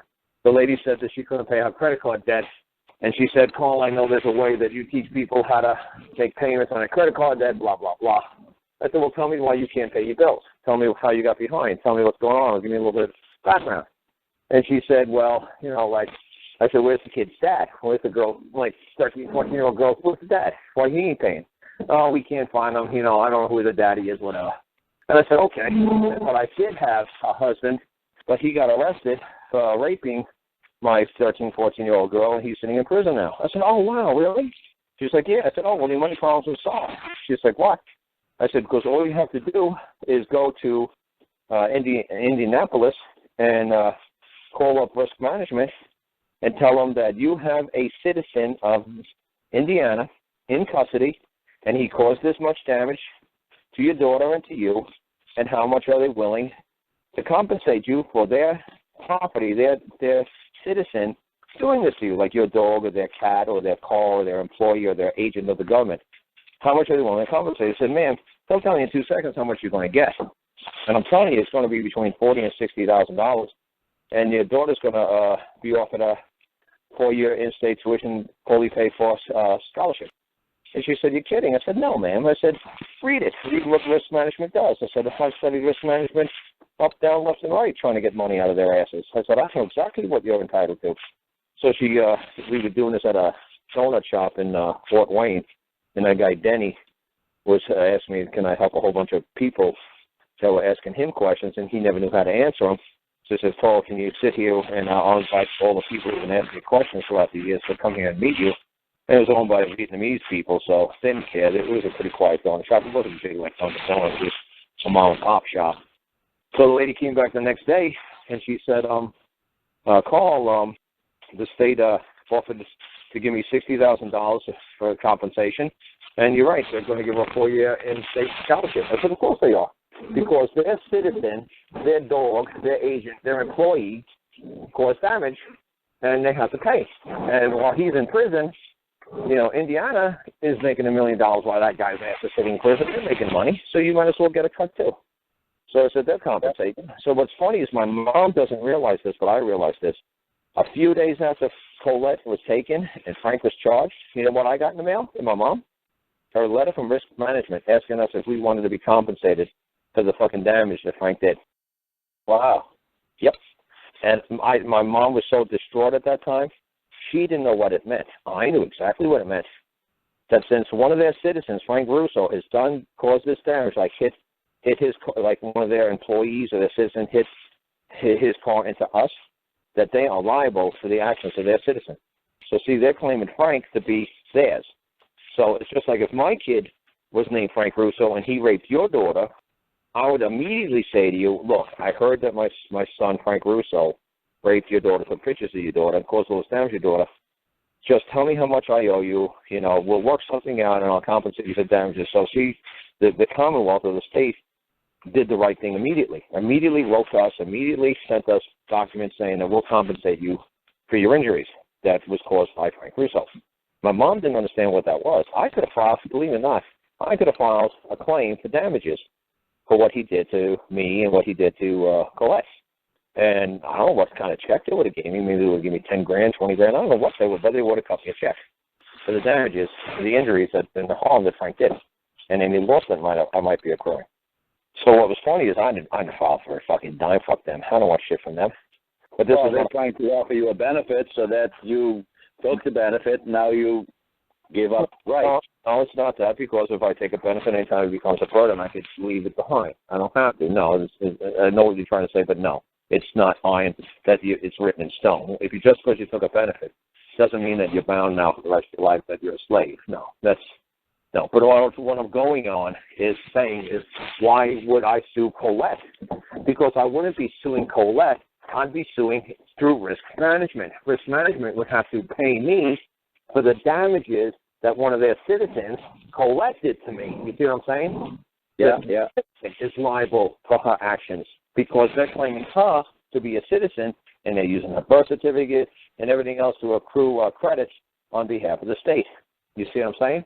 Yeah, I got it, yeah. They're claiming her, like an IRS tax dependent. They're claiming her. So now that what they're claiming is theirs, cause harm to I or me, you see what I'm saying? Liable. Go after Colette, and I could send it to Risk Management and say one of your citizens visits me. And they'd have to, right. if they want to take her as a benefit and say that she's theirs, and they're getting federal money, you got to believe they're getting federal money for her being in foster care. They have to toss me money for what caused me harm. She lied. She caused me harm. She caused me to accrue a financial loss.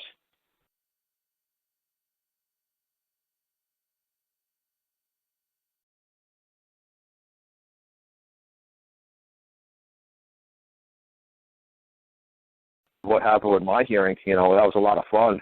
Where I just I walked in and he starts saying, we got the case today, the Karl Lentz, the plaintiff notice, plaintiff Karl Lentz. I ain't no plaintiff. We could talk about that one, but I'll do that some other time. That was a funny one. I had a good time with mine. But again, but the judge gave his opinion on mine as well. He said at this time, there's not enough evidence, and the case isn't clear enough for him to make a ruling one way or the other, because he doesn't, I wrote like one sentence. He's like, I don't know enough to judge this case. There's not enough. Wait a minute. So what he wrote is different from what he told us in their hearing. No, he said he's going to dismiss my claim. Oh, he said he's going to dismiss my claim. I said, I got you. You called it a claim. I thought you said there's no claims in your court. I got you. So he dismissed it. Okay, he didn't discharge it, and he did dismiss it with prejudice. He just dismissed it, and his ruling was basically the same with Frank's. There's not enough here for me to make a ruling. He says, I, man, claim the wrong trespass, the Exhibit A. He says, I don't see enough here to do anything. See, he wants me to do a statement of fact. He wants to do the nature of the parties. He wants me to do venue. He wants me to put down the jurisdiction. He wants me to do the code that I'm relying on to move the court. He wants me to do all that crap. And I'm just like, no, dude. I'm claiming the wrong trespass. Get a jury. He knows what he did. I know what they did. There's the exhibit. Get it in front of the jury. Let the jury decide. I don't want you to do a damn thing with it. I didn't ask you to sit here. You know what? I paid that lady $100 to have a trial by jury. If you guys don't give me a trial by jury, you took my money, and you took my money, and you're not going to give me a trial by jury? Right. Okay, fine. Then you commit fraud. You know I asked for a trial by jury. Is this trial by jury? No. Then why don't you tell me, well, it's conditional. Maybe we'll give you one, maybe we won't. I'll fucking decide whether you get it or not. You didn't say that, did you? No, you did it. So you took my money, and now you led me to believe I'm going to trial by jury. You took my money, and now you're not going to give me trial by jury? What are you saying? You told me you're going to give me this venue, this dance hall venue, and you told me I could play polka music. Now I fucking get here, and you tell me I got to play rap. I don't play freaking rap. Well, that's what I like to play in my courthouse. Well, it ain't your freaking courthouse, pal, judge. It's a people's courthouse, and I'm renting out this venue to move a court of record, and this is a court of record, right? Well, yeah, it is a court of record, so what's the elements of a court of record? And I asked them that. I said, you're independent of the tribunal. You sit to the side, and I'm going to present my case. They're going to answer to my case in front of the jury. Let the jury decide. You have nothing to do with this. He's like, what? That's crazy. I said, obviously, you don't know the definition of a court of record. So you've been sitting here for 20 years. I said, I ain't going to teach you this. I told you that. And then I started going back memory lane. I said, I told you this back in 2008. I told you this was illegal and lawful. I'm not going to sit here and explain to you what a court of record is. If you don't know, you don't freaking know. You know, you heard me. So you were there. That was a lot of fun. I laughed my ass off, you know. Yeah, and Frankie's thing, which, you know, they did their whole thing with Frank, he said he was dismissing the complaint, not on the motion that they filed to dismiss, but the damages couldn't be calculated. That's not what they used, but something like that. Could not be calculated. I'll tell you what the ruling actually was. You're right about that, but I'm going to give you a more precise answer. What he says, it doesn't say the date in which the damages occurred. Yeah, I was just going to say that, yeah. Okay, the initial date. So it says, you got to give me something so I can start doing calculations. Right. So look, see, the judge didn't trash us, didn't trash the cases. The cases could come back anytime we fucking want to bring them. I could play it through the legal system. I could play it the legal route if I want to, but no, I want to still play it through the court of record route. And now that Colette lied and there's no pictures and they couldn't find a damn bloody thing on them, it's going to be a lot easier for me to move my case.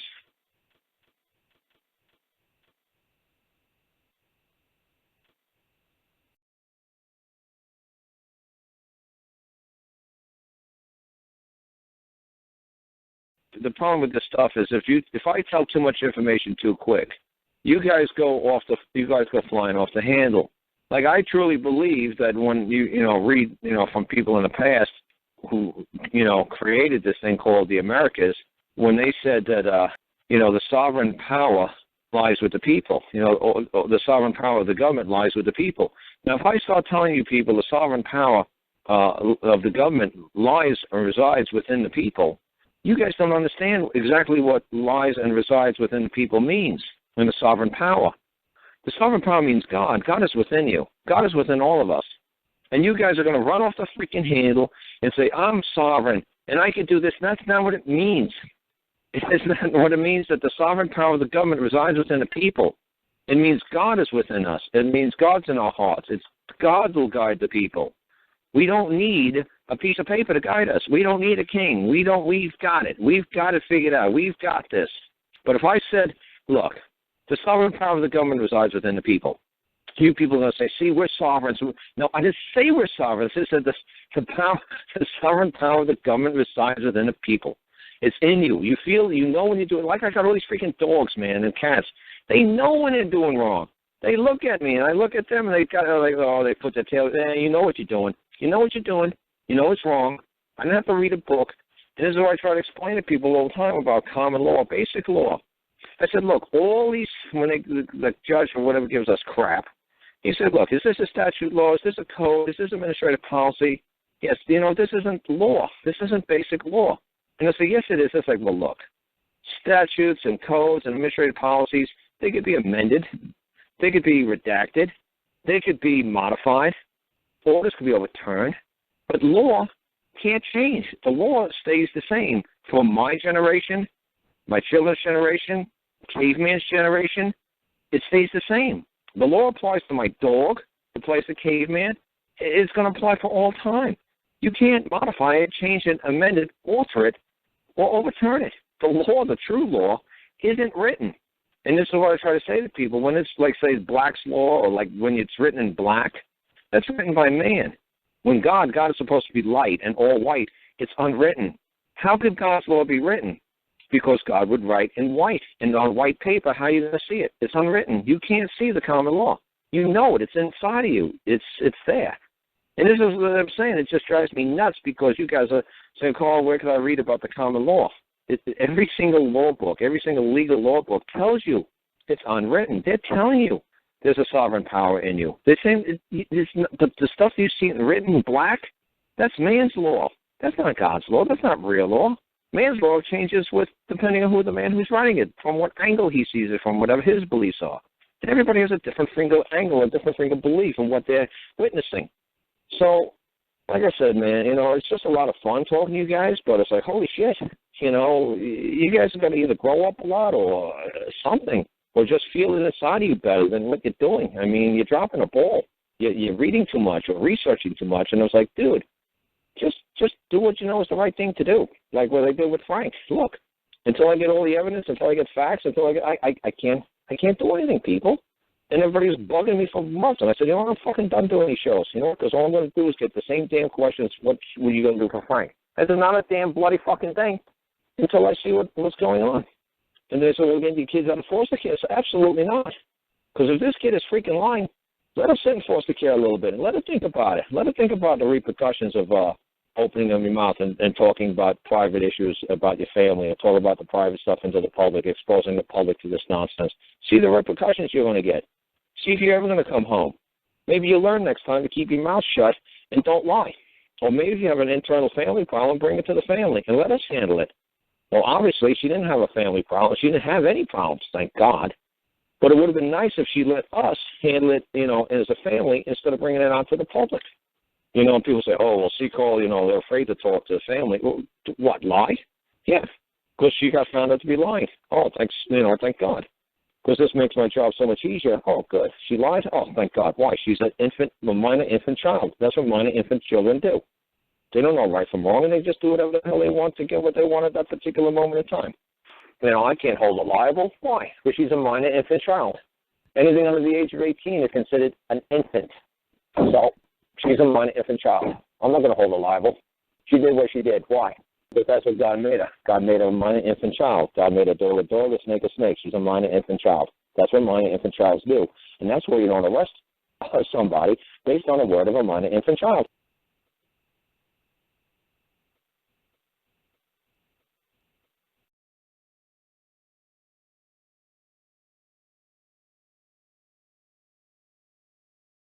Basically, my mother has made a phone call to DCYF, and needless to say, me and my mother don't get along very well.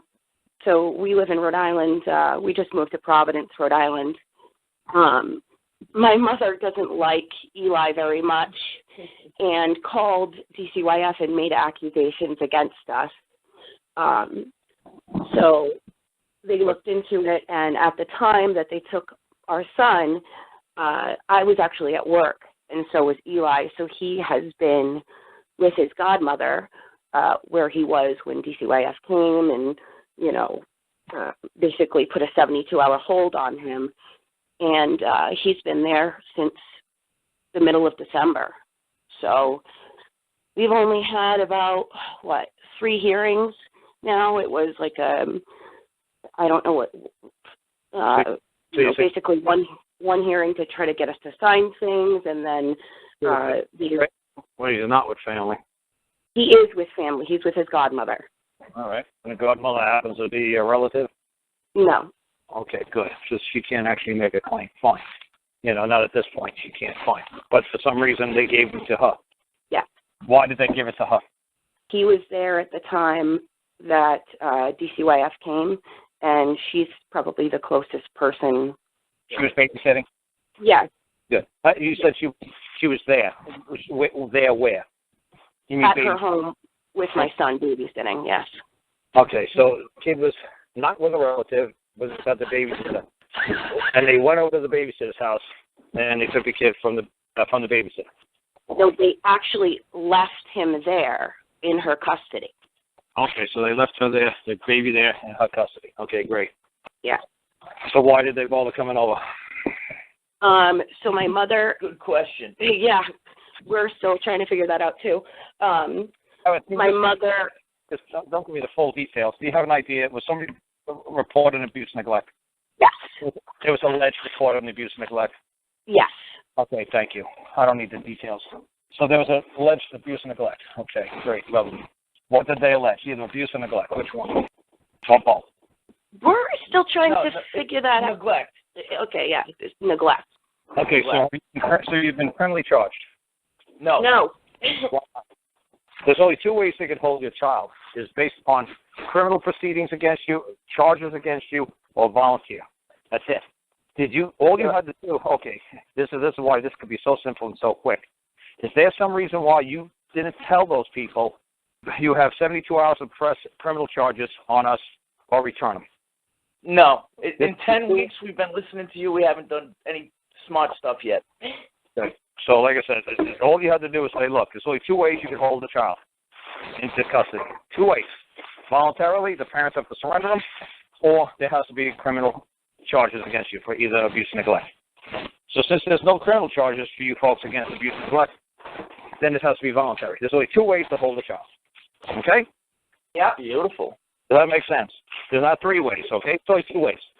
Abuse and neglect or voluntary. Okay, voluntary. Okay? You guys got appointed a public defender, right? No. Okay, do you guys get your own attorney? No. Okay, so when you go to the hearings, what do? We originally started trying to, like you would call him a guru, we tried listening to somebody. Then we found your stuff, and everything's just been continued so far. We haven't really pushed in any direction. Let's do one thing at a time, okay? I'm not that fast on the update, okay? You said you tried to follow a guru. What did you do when you followed the guru? Yeah, we just tried the same thing. We just said we want our property back, and the lady started yelling at us. She said that he's not property.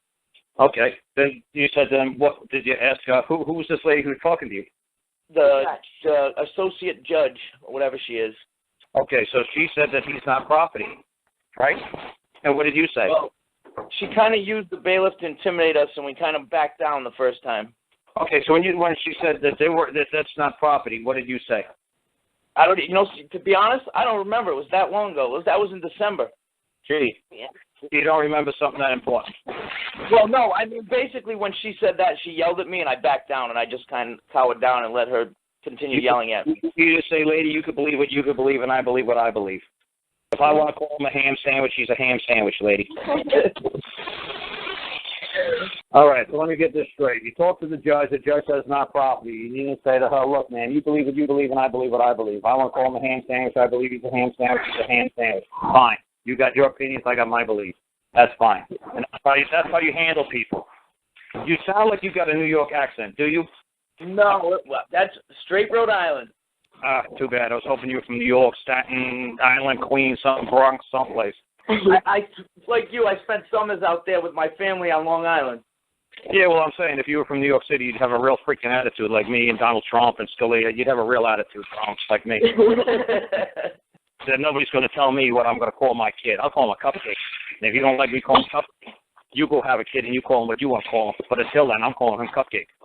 You have to really develop an attitude with these people. You can't kiss their ass. You can't just let them, nail you back into a corner. All you have to say to the judge is something that's simple. It's like, he belongs to me, give it back. Well, that's my property, give it back. If the judge says, okay, he's not property, it's like, okay, let's make it even simpler. He belongs to me. Does he not belong to me? Yes or no, because that's the definition of property. Something that belongs to somebody. Does he belong to anybody else on planet Earth other than I? No. So I guess I recommend that you give him back, because he belongs to me.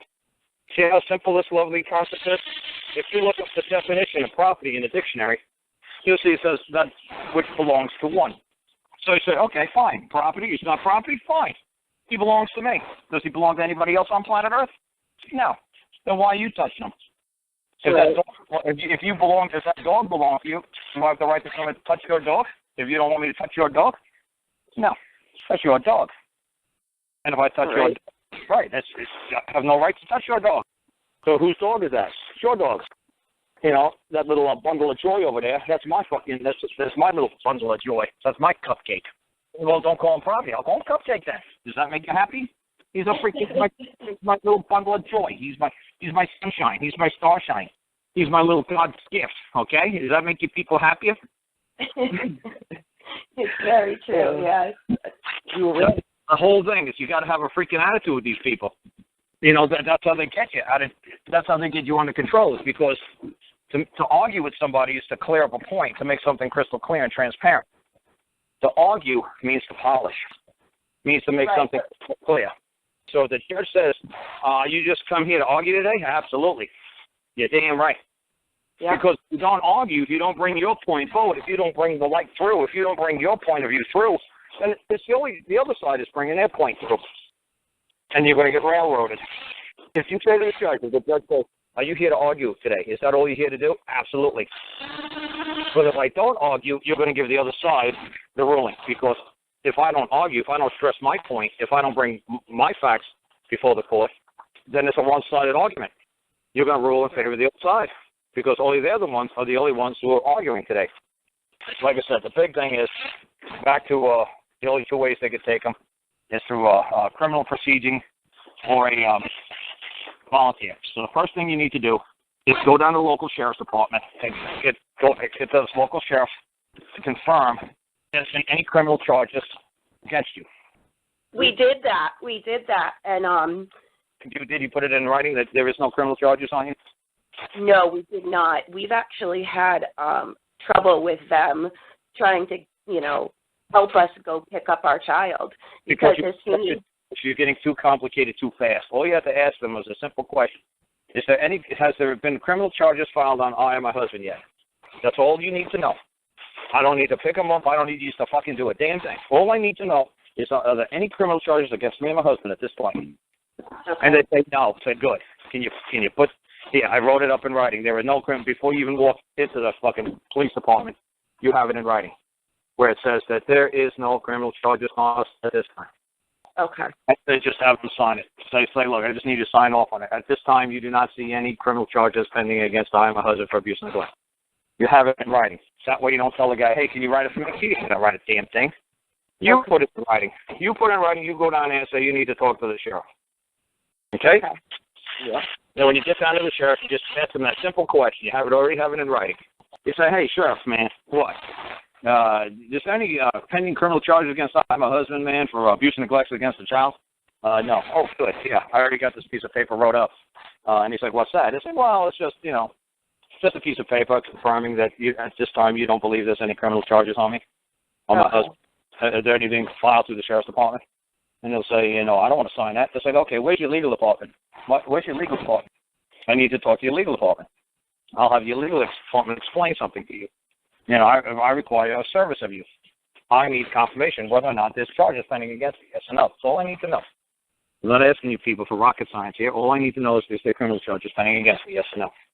Okay. And if it says no, then what you could do is you could say the sheriff refused to sign confirmation that there are no charges on this date.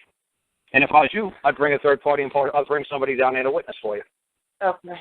I'd bring somebody down there. So they can't say that you're acting crazy, you're acting all nutty or fruity or whatever. Yeah, that's what they tried to say in court. They're trying to make us do a some kind of assessment to make sure we're not crazy because we asked for our property back. Yeah, well, you call it cupcake or sunshine. Sometimes I call my well, I'm crazy because I call my kid cupcake. I don't tell you what to call your kid. I call my kid. If I wish to call him that, that's what I wish to call him. It's none of your damn business. Who done and left you my voice? It's that kind of simple attitude. Yeah. And hell, man, things are so cheap nowadays, man. Go bring a camera with you. They got on eBay, man, stuff called a fob, like a FOB. It's like a key ring thing, like an automatic car opener. Yeah. Those are video cameras in those little fobs now. Yeah, so just bring a key ring that looks like a fob. He won't think nothing of it. Right. That's what I do. Okay. And just record it. And have the sheriff say, no, at this time he sees nothing on file that there's any pending charges on you. Yeah. Okay. And then you go to the county prosecutor's office and you do the same thing. Because they have to report it to abuse and neglect to either the county prosecutor's office or the sheriff's department. Either one. So then you go down to the sheriff's department, you do that. Then you go to the county prosecutor and say, hey, county prosecutor, are you investigating a case of abuse and neglect against my husband? Has anybody filed any charges on us? Are you investigating, any abuse and neglect allegations or charges or crimes? Let them answer you. Yes or no. Okay? Yep. Okay, and then this is what we're doing. We're presenting this. We're going to get this all wrapped up and present it to the court. And you're going to go to the court and you're going to say there's no charges pending to the county prosecutor's office or the city district attorney's office. And then you're going to find it for the sheriff's department. There's been no charges of allegation or neglect. That's been reported to him either. So you tell the judge this is very simple. There's only two ways the child could be taken into custody: through abuse and neglect charges or volunteer. So, since there's no charges against my husband for abuse and neglect, there's only one other way you can hold him: voluntarily. Is there anything recorded that I or my husband voluntarily placed the child into the state's care? Not custody, into the state's care. And then once you go from there, then you file a motion. Then you could just actually play in their little court world, because in their little court world, there's only two ways that they can move a case against you. It has to be abuse and neglect, or it has to be due to voluntary placement. So now you tell it, this is very simple. There's only two ways this court can move. There's no other way but two ways this court can move. That there's either a voluntary agreement placed before this court, or there's charges of abuse and neglect. And there are no charges of abuse and neglect, and there's no voluntary consent decree before this court. So they're holding the child illegally and unlawfully, both. Okay. And that's how you get the first round going and say, I wish that, to be let alone. I wish for this, for this agency, for this state agency and this court to let me be, to let I alone, let I and my family alone. That kind of simplicity. Try not to use the word me. Try to put the word I in there. Yeah, I actually have listened to a lot of your stuff, and I did write up a document, a notice of claim, but I'm not sure now by talking to you if I should actually file this into the court. Both you should, because they're not even abiding by their own rules. Okay. Say this court is in contempt of court. The social services, whatever you call it, DYI-5, whatever you called it, are in contempt of their own court. They know to move a case in this court to have an action moved before this court. There must be charges of abuse and neglect or volunteer. There must be voluntary placement. They're in contempt of their own court. No action will be given unless one of these two elements exists: actual charge of abuse and neglect, which doesn't exist, or volunteer placement through a consent decree, which does not exist. So, this court that DYIF assembled, is moving in contempt of its own law, of its own policy. See, they create policy, honestly. They don't create law. They act under, administrative policy. Right. You could just say, acting under, they're in violation of their own administrative policy because, it's under the executive branch. The governor runs it. But a family court, it's kind of like a court, but not a real court. If you actually Google quasi-court, you will actually see, in Wikipedia, it actually says family. The first court that you see as a quasi-court is family court. Because honestly, they have no jurisdiction to get involved in the private affairs of you and your wife because it's in the private. What you do with your child is in the private. Okay? That's why it's not a public law. They're not acting under a public law because you and your wife and child are not in the public. They don't have jurisdiction of what goes on in the private, what goes on in your bedroom. They only have jurisdiction of what goes on in the public. That's why you have public laws. They write public laws. They do not write private laws. You kind of understand that simple concept? Yeah. Yes. Right? You beat the crap out of your wife, and you do it in the public, you're going to jail. If you do it in private, hey, she might get into it. She might. Oh yeah, trust me, I had a crazy, interesting girlfriend that was into it. So don't tell me it doesn't exist because they are out there and they seek people like me out. Because I'm goofy, I look goofy, so women think I'm into that. We did as adults in our private lives, it had absolutely nothing to do with what was going on in the public. Yeah, absolutely. So they create public law, not private. Family court is private, and that's why you have to voluntarily go into family court, or you have to be charged criminally and then they'll take you to a district court or a circuit court, and they'll actually arraign you and bail you and take you through the whole procedure. Like if you beat your kid up in Walmart, well, you breached the peace. You broke a public law. You want to beat the crap out of your kid, do it at home. Normal people don't want to see that. The public doesn't have to bear witness to that. We don't want to see 10,000 asses kicked. Look, you got a problem with your kid, take it home. It's funny, my mom went to, it's so funny, my mom went to the police back in the 1970s because when my mom came, she still to this day doesn't cook on Friday. You know, she's like, they were Catholic and all this other shit, you know, and Catholic people ate fish. So my mom fucking tried to give my dad tuna fish for dinner one night on a Friday. She's like, what's this, cat food? You popped up with you call this cat food? You call this, you know, food? So my dad fucking, my mom was like, well, it's good food, da-da-da-da-da. You know, my dad threw it, and it hit the wall, but my mom had long hair, so part of it got, from my mom's hair, got stuck to the wall. I still remember this, I'm picking her hair out of, tuna fish out of her hair, you know. But my mom, you know, like, oh, boo-hoo, you know, she went down and said to the police, hey, you know, women's lib was starting to come around there in like 1972, and said to the police, hey, man, my husband came home from work, and it was like, you know, 5 o'clock, and I didn't have tuna fish on the table and dinner ready, and he was pissed that it was cold dinner, and he works hard all day, and he didn't come home there for a can of tuna fish, so he threw the can of tuna fish, or threw the tuna fish at her, and her hair got stuck in the wall, you know. And so the cop's like, what do you want us to do about it? It's like, well, you know, can you arrest them or go down there and talk to them or something? They're like, hey, lady, I'm not explaining to you. You know what you need to do? And she's like, what? Make sure dinner's on the table before 5 o'clock and stop feeding them tuna fish. But the one fact that nobody got involved because there's only one side of the story. Right. One side of the story is brought out. And, you know, like I said, when people call up my show, and they talk to me, and I said, is your husband there?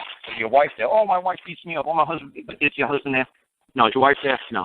I ain't listening to one side of the story. I couldn't care less. You get the other party here on my show, and then we'll talk. I heard too much bullshit and lies in my life. You know, you're going to bring both people here, and then we'll talk about it. But like I actually have a question for you. Okay, what I'm trying to say is try to get this little simple concept through your skulls as hard as you can.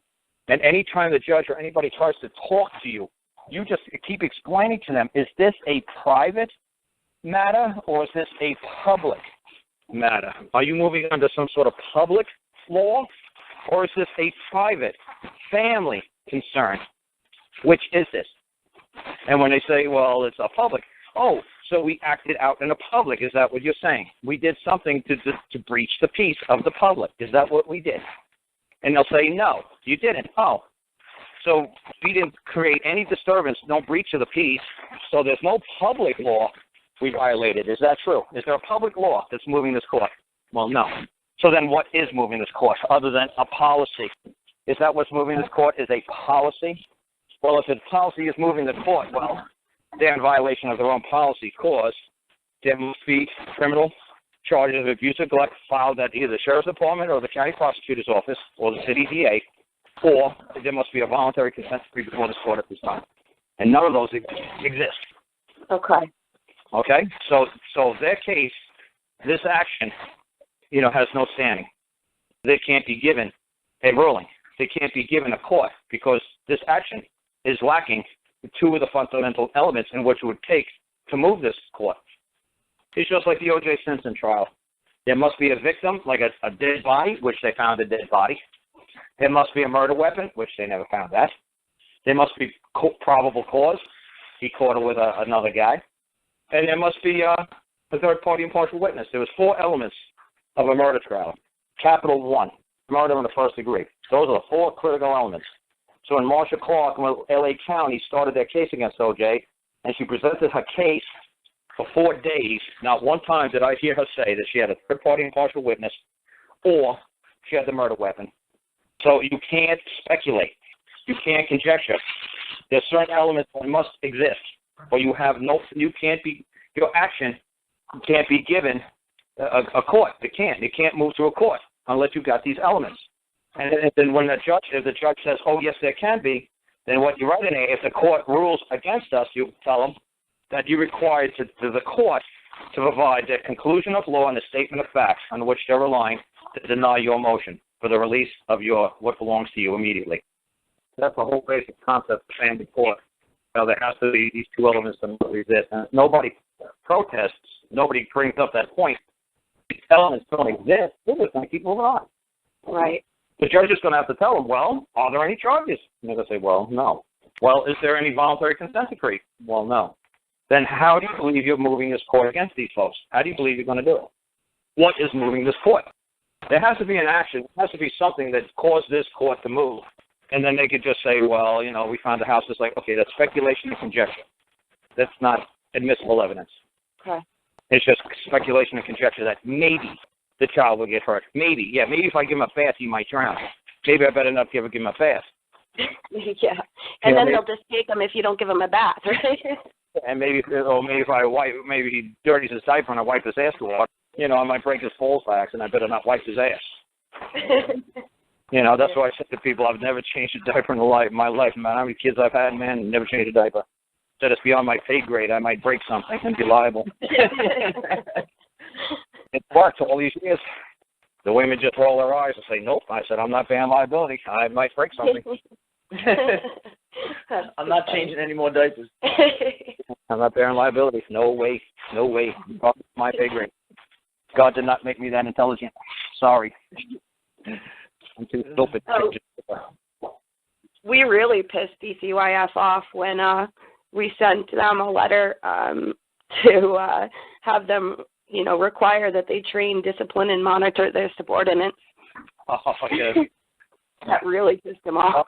Once you show that there's no action, the action is moving, not within their policy, which they have to move under these certain elements. There's two elements in which I know they must move under. They have to move. They have to move under these elements. These elements must exist. Okay. We have court Thursday, so I'm definitely going to go do that down at the sheriff's department tomorrow. That's right, and you don't tell them about this until you actually walk into the courtroom that morning. Right. And you get the stamp from the court clerk. You say to the court clerk, oh yeah, there's a couple of motions we want to put in the court. Can we stamp them in ourselves, or will you stamp them in for us? Like in Chicago, I know in Cook County, they have a timestamp machine. You don't have to waste the court clerk's time standing online just to ask her to stamp in some paperwork. Okay. So I don't know if they got something like that where you live, where you just walk up, and there's a timestamp machine. But like I said, yeah. when you make that motion, you make sure you plenty of copies. You have a copy for the judge, a copy for the court clerk, and a copy for the prosecutor. Make sure everybody gets a copy of that motion. Don't just make one or two. Make at least 4 or 5 copies of it. What are we going to call the motion? The judge is going to have to make and what's funny is when you write it as a motion, you write it as an emergency immediate motion, so that the prosecutor can't say, well, we've been giving a very interesting motion that was presented to the court. We're going to need a 30-day stay. On this motion, answer. You go, F you. You answer, and you answer it fucking now. Like it. Okay. You see what I'm saying? You say, no, there's to be no stay on this motion. You can't be given, you have no action. Action has to rise from these two elements, and there is no, these two do not exist. You cannot give action to these people. Their action has no merit. They're bringing a frivolous complaint before the court. Yeah. It's frivolous. I said, let's face it, man. Try that this Thursday, and it should work out pretty. It should work out pretty cool. Awesome. Thank you so much. And like I said, the big thing is, whatever the hell you write, you can just take a picture of it and text message it to me. Okay.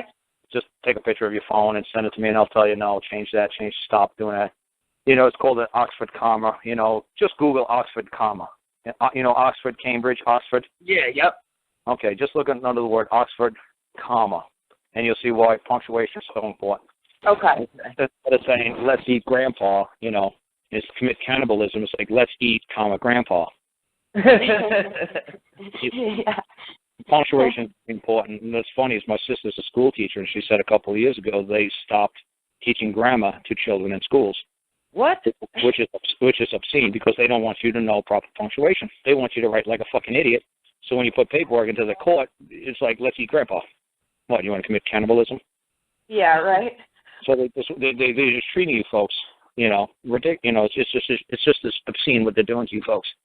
So when they see me put something into the court, the punctuation is correct, the capitalization is correct, and they're like, damn, this guy, he knows how to address a court. He knows how to act in public. Oh, damn.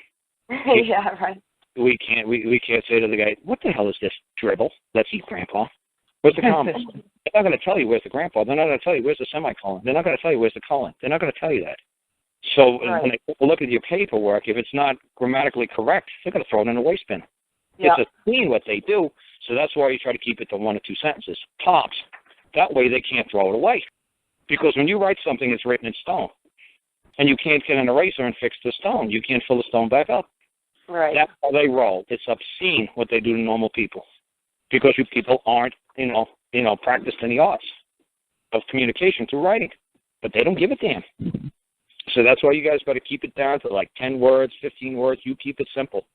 So that way they can't fuck with you. It's that simple.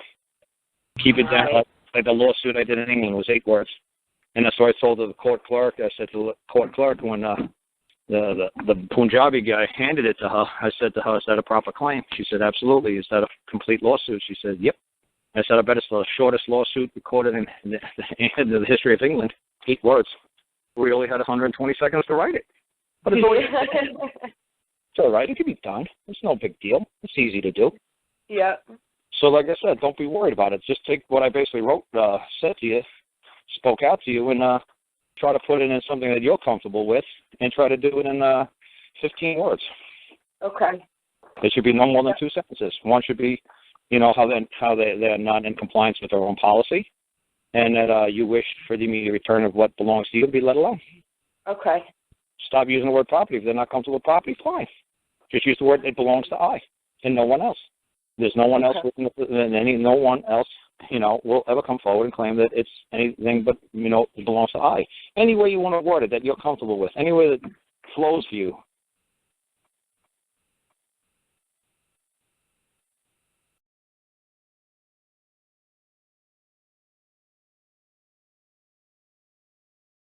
Paul has a criminal case coming up in May, and they finally got discovery. And they have 30 days to go up to like 1,000 pages. So it was pretty hateful to do that. It's like an ambush. So I told Paul, what's your attorney's strategy? He said, well, I think he just, in 30 days we're going to go to trial, and he's going to help me in court during trial. I said, why don't you do the old, federal rules of criminal procedure? Why don't you just do the old Rule 15? He says, what's that? I said, deposition. I said, either tell your attorney you want a deposition day at his law office, and that you want everybody who's going to be a witness to be summoned to appear. First ask them, will they do it voluntarily? Because they're supposed to do it voluntarily. If they won't appear voluntarily, then you've got to get a motion in there, and I mean quick, to compel them to perform, to compel them to show up for the deposition. And what you want to do is it says, this is how they want to preserve the record to bring it into the court. So what you want to do is get that record from 1,000 pages to 2 pages. You want to destroy their warrant. You want to destroy their search warrant. You want to destroy their affidavits. You want to destroy everything. You want these witnesses to go over each page, 1 page at a time, and go through every damn thing and destroy every damn thing they said. This is going to be what you want to do. And you want to destroy everything that they're going to try to bring into the court. So that when you go to court, the other side only has 2 pages left out of 1,000. And you say to the judge, wow. The judge says, this case is going to be over in 20 minutes. Yep, that's all they got, those 2 pages. That's it. Other than that, I destroyed everything else during deposition. So they go, wow, okay, that's great. I said, or what the attorney's going to do is like, deposition, schmeposition. I don't need no damn depositions. I'm great. I know what the hell I'm doing. I taught Johnny Cochran everything he knows. I taught F. Lee Bailey everything he knows. I'm going to clean that clock. I'm the greatest attorney ever. His attorney might give you that crap, saying that he's the world's greatest. I said what's going to happen when he goes to trial is going to be a few things he could do. He's going to say, Paul, you just write your list of questions, and when I get this clown on a witness stand, I'm going to destroy him. So what's going to happen is, Paul, your attorney's going to say, he gets the guy named, say the guy's name is Fred. He's going to put Fred on a witness stand, and you've finally been waiting a year to, bash Fred. And you're going to really tear into Fred, and you got a list of questions that you want to destroy Fred with. And your attorney's going to say, not right now, Paul, not right now, Paul, not yet, not yet, not yet. Just wait. I'm not going to object. No, just let Fred say it. When it's our turn to talk, I'll clobber him. And then when it's his turn to talk, he's going to ask Fred, like a question, one question. And then he's going to say, I have no more questions at this time. And he gets stepped down. And you're going to go insane. You're going to say, why didn't you jump him? Why didn't you jump him? Say, we got plenty of time for that. We can call him back to the witness stand. Just watch my magic. I know what I'm doing. And then what's going to happen is the trial's going to be over, and none of your questions were asked. And since you didn't ask any of your questions, there's nothing appealable. And the attorney's going to say, well, we'll get them on appeal. And you're going to say, how can we get them on appeal? The judge didn't overrule or didn't allow us to. You never asked anything to be objected to or overruled. How are we going to appeal anything? Or your attorney's going to ask him every freaking question that you want. And he's going to maybe hook up with the other side. Or the other side's just going to say, maybe he doesn't even have to be unethical like that and hook up with the other side. Maybe the other side just is going to say, wait a second, where are we going with this? He's leading the witness. That's speculation. That's conjecture. This has nothing to do with what this man is on trial for. Well, this question is irrelevant. And the judge is going to say, sustained. The jury's to not acknowledge that question. Just move along. And then he's going to ask a couple more questions, and the judge is going to say, look, I already warned you. No more questions. That doesn't have to pertain with the case. Not with the case that's at hand. This man is not on trial. The witness is not on trial. Your client is. So I said, either they're going to jump on your shit, and no matter what questions you wanted to ask him at trial, the judge is going to say, denied, overruled, da-da-da-da-da. And the attorney's just going to knuckle in and say, well, gee, I tried to ask you questions. Well, just ask him anyway. So that way I got something to appeal. It's like, nah, I don't want to piss the judge off. He's already pissed off as it is. I said, it's going to get stupid real quick. I said, so you need to deposition this guy. You need to deposition all the witnesses and take all the exhibits and all the evidence, and you need to destroy the case before it ever makes it into the courtroom. So I didn't get in touch with Paul today. I talked to him yesterday for quite a long time. And he said to me, Carl, will you come down to Tennessee if I get deposition day? I said, oh, absolutely. I'll make sure that attorney fucking behaves himself, that the attorney's actually depositioning these people, that he's actually giving them hard questions, and he's actually, working them over. So that's the time to do it, because you can't wait for the trial. And I told him, I said, look, if the attorney gives you any crap, I said, the judge appointed him, so the judge is liable for the appointment. So I said to him, thank God the judge appointed him, because if that attorney gives you any crap, he says he doesn't want to do a deposition day, you call up the judge's clerk immediately to his chambers, to his office, and you say, look, I'm entitled to Rule 15. I'm entitled to deposition the witnesses. I'm entitled to have all the evidence examined. And my attorney says he thinks that it's warrantless, or he thinks it's frivolous. I think it's mandatory. I believe it's going to be. I'll be able to save the court and some valuable resources, and cut this trial down, by 99% if I could just deposition the witnesses. And for some reason the attorney says, no, we'll make this be a week-long trial. Well, I'd rather deposition these witnesses for a week and then have the trial last 2 minutes. Why want to try to resolve all this, settle all this stuff in a deposition form? I want to try to knock out 99% of whatever we have in contention against the parties. This is what I want to do. Your boy won't allow it. So I said, that's how you're going to move. But that's how I would move if I was you. I said it's a legitimate role, it's a legitimate tactic, and it's obviously it's supposed to be used to save the courtroom from being occupied for any real length of time. You want to knock everything out in the lawyer's offices, in the attorney's office. You don't want to spend a week in the courtroom. There's other people that could use that damn courtroom. Get 99% of it resolved in the lawyer's offices between the lawyers and the two parties. So when you walk in, the court will last 2 minutes, 20 minutes. We're done. Why? Because we resolved everything that we had, that was in contention.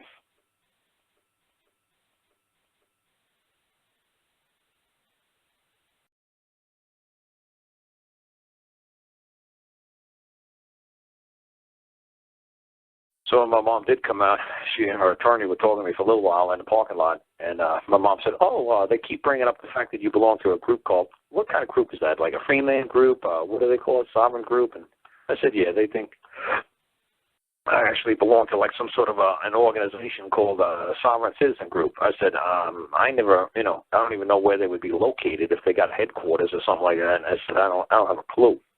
I don't know who the grand wizard is of the sovereign citizen movement. I don't have a freaking clue if they even got one. I just explained to the attorney, what sovereign is. He says, yeah, I understand what sovereign means. He says, you got the ability to, do as you will with it. I said, that's right. Like the power of, creation or destruction. I said, absolutely. So you know what sovereign means? He said, yes. Like supreme rule over something. I said, thank you. I said, what does citizen mean? He says, I'm not sure. I said, it means I'm a member of a family. So obviously I have duties and obligations and responsibilities to my family. Obviously I am no longer a man when I'm a member of a family. I no longer have that capacity to be a free man when I have a family. I have duties and obligations. They own my ass. They expect me to perform certain duties and obligations, and I better fucking do it. I better be on call 24/7, 365. When that bell rings, I better jump. I'm their fucking slave. So I don't know how you can be sovereign and a slave at the same time. That's an oxymoron. It can't be done.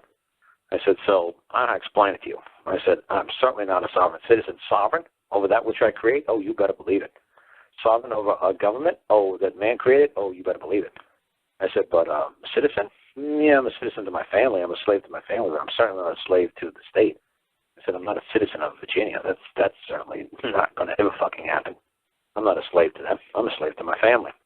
And, like I said, the Hebrew people, they're a slave to God. Their family, they're the people of God. Me, I'm not a slave to God. I'm a slave to my family. And when I meet God one day, I will explain to him, I don't really think you needed me to take care of you. I think you were a big boy and you could take care of yourself. But I had duties to my family, and they came first. God, I'm sorry, you came second. But I think you're going to understand why. They needed me a lot more than you did.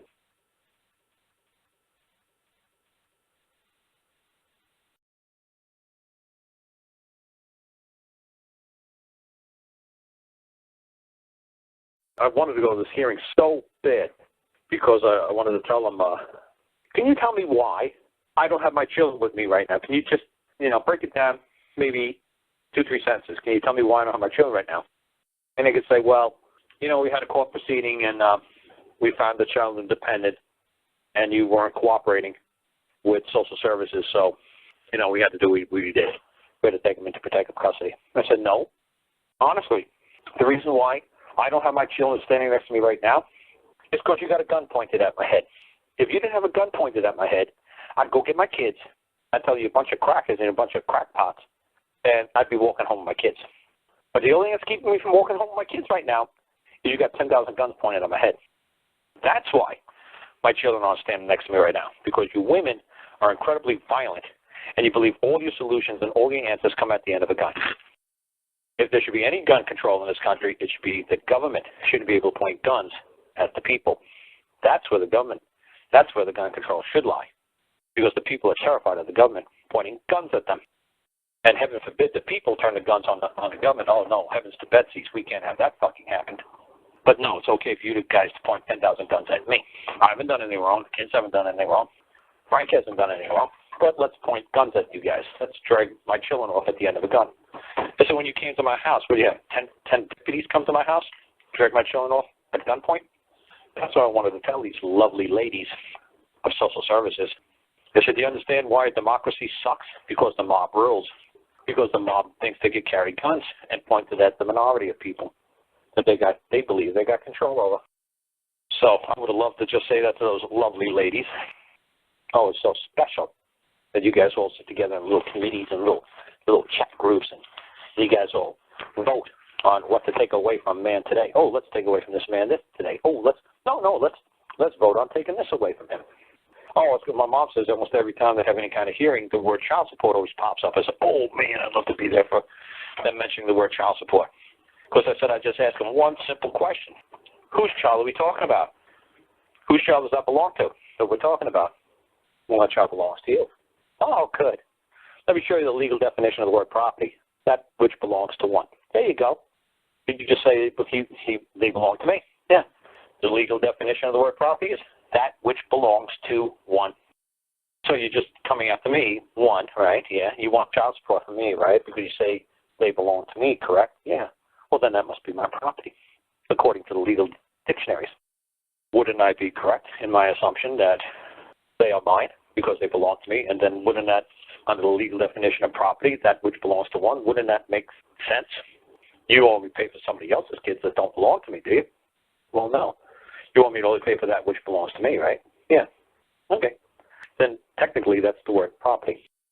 But instead of saying that which belongs to one, I just use the word property. Because that's the legal definition of property, that which belongs to one. And I actually showed my mom's lawyer today the legal definition of property. He's like, I'll be damned. Yeah, that's what it means. Huh. He says, yeah, but they just don't like people using that word. I said, I don't give a fuck about their feelings. I don't give a shit if they don't like the connotation of that word, what thoughts it pops up in their mind. They couldn't care less that they're feeble-minded like this. I said law, good law, is black and white. There's no gray. There's no synonyms. It means one thing, specifically one thing. If you want to think it means slavery, honestly, that's not within the definition of the word property. That doesn't exist. You don't see the word slavery in the legal definition of property. So if you want to spin it any way you want, spin it any way you want. Guess what? The third or the fifth plank of the Communist Manifesto, the elimination of property from man, that all property is to reside with the state. Yeah, makes them feel comfortable when they say, well, that's government property. Oh, really? That's government property. How do you propose that's government property? Well, right there, see the sign says, no trespassing government property. Oh, really? And who do you think the government serves? Serves the public. Okay, so that's public land, correct? Yeah, it's public land. Okay, well, if that's public land, do you understand where the public land theory and belief came from? Well, no. Well, there's about 10 rich families in Europe about 1,000 years ago that controlled 100% of the land. The peasants and the poor people were in the millions. These rich families were 100. The poor people finally get fed up and said, you know what, we don't want to live like thieves and serfs and turds anymore. You know what? We want to have our own damn land. So they started a revolt. So what did these little principalities, what did they decide to do? They set up common grounds. So the people had the common grounds, which still exist in England. You still find common land, common grounds. But at one time, these common grounds are where people used to plant trees, grow tomatoes, grow their own wheat. The princes and the kings and the lords would set a little bit of the land aside to appease the people, appease the peons, give them maybe 100 acres and say, there you folks go. Produce your own crops, sell them, and be a little capitalist, make a little money on the side, but don't think for a minute that you're going to leave my fucking control. Don't think for a second that you're not going to still plant 1 million fucking acres of my shit. But go ahead, you can have your own little common ground. Your little peasants can have your little 100 acres over there and make jolly with yourselves. But don't think for a second that you're not going to take care of my fields first. Those are the common grounds. So those are public lands. So that's what these Bundys, if they only had half a fucking brain, they would explain the concept of the common ground and the public lands. That it's for the access for the public to use, for us to cultivate trees, chop down the timber, run cattle across. That's right. But we're to replant those trees for the next group, the next set of generation to come. They were supposed to replant the trees, maintain the forest, maintain the common grounds, and leave it for the next generation the way they found it, if not better. The Bundys didn't understand the simple, basic concept of history of where the public lands came from, so they looked like idiots when they came on TV. Oh, that's the public lands, and the government's taking over all the land out here, and they're making them all public lands. Good. Lovely. So you're trying to tell me they're taking it away from Monsanto and all these private corporations? Yes. Good. Well, they're also taking it away from good. Then we're all sharing the land. It's public land. Tell them that you wish to access the land and cultivate it. Not only do I know that that's true because the Bundys did that at the beginning. They went to the United States Department of Interior, whatever it was they went to, and they said, we'd like to use these public lands to graze our cattle. And the government said, fine, not a problem. Just pay us $1 an acre a year. How many acres would you like? We'd like to run them over that 1,000 acres. Fine. Give us $1,000 a year, and you're more than glad to use their public lands. That way we'll maintain after your cattle, maybe destroy the land, burning the land. They overuse the land. We'll come back and we'll manage the land. But give us $1 an acre. And they said, okay, fine. So the first couple of years they paid the United States government because I read the lawsuit. I read the complaint that the government filed against these people. So instead of just coming up with some ridiculous how to help these people, because I'm coming in at the end of the story, I read the whole damn story. figured out why they were having a problem. Because, yes, if you want to use the public lands, that's fine. Go cultivate all those trees. Go get 10,000 acres of trees down. I don't care. Why? Because you're going to have a forest fire and 10,000 acres are going to burn anyway next year. So go ahead. Cultivate those 10,000 acres, but put it back the way you found it. That's fine. And if you don't do it, well, give us a bond or give us a certain amount of a portion of what you're pulling out of the ground, and we'll replant for you. Oh, okay, that's fine. The Department of Land Management, okay, that's fine. So I understood what was going on. And all the Bundys had to do was say, you know what, why don't we just live up to our original terms and agreement of how we're going to use the public lands instead of acting like assholes and thinking like, well, you know what, we're going to get something for nothing. You know why? Because nobody else is out here anyway. We're the only ones using these common grounds. Why should we pay for anything? Why should we give people in Arkansas, a penny, when they're not here using it anyway? Like, dude, no. That's a reasonable price of what they were asking you to do to, run your cattle on. Just pay it and stop being an asshole. If you could do it cheaper through the private sector, then go buy your own damn land and cultivate it and, manage it on your own time. Stop asking for the United States people or the United States citizenry to take care of your damn cattle. So, but that's the concept of public lands, and I tell people that all the time. I said, go find some public lands. I said, there's all kinds of homesteading acts that still are in existence. And I know there's plenty of places where it says the government says that if you work the land for 7 years and you could stay and you could, with however many acres that you worked, like you say you found a silver mine or you found a tin or you found copper or whatever, zinc, whatever you found, and you mined it, it's like if you stay there for 7 years, that they'll give you whatever, 10 acres or 100 acres. And then they'll, deed the land over to you. And then it's no longer public land, then it's yours. But you actually earned it. You deserved it. You made something out of nothing. That's the common grounds and the public lands. I don't know how the hell I got onto that.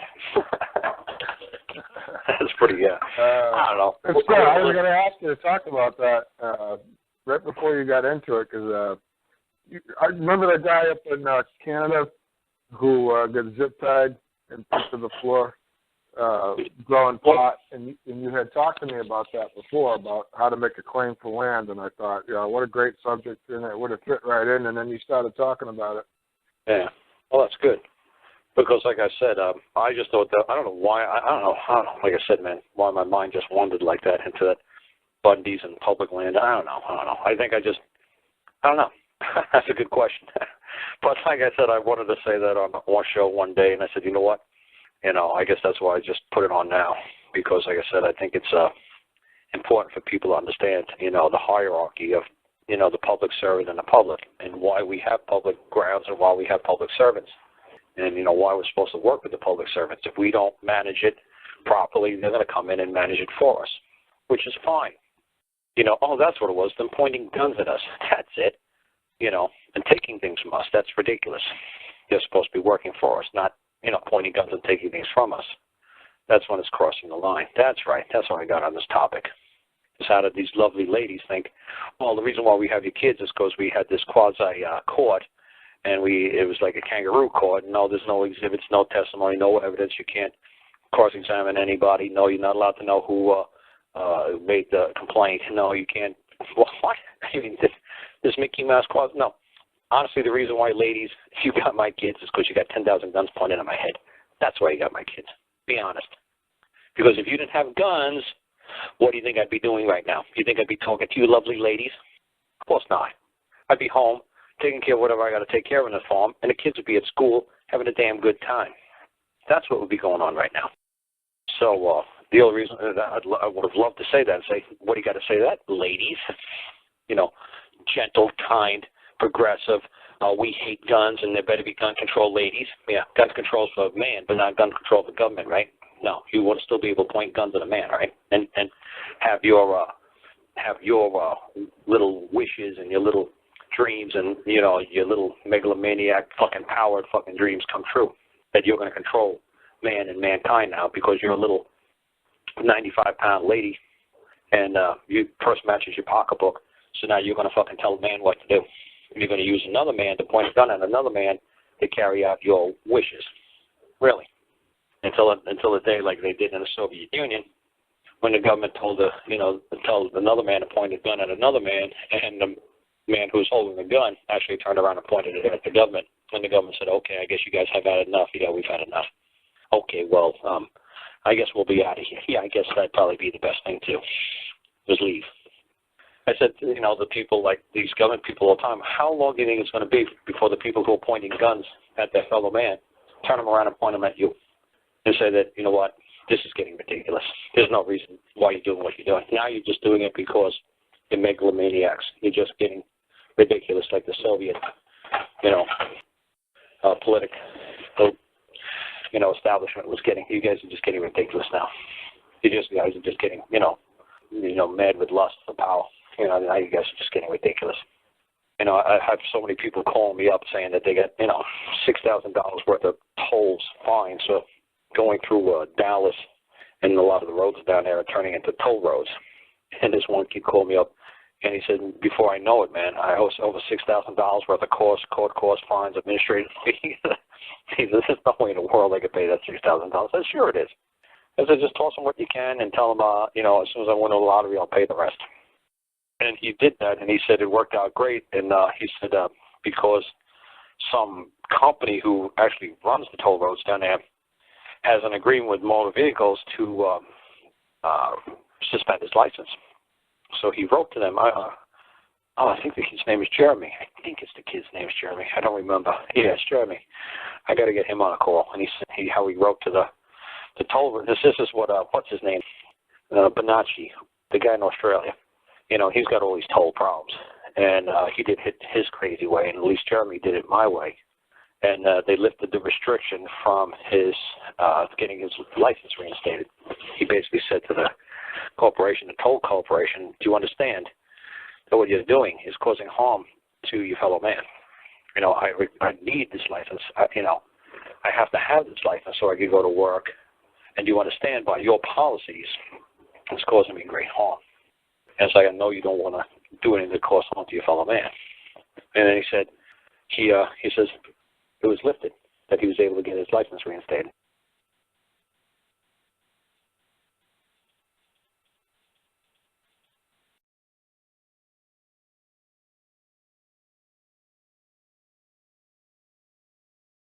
The day before, they fucking finally admitted that they didn't have any photos. They threatened Frank one more time. And they said, you better take the 30-year plea because we're going for life without the possibility of parole. You better take 30 years. And Frank said, no, I'm not taking anything.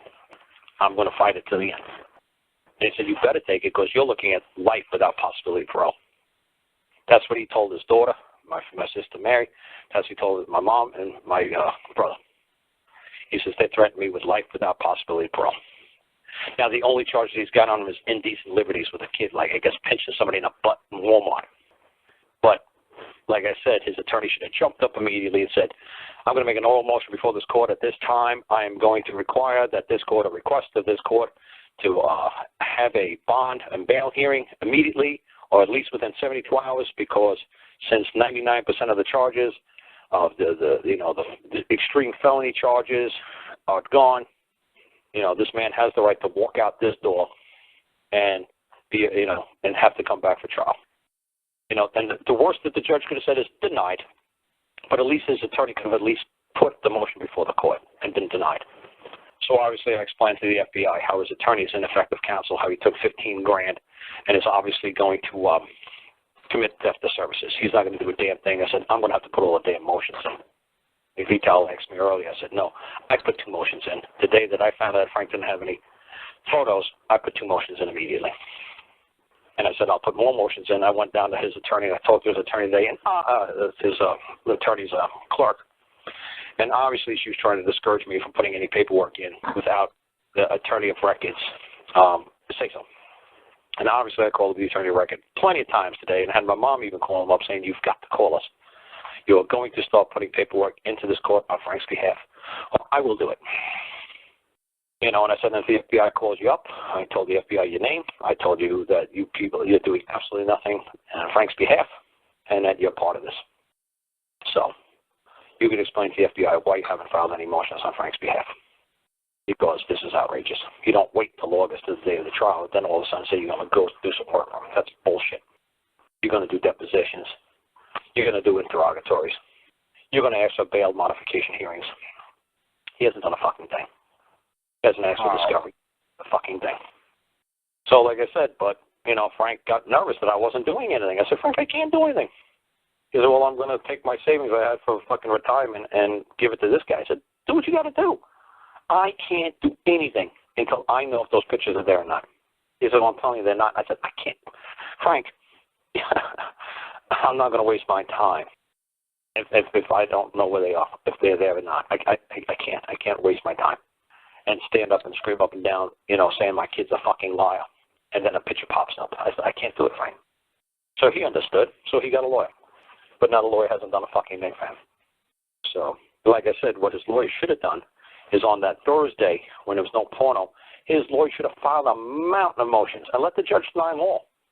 But at least those motions would have went before the grand jury. There was nothing in the case file that went before the grand jury that was submitted on Frank's behalf. Everything that went before the grand jury saw everything from the state. So the grand jury got the indictment on the paperwork on Monday. They came out with a true bill of the indictment on the same day on Monday. Took 2 seconds because there's nothing from Frank's attorney saying that this is outrageous, this is ridiculous, there's no pictures, there's no porno, he shouldn't be indicted on anything because the cop lied. But no, the grand jury didn't see that. The grand jury just seen Frank Russo confessed. The cop says this porno, the kid says this porno. The grand jury probably took 2 seconds to read it, said, stamped it, said, true bill. Well, sick that his attorney didn't hack that case file with motions, saying now that it's been, clarified in court that there is no photos, there is no proof of any child pornography. We wish to have this case withdrawn in its entirety, and we wish for the police officer, Michael Roan's testimony to be deemed void and vacated from the case. And the judge could deny it. The judge could say, no, deny. We're going to proceed. Fine. But at least the grand jury gets to see that. And the grand jury says, wow, really? Yeah, here's the video that the attorney submitted to the court. I got the pictures, I got the proof, and I'll show you. I'll come back and show you. His attorney put nothing in a case file for the grand jury to read. It was sick. Really sick. When I asked the attorney, when I finally get to meet him, say, hey, what was your strategy? What was your game plan by not putting anything into the case file before the grand jury? What was your strategy? You just want to go to trial in August and beat 13 fucking charges so Frank could sue him for $2 zillion? Is that what it is? $1 billion of charges? Is that what you're trying? Is that your whole game plan? Realizing that the charges are fucking ridiculous? That you're going to get all these charges thrown out and he's going to have a tremendous victory? Instead of just winning on one charge, you're going to get him to win on all 13? Is that your great scheme? That 13 charges hang over Frank's head so he can't get bail? Is that your great game plan? I would have loved to see how he's going to answer that fucking question. Should be interesting.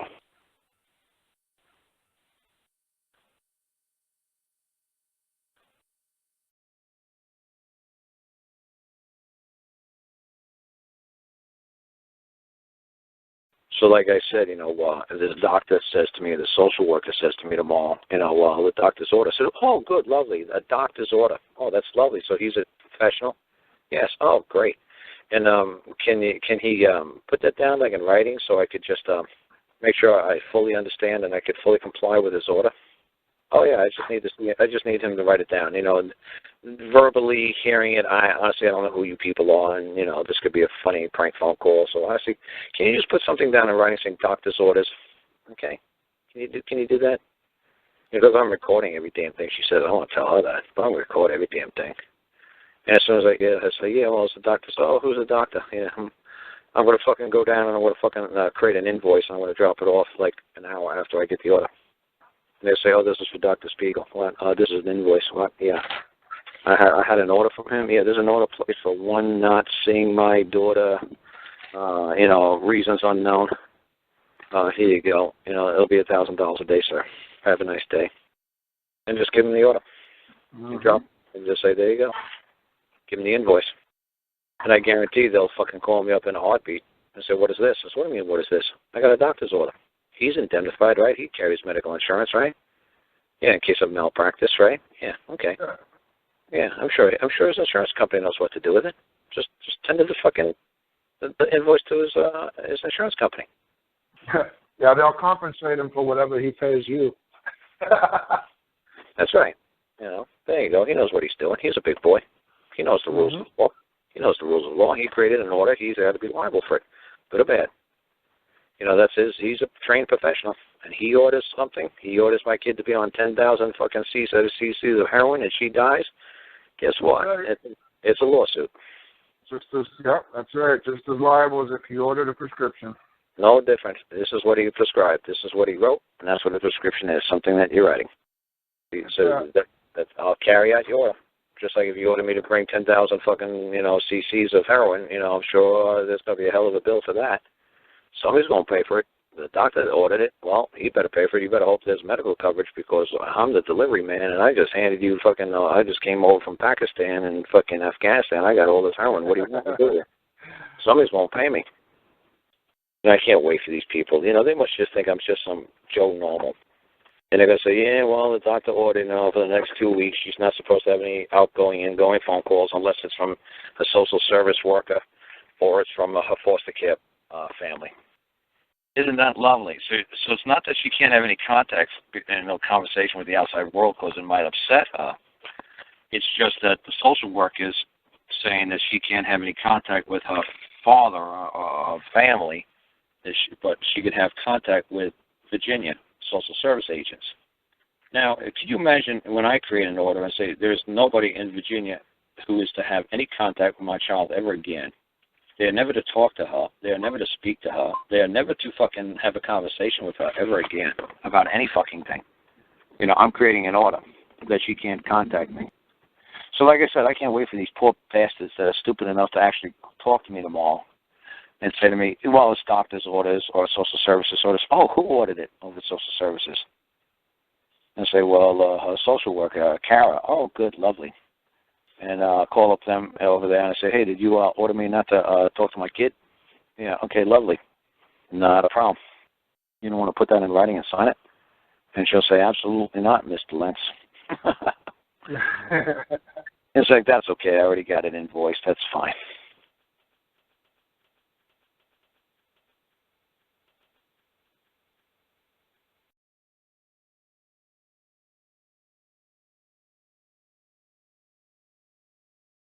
I was talking to the man in Texas that you had helped, the man Chris, that you had helped with a tax thing, and he was complaining about what you had given him to work with, and after about a month and a half, I said, look, just send me whatever Karl wrote for you, and let me take a look at it, because he thought there should be so much more paperwork. He sent it to me, and I looked at it, and I looked at it, and I looked at it, and I thought, yeah, those 2 sentences, that's it. That's everything you need.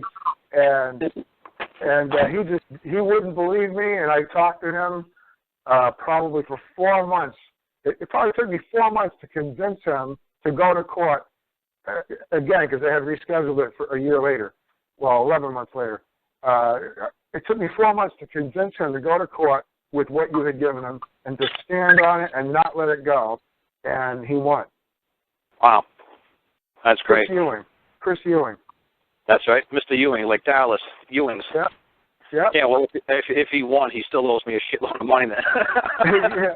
Oh, yeah. But he wanted to put paper in there so bad. He just had no faith. It was like the day before trial, they pulled out. They Yep. They just it's the same exact thing I did for John Fall. John Fall and Mr. Ewing were the two most greatest tax code deciphers I've ever seen in my life. No doubt about it. There is no doubt about it. Those guys knew the code book better than whoever wrote the damn thing. And I am telling you, I told them, don't do it. Don't do your crazy shit. Fox. Yeah, so that's why I guess Chris never called me up. He never called me up either. He went to court like a week after I last talked to him, and he went to court. He got notification the day before court, but that was about a week later, and he happened to call me up to ask me a question about 5 or 6 months later, and I said, hey, you never called me to let me know what happened with the case. and he started rambling on and on about how happy he was. I would have never found out if he hadn't called me up. Yeah, because like I said, him and John Fall were identical. The same charges, the same everything. Almost identical, cut, copy, paste. Yeah. Like I said, the only difference between him and John Fall is John told Mark in Atlanta, when I figure out what Carl's doing and how Carl's doing it, I've got a lot of rich clients from back in the day when I was doing Cayman Island offshore banking, and those people are going to pay me a fortune to get them out of their IRS tax problems. I said, that's what John Fall told you, Mark? He said, yes. I said, that's it. I'm done. I'm not here to teach people how to make a fortune, how to sell this information, to screw over the IRS or screw over the FBI or screw over anybody. If you owe something, pay it. Just like you did with your girlfriend. I wrote it on a napkin that she was going to pay it. Yep. Well, Just she agreed to pay $10 a month. It doesn't matter if that's all she'd afford. Like my sister, when somebody said, oh, Carl got his sister out of a credit card by doing his scheme, she paid $350 a month, my sister, for 10 months. Of course it hurt her. She was making like $20, $30 a year as like a substitute school teacher. I didn't have my sister doing $3.50 a month for the next 10,000 years. My sister paid $350 a fucking month. Could have I told her $3.50 for the next 10,000 months or whatever? Yes, of course I could have. 1,000 months? Yes. But that's not right. I knew it would put a little bit of a squeeze to her by doing $350. But she was making like $1,500, $1,600 a month. And I knew it would hurt if she went for $350 a month. I knew it would put a little pinch in her behind to make her think, don't do this again. No more. No more credit cards. No more crap. You don't need this shit. Stop buying crap. So I'm sure my sister probably appreciated it because now she knows it's like, well, Carl, you know, she never said to me, are you shitting me, Carl? You could have got me for $3.50 a month or $3 for 100 years, 1,000 years. Yes, I could have, Karen. But I had to do it for your own good. You know, it's the same thing, like I said, with Frank and my daughter. There's no love lost between me and Frank. There's things between me and Frank in the past that I'm not happy with. And it would have been very easy to just go along with social services and keep my daughter here, both daughters here, and just say, you're absolutely right, Frank did it, burn him and let him rot in hell. But I said I couldn't do that. Regardless of what me and Frank have against each other in our past, or he have against him, he has nothing against me.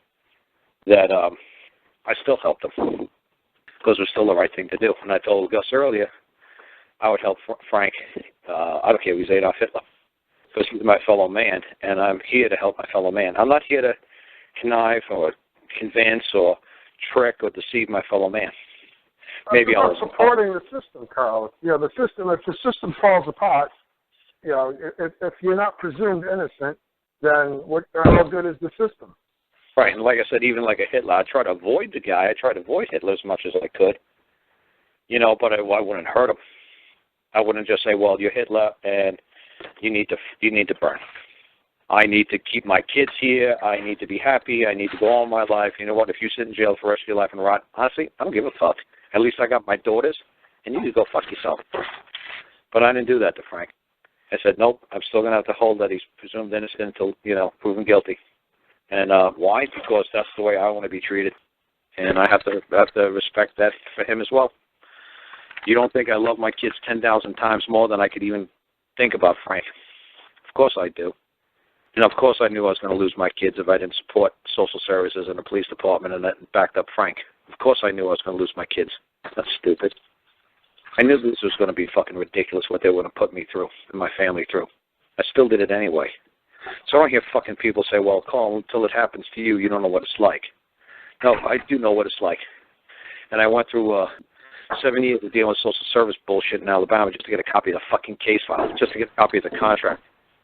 Yeah, I went through all those years of that bullshit with those people because it's still the right thing to do is to fight, keep on fighting. People fucking put me down. They said, are you shitting me, Carl? In that transcript, you said to the judge, when the judge said to the state, what do you require for Mr. Lentz to do to get back his children?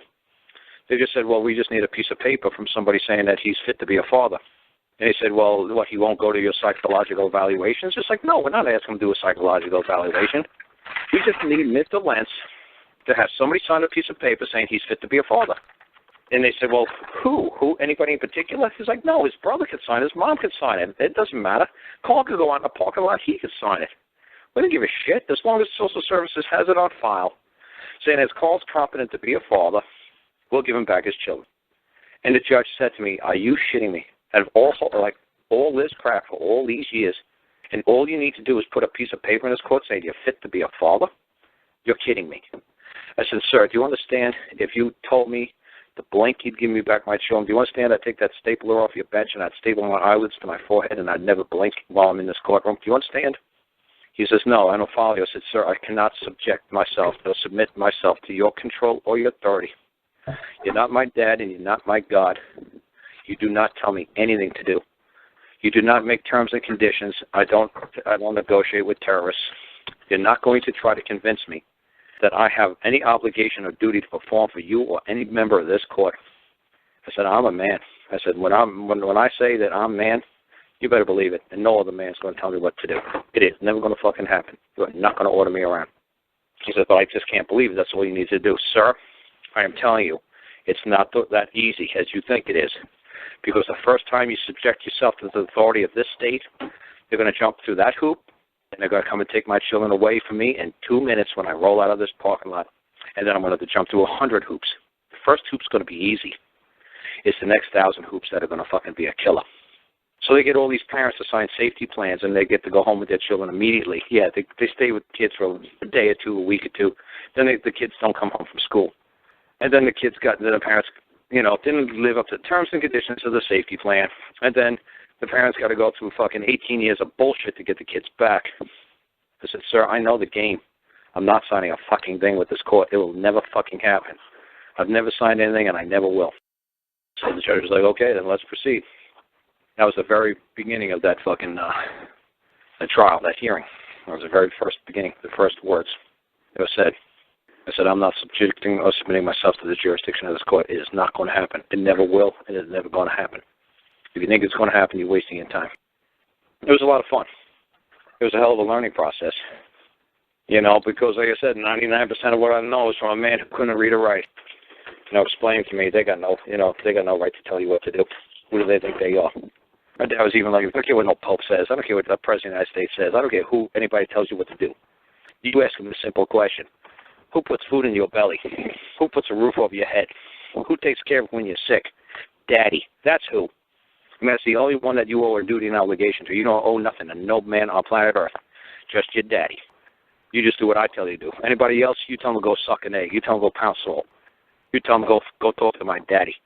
And I'll tell them what you can and cannot do. So thank God I always had that simple belief in my head. Who do you think you are, my daddy? Like I said to people on my shows, when I was like 18, 19 years old, cops came to my front of my house and said, what are you, my daddy? And I said, Daddy, is that you? I haven't seen you, 2, 3 years now? So I've been 16. Daddy, what, do you get fucking plastic surgery? Finally, the cop's like, what? I said, you better be my fucking daddy. No man better roll up here in that kind of fucking manner and jump out of his car and jump in my face. You better be my damn daddy. Or we're going to have a problem. We're going to go around. It was a lot of fun. Because, like I said, my dad taught me the basic, simple concepts of law, of rule of law. And like I said, the common law is not written. The common law is not written law. That's the biggest thing I got to try to make people understand a million times. Is the common law compared to like a statute law, or compared to man-written law, and you'll see in every single damn definition of common law, it says number one definition is unwritten. It's the unwritten law. My dog understands the common law. If he tries to steal from my plate, he knows he's doing wrong. The law of gravity, everybody knows if they fall down, they're going to hit the ground. You can't have a king who's going to say the new law, the new statute, the new edict, the new act of the Parliament or the Congress or the legislative body here today is we're going to enact into law that if anybody within this kingdom falls today, they will not hit the ground. It is not going to be tolerated. It's going to be illegal for anybody to fall and hit the ground today. You can't hit the ground today. Or nobody's going to die in my kingdom anymore. I'm going to suspend the laws of nature, the law of the natural law. Nobody's going to die ever again. We're going to create an act, and we're going to all sign it, and we're all going to agree that this is the new law of the land. Nobody dies anymore. That's ridiculous. Real law, true law, can't be modified, altered, amended, vacated, or void. That's the common law. It's universally accepted throughout the galaxy. There's certain laws that cannot be broken or modified or changed. Like you can't take something from another man without giving fair and just compensation. I don't care how you write it into law. I don't care how you write it on a piece of paper. You're not going to get anybody in the universe to agree with you that that's okay. It's an unnatural law. There's no way you're going to justify taking from another man without fair and just compensation, stealing. Now, you could have 1 million people in the state say, well, we're going to take money from you in the form of property taxes, and you could be like, well, wait a second, I don't want you to take from me. I earned that. I created that. That's mine. Well, we wrote it to law, and we all got together and we all agree that you're fucked and we're going to take it away from you. That's not law. That's man-made law. Because God law, universal law, dog on dog, cat on dog, everybody understands you cannot take from a dog, cannot take from another dog. If a cat tries to steal from another cat, it's going to kill that other cat. You can't just take from anything on planet Earth and not expect a fight and not expect some resistance. Because even a cat understands you're trying to steal from it. Even a dog understands you're trying to steal from it. They're not stupid. So no matter how you try to convince another human being, oh, well, look, we're the grand poobahs and wizards, and look at the big crown on our head, and we enacted into law that we're going to take this from you and give it to this guy over here. Why? Well, because it's the law. No, it's not the law. It's a bullshit scam, bullshit artist job. You're bullshitting me. You're trying to convince me, and you're never going to convince me. That all I need to do is sign a piece of paper saying I'm unfit to be a father, and you're going to give me back my children. That's not how it fucking works. I'm not negotiating with terrorists. You stole from me, you're going to give it back. And I'll fight to the death to prove my point. You will give it back. Well, good luck. That's right, good luck.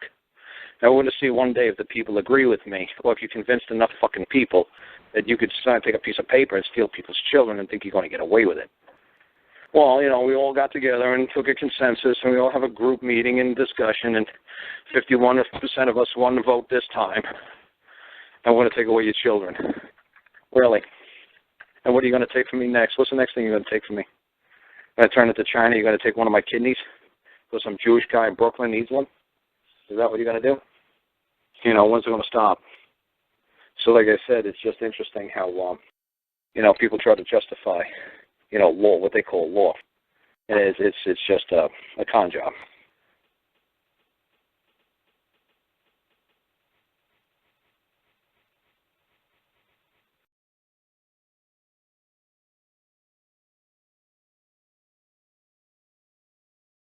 And I used to brag about, and I said, Michael Rowan is the best code enforcement officer, code decipherer I've ever met in my life. And he is. He knows the code like the back of his fucking hand. The only problem is that he believes, like he told my mom and me, that his supervisor said, well, we're protected by state and federal laws, we're allowed to lie. And I said, well, you might be protected by laws written by a man and your fellow colleagues and your fellow, persons of the legal society, that you could lie, bullshit, steal all you want from people. The only problem with that belief is this is still a common law land. And when you get put on trial, you took an oath to uphold the Constitution and the laws of the land. I don't remember you police officers raising your right hand and swearing that you could lie, steal, cheat, convict an innocent man. I don't remember that. I don't remember that under your oath of office. So now that your friends who are judges and politicians wrote into law that you could lie, cheat, and steal, that's fine. That's under statute law. That's under opinions from your judicial society, from your legal society. That's not the common law of the people. So when the common people get you folks into a courtroom, your days are numbered. How are you going to explain to the common people that you're allowed to, tamper with exhibits, lie under oath? How are you going to explain to the people? Because they had a trust in you. They had a belief in you. And they're going to say, well, all our friends got together and we all agree that we could lie, cheat, and steal. You are members of our legal society. You're just men. You're not a man. You're men. You're not within our society. We can do whatever the fuck we want to you. So it should be, like I said, it should be interesting, where this all goes. And like I said, whether If gets involved or not, who knows? I really don't know if they have any interest in this whatsoever, or if they'll actually call the sheriff's department and say, hey, man, we want to hire Michael Rohn to work for the Department of Justice. That guy's got, the guy's got no problem fucking going after our grandpa and lying under oath and issuing all these bullshit warrants. We got a place for him here in the United States government. I don't know what they're going to say, because you would hope that they wouldn't tolerate it. But they might actually say, wow, what are you doing? Oh, we're putting grandpas in jail and we're destroying families. Oh, good. That's Obama's agenda. That's agenda number one. Take down the fucking, the foundation of the people. Destroy family. Family comes first. Destroy the belief in any form of hierarchy that the families have. Take down grandpas. Then take down grandmas. I got no idea what their agenda is, but I guarantee, they're probably not pissed at Michael for doing what he did to Frank. It's just sad, and like I said, that's why you got to say people want an outside person like a Trump or a Sanders, anybody. I mean, like I said, if a porcupine and a pine cone ran for president, I'd vote for the porcupine or the pine cone. I wouldn't care. I'd probably go for the pine cone. Anything other than anybody that actually do anything.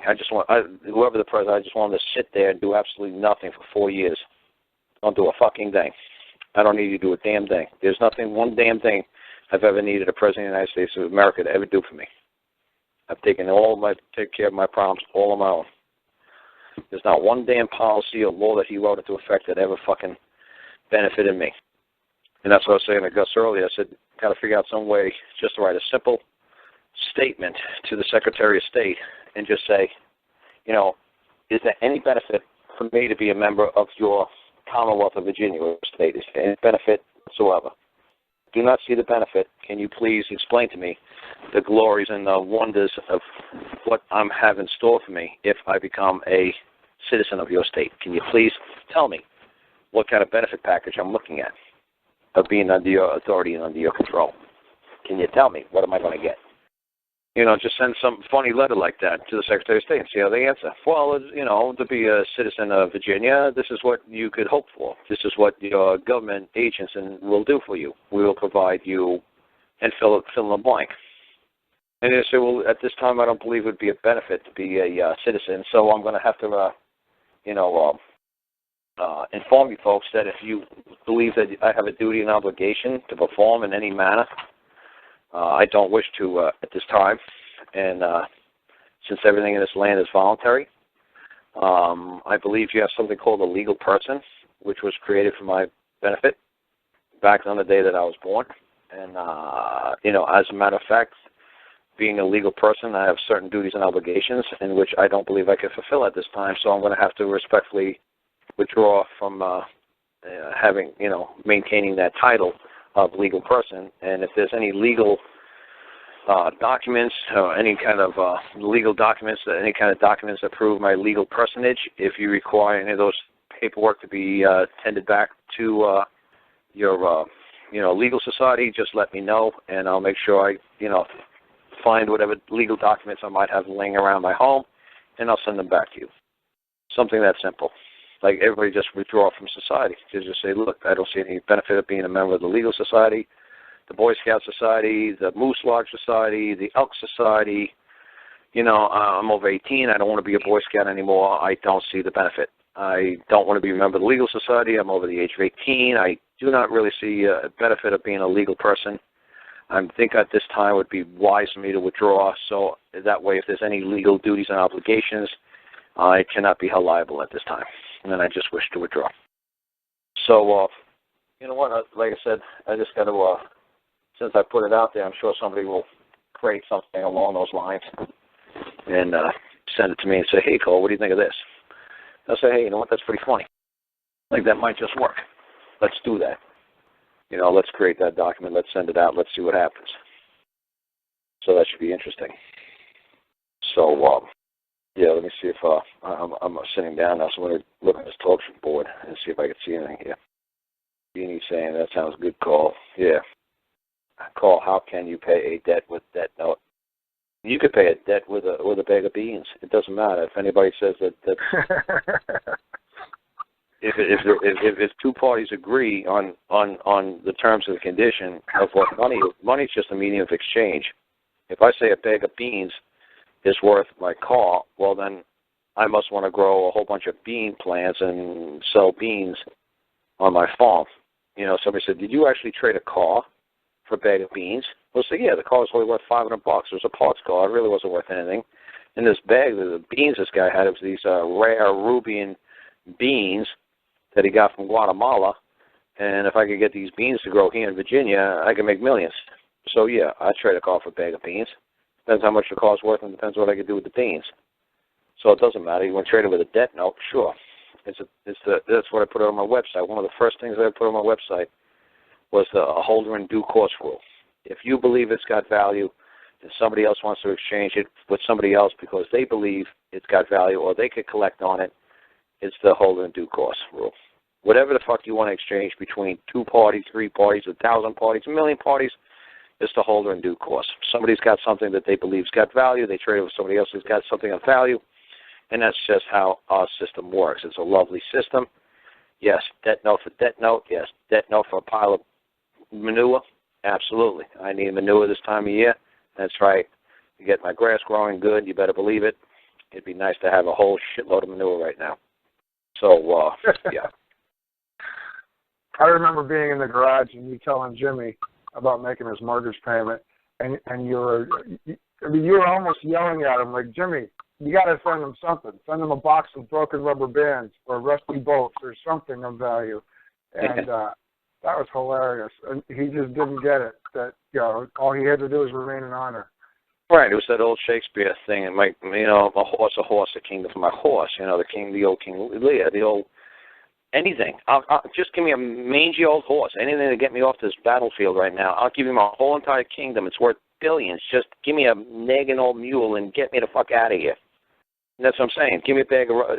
You might not think that the box of rubber bands, Jimmy, has any value, but I don't know if you saw that video, where they put about 100 rubber bands around this watermelon, and the watermelon separated or exploded. Basically, exploded. The watermelon exploded just by putting all these rubber bands around it. It had enough pressure to pop the watermelon in half. So you might say, a box of rubber bands, that's worthless. Oh, really? Now, what happened if I was trying to, I needed like a tourniquet kind of thing, and I needed to stop the bleeding? I could put 50 rubber bands on it, and I could save my hand. So somebody said, well, man, your hand's bleeding profusely. You cut your wrist, and we can't stop the artery from pumping. Hey, you got a box of rubber bands? What? Give me a box of rubber bands. What? That'll save my life. So Jimmy might have thought, box of rubber bands, that's worthless. Yeah, until you slit your wrist, and then you'll find out how valuable that box of fucking rubber bands are compared to 10 pounds of gold. You want 10 pounds of gold and you want a box of rubber bands. What? You just fucking slit your wrist by accident on this car fender. Your fucking artery's pumping out fucking, blood a gallon a minute. You better get that box of rubber bands to start wrapping around your forearm and stop that blood. Well, if I had 10 pounds of gold, I could pay my house off. That's right. But obviously, you want to try to save your life. What's 10 pounds of gold going to do for you? Nothing. You better have a box of fucking rubber bands. You might think it's worthless. But at certain times, you know what? That fucking box of rubber bands is priceless. It all depends on what you need at that particular moment in time. It's just your opinion. It depends on what you believe. So nobody can tell me that box of rubber bands isn't priceless. It's like that movie. I'm trying to remember that it was that kid, Leonardo DiCaprio movie. I don't remember the name of it, but one of the very beginning things he says, to be a great salesman, or for like a stockbroker, whatever it was, he says you got to convince people to buy this pen. Now, why should I buy this pen from you? And it's like somebody does that to me. Somebody will throw me a box of rubber bands. Now, sell me this rubber bands. Show me why I have to buy this box of rubber bands. Show me how my whole life will be changed by the purchase of this box of rubber bands, or one rubber band. Show me, Carl. Show me why I should buy this rubber band from you. Show me. And so not only am I going to show you why you should buy this rubber band from me, I'm going to make you give me 10,000 ounces of gold for that rubber band. Why? Because I'm going to show you how that rubber band is going to not only change your life, but save your life someday. And you're going to keep that rubber band around your wrist until the day you die. And here, Karl Lentz is going to explain it to you. And by the time I'm done talking, you're going to give me 10,000 ounces of gold for that fucking rubber band. It's got value. It's worth something. You might not think it is, but trust me, when that day comes and you need it, it'll be there. You better have it. Because that's the only thing that's going to save your life. That's how you got to see. That's what I'm saying. It's like going to court. You got to be a hell of a performer. You got to be a hell of a salesman. You know. And like I said, you always watch those old movies, and the king and the queen says, "The court is not amused." Well, you better amuse the shit out of them, because the reason why the court kept strangers in their midst, it kept the court. Like a lot of the courts were full in Europe all the time with, people. Is if you had something to bring to the court that nobody else within the the court possessed. You had certain knowledge, and back then, you would go travel. Say you were traveling. Say you were great in physics or math or whatever the hell you were, great in music, whatever. And you would travel, and you walked into this castle, this kingdom, this whatever, this principality, whatever. And then they'd say, oh, presented to the court, I got a great gift for the court. What? The gift of mathematics or science or physics or music. Oh, really? And the king would say, present it to the court. Present yourself. Show us what you got. And you'd put on your act. You'd put on your performance. And the king would say, very good. Please, have a seat at the court. Please be a party to this court. And the king would invite you, and then you get free food, you get free place to sleep, you get to bang people, you get to have parties, you get to get all. The king will pay every damn thing to keep you at courtside until he gets all the information, all your knowledge, and all your wisdom out of you. Then he's going to throw you out in the street. He's done with you. The reason why he keeps you there, if you're really valuable, is because he doesn't want the information that you possess to go to his competitor, to go to another king in France or Spain. He wants to keep you in his court at all times. He wants to make you so freaking happy that you're not going to pass this knowledge on to anybody else but him. You're going to be the world's best shipbuilder, the world's best whatever. He wants to keep you close. He don't want you to run away. You're not his slave, but he wants to make it worth your while to work for him. So this stuff has just been going on for tens of thousands of years. This isn't nothing new I'm teaching you guys. And somebody said that to me the other day. I said, look, I'm not teaching you guys anything new.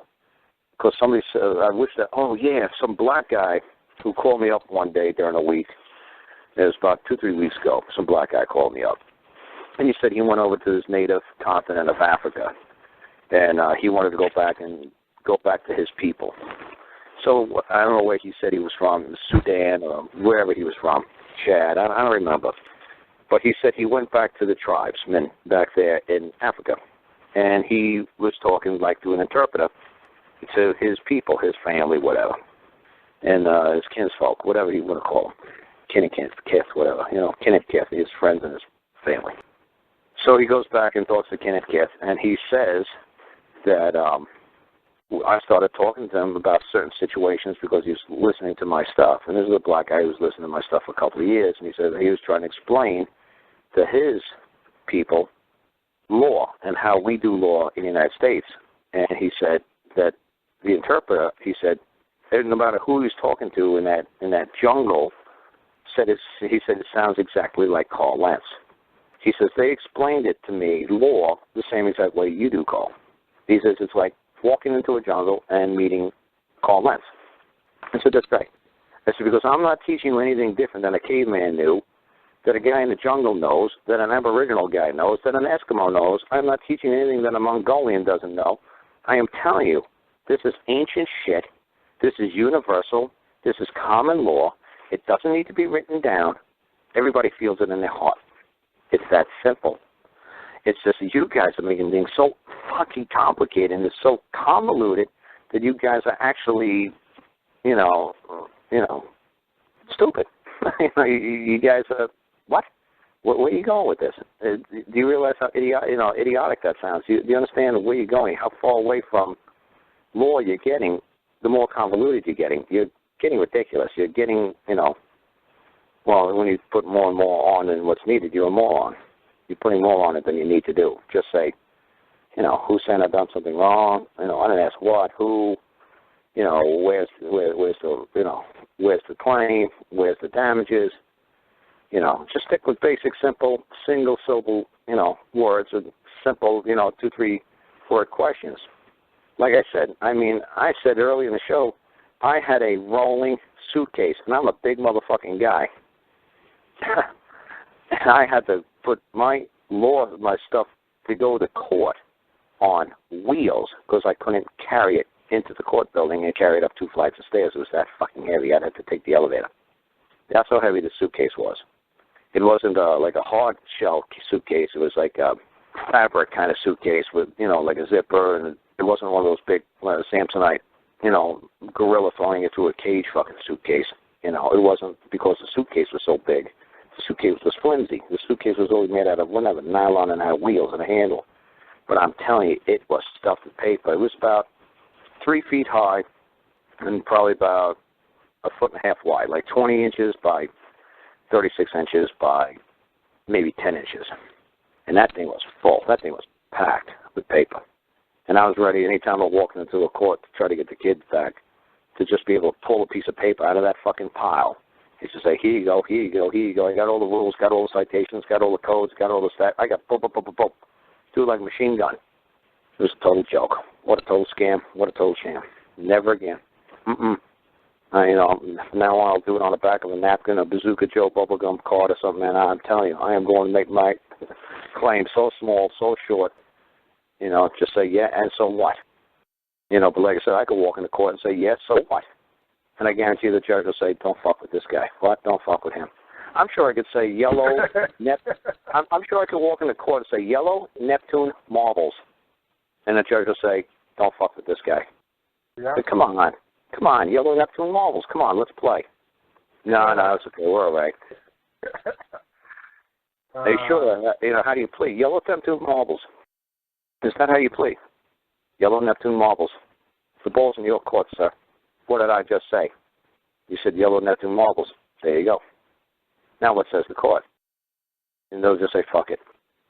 Just like the judge did in England, the first judge, not the second judge, the preliminary judge. He read the 2 sentences. He says, there's a man over there that knows the rules. Never in the history of England has crown prevailed before a queen. How do you think you're going to beat this man? Oh, we'll prevail. Not what I'm saying. Not what I see what he wrote. It's done. I wrote 2 sentences. Like 5 words and 7 words. It wasn't even a haiku. It was kind of a haiku. 5, 7, done. And the judge like, you ain't going to beat this man.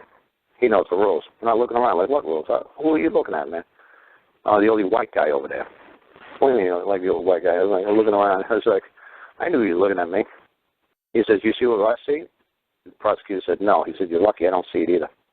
And that's when the Punjabi started going nuts. I said, no, because they know that's a capital offense. They know if they understand what they're doing to a fellow man. They know the ancient rules of England. They're to be killed. I didn't explain it to the Punjabis, but the judge knew it and the prosecutor knew it. You better not bring a false fucking claim into the court against your fellow man. And that's exactly what the fuck they were doing. And if you fucking bring a false claim to the court against your fellow man, that was death. That was a death penalty. No second chances, no like, well, okay, so maybe I lied, but it was only on this guy this time. Really? And you think we want to let that fucking perversion, that sick, obscene bullshit fucking permeate throughout this fucking kingdom? You're a one dead motherfucker. And you better hope you ain't got no family, because we're going to get them too. Because the apple don't fall too far from the tree. You better not bring a false claim into this fucking court. You better not bring this false claim into this world. But nowadays it's billable hours and the attorneys make a fucking fortune, people lying about everybody. That's not the way fucking kingdoms ran.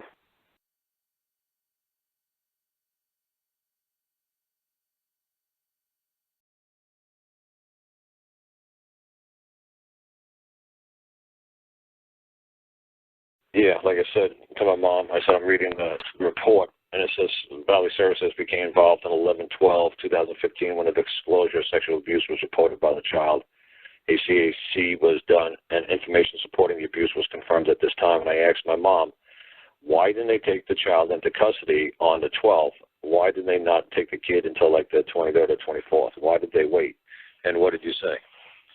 Because they try to work with the family, and they will leave the children in the home, but if things change, then they take the kids out. Because they offered you they offered me a safety plan. I signed a safety plan, and when we went to court, they didn't like some of the things I said, so they took the kids.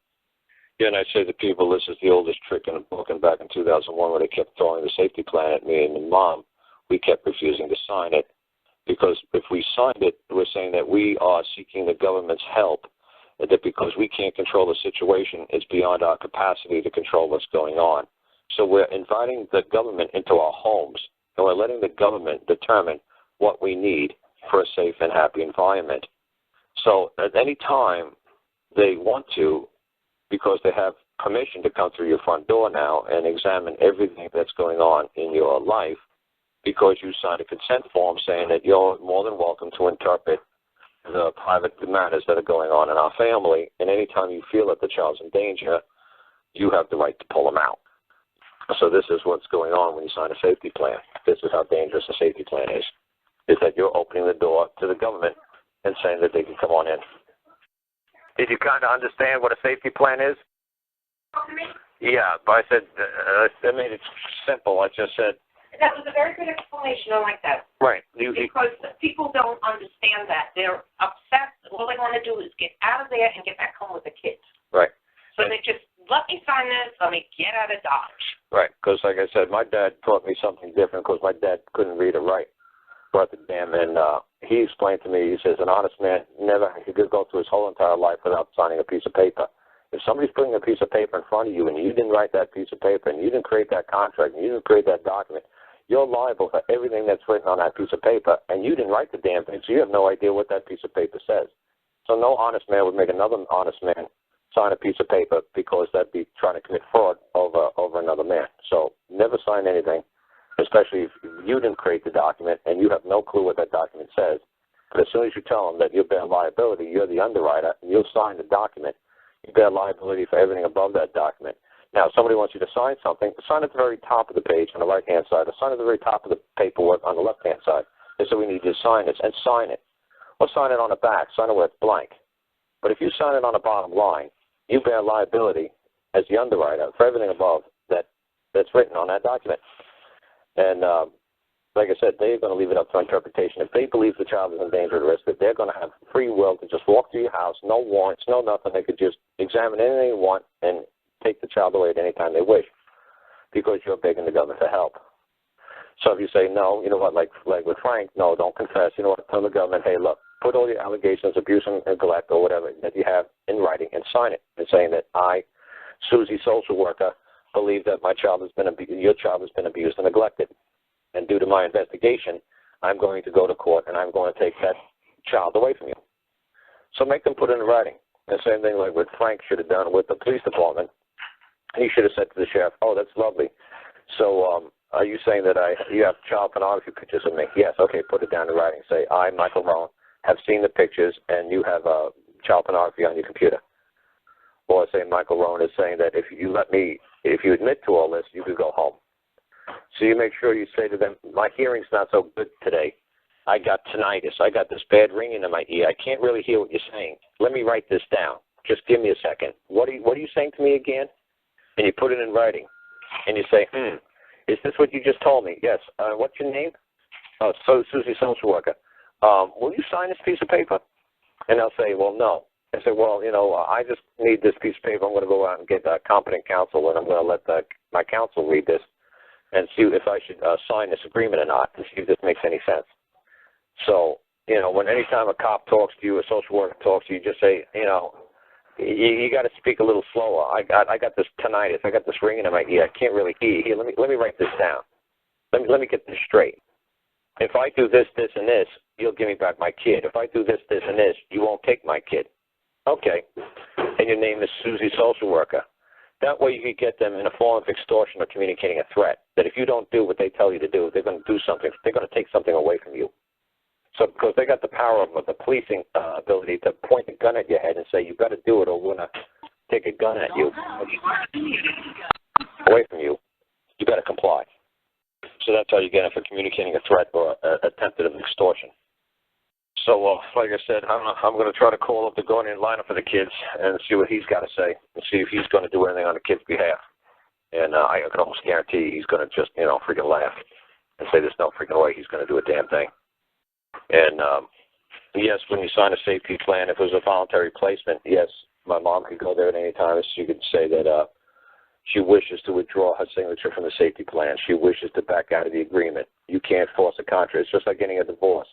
Just because you signed a marriage license and just because you swear to God to the day you die, just because you took an oath to everybody in the world that you'll stay with this man till death do you part, doesn't negate the fact that you could just go to a courthouse 2 minutes later and say, I wish to withdraw my signature from this marriage license. I no longer wish to be bound to this agreement. So my mom could go there, yes, anytime she wants, and she could say, I wish to withdraw from the safety plan because I don't see there's any benefit to me being a part of this agreement anymore because it's not working out the way I wished it to work out. I wish to withdraw from the safety plan. And then they got to prosecute my mom criminally, which is never going to work for them. But since they got my mom into a voluntary agreement that they're going to control and monitor and take care of her until the children are 18, my mom is going to be bound by all their rules, terms, and conditions of the agreement until my mom goes there and makes a wish to have her signature voluntarily withdrawn. And my mom could call up her attorney, and my mom could ask her attorney, hey, if I withdraw my signature from the safety plan, what's the worst thing that's going to happen? And he's going to say, oh, man, you shouldn't do that. You know, if you withdraw from the safety plan, all kinds of things could happen. Like what? They're going to have to actually file criminal charges with the county prosecutor, the local sheriff's department, that I've done some form of abuse and neglect to these children, correct? They're going to have something on record that I actually committed a crime, correct? Because right now I just asked the government to come in and help me. So now they're coming in carte blanche. They could do whatever the fuck they want because I gave them a blank card to totally control my life until these children are 18 years old. Well, my mom basically sent a carte blanche letter to social services for the rest of her life or the rest of Cole's life because Cole will always be considered dependent. So if Cole is 30 years old, social services will be able to interfere in my mom's life until he's 30, 40, 50 years old, until she dies. So she should call up her attorney and say, hey, what if I voluntarily withdraw my agreement from social services? What happens if I wish to no longer participate in the safety plan? What happens if I wish to withdraw my consent? That the government has the right to come in and do whatever they wish to me, you know, while these kids are under my custody. What's the worst that could possibly happen? Oh, well, then, you know, they'd see criminal charges on you for neglect and abuse. And how successful do you think they'd be in accomplishing a criminal, you know, claim against me, complaint against me in court? How many times has social services ever prevailed in criminal abuse and neglect, and what was the parents charged with? You know, burning the children, putting hands in hot oil, beating with a baseball bat. How are they actually going to prove to a jury, in a real criminal court, abuse and neglect? No more family court bullshit, criminal court. How are they going to actually prevail in a criminal court when I ask them to remove my signature from the safety plan and bring me over to the criminal side? They won't be able to do it. So a mom could just say, the house for her door is no longer open to you folks. From now on, prosecute me criminally. If I've done something, charge me with a crime. If not, get the fuck out of my life.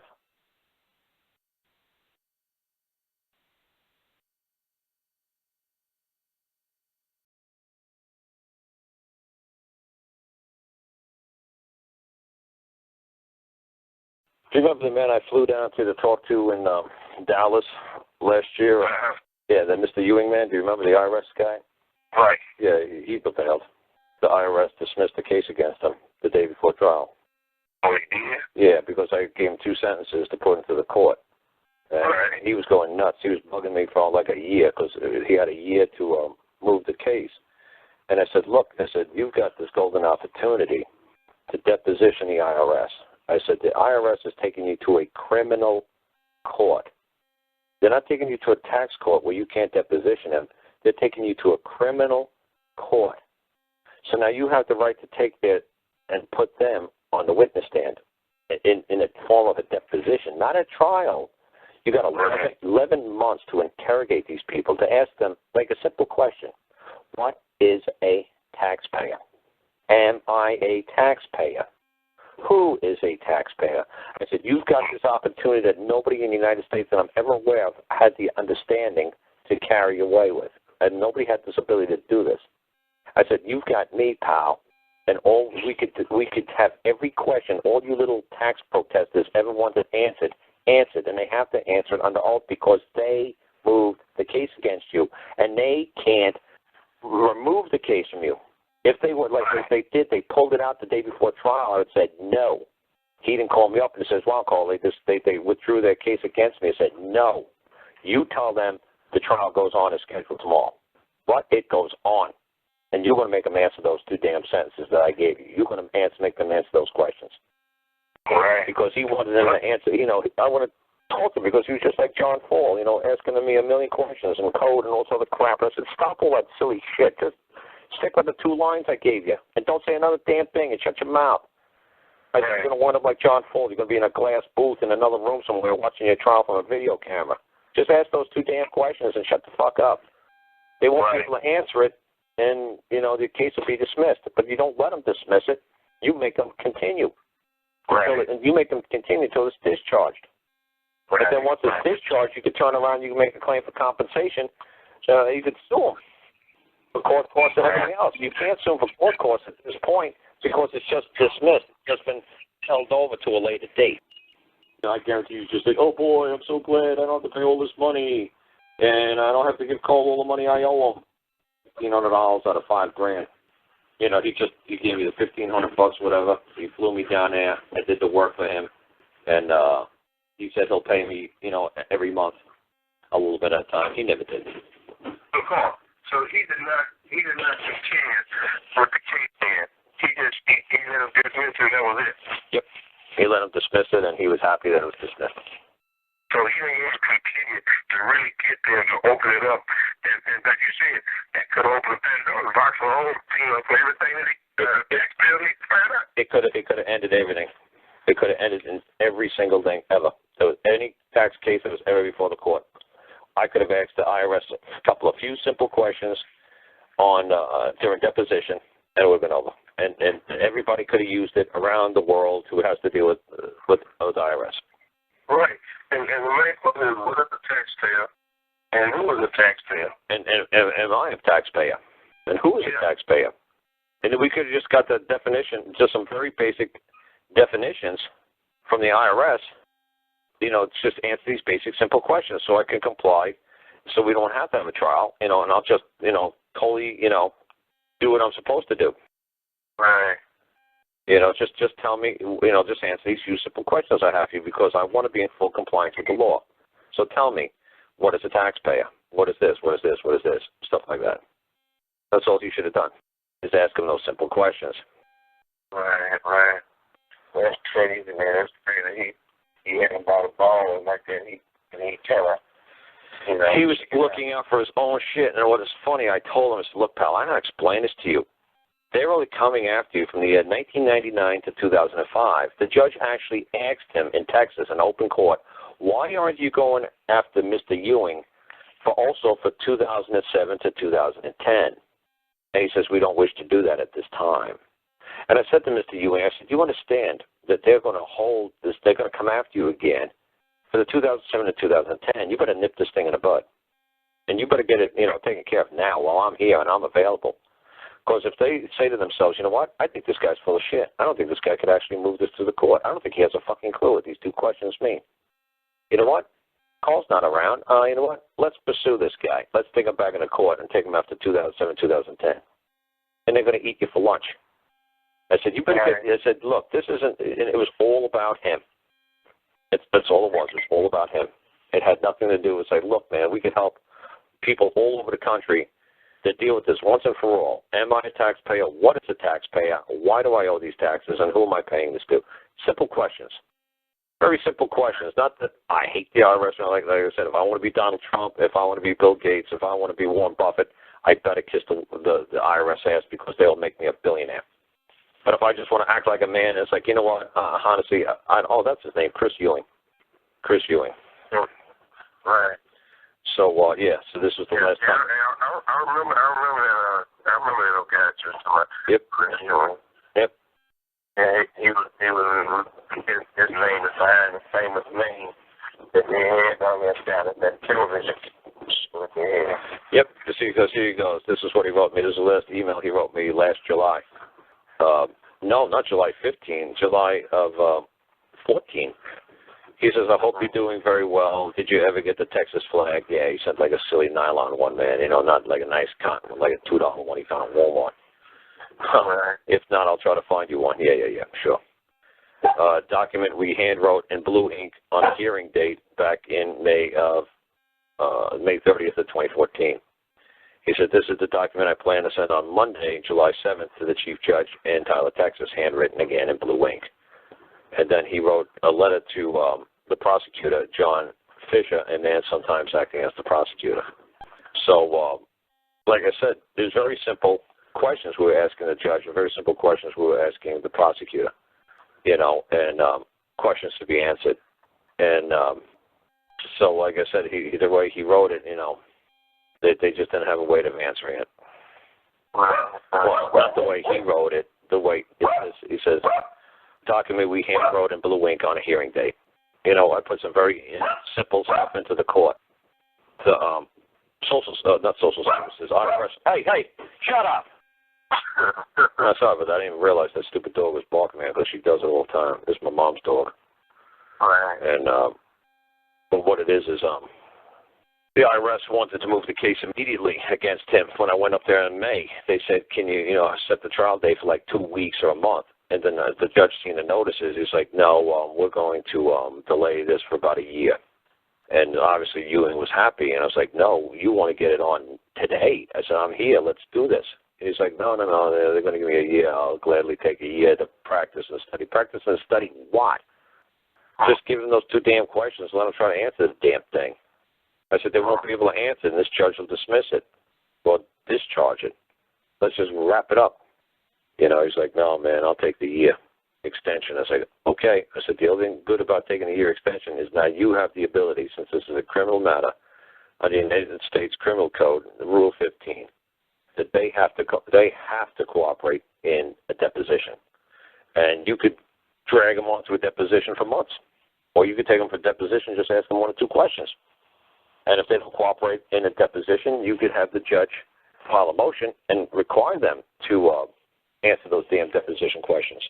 And if they won't do that, you could have them sanctioned, that nothing they could put into the court could be recognized. Or you can hold them in contempt of court of their own court.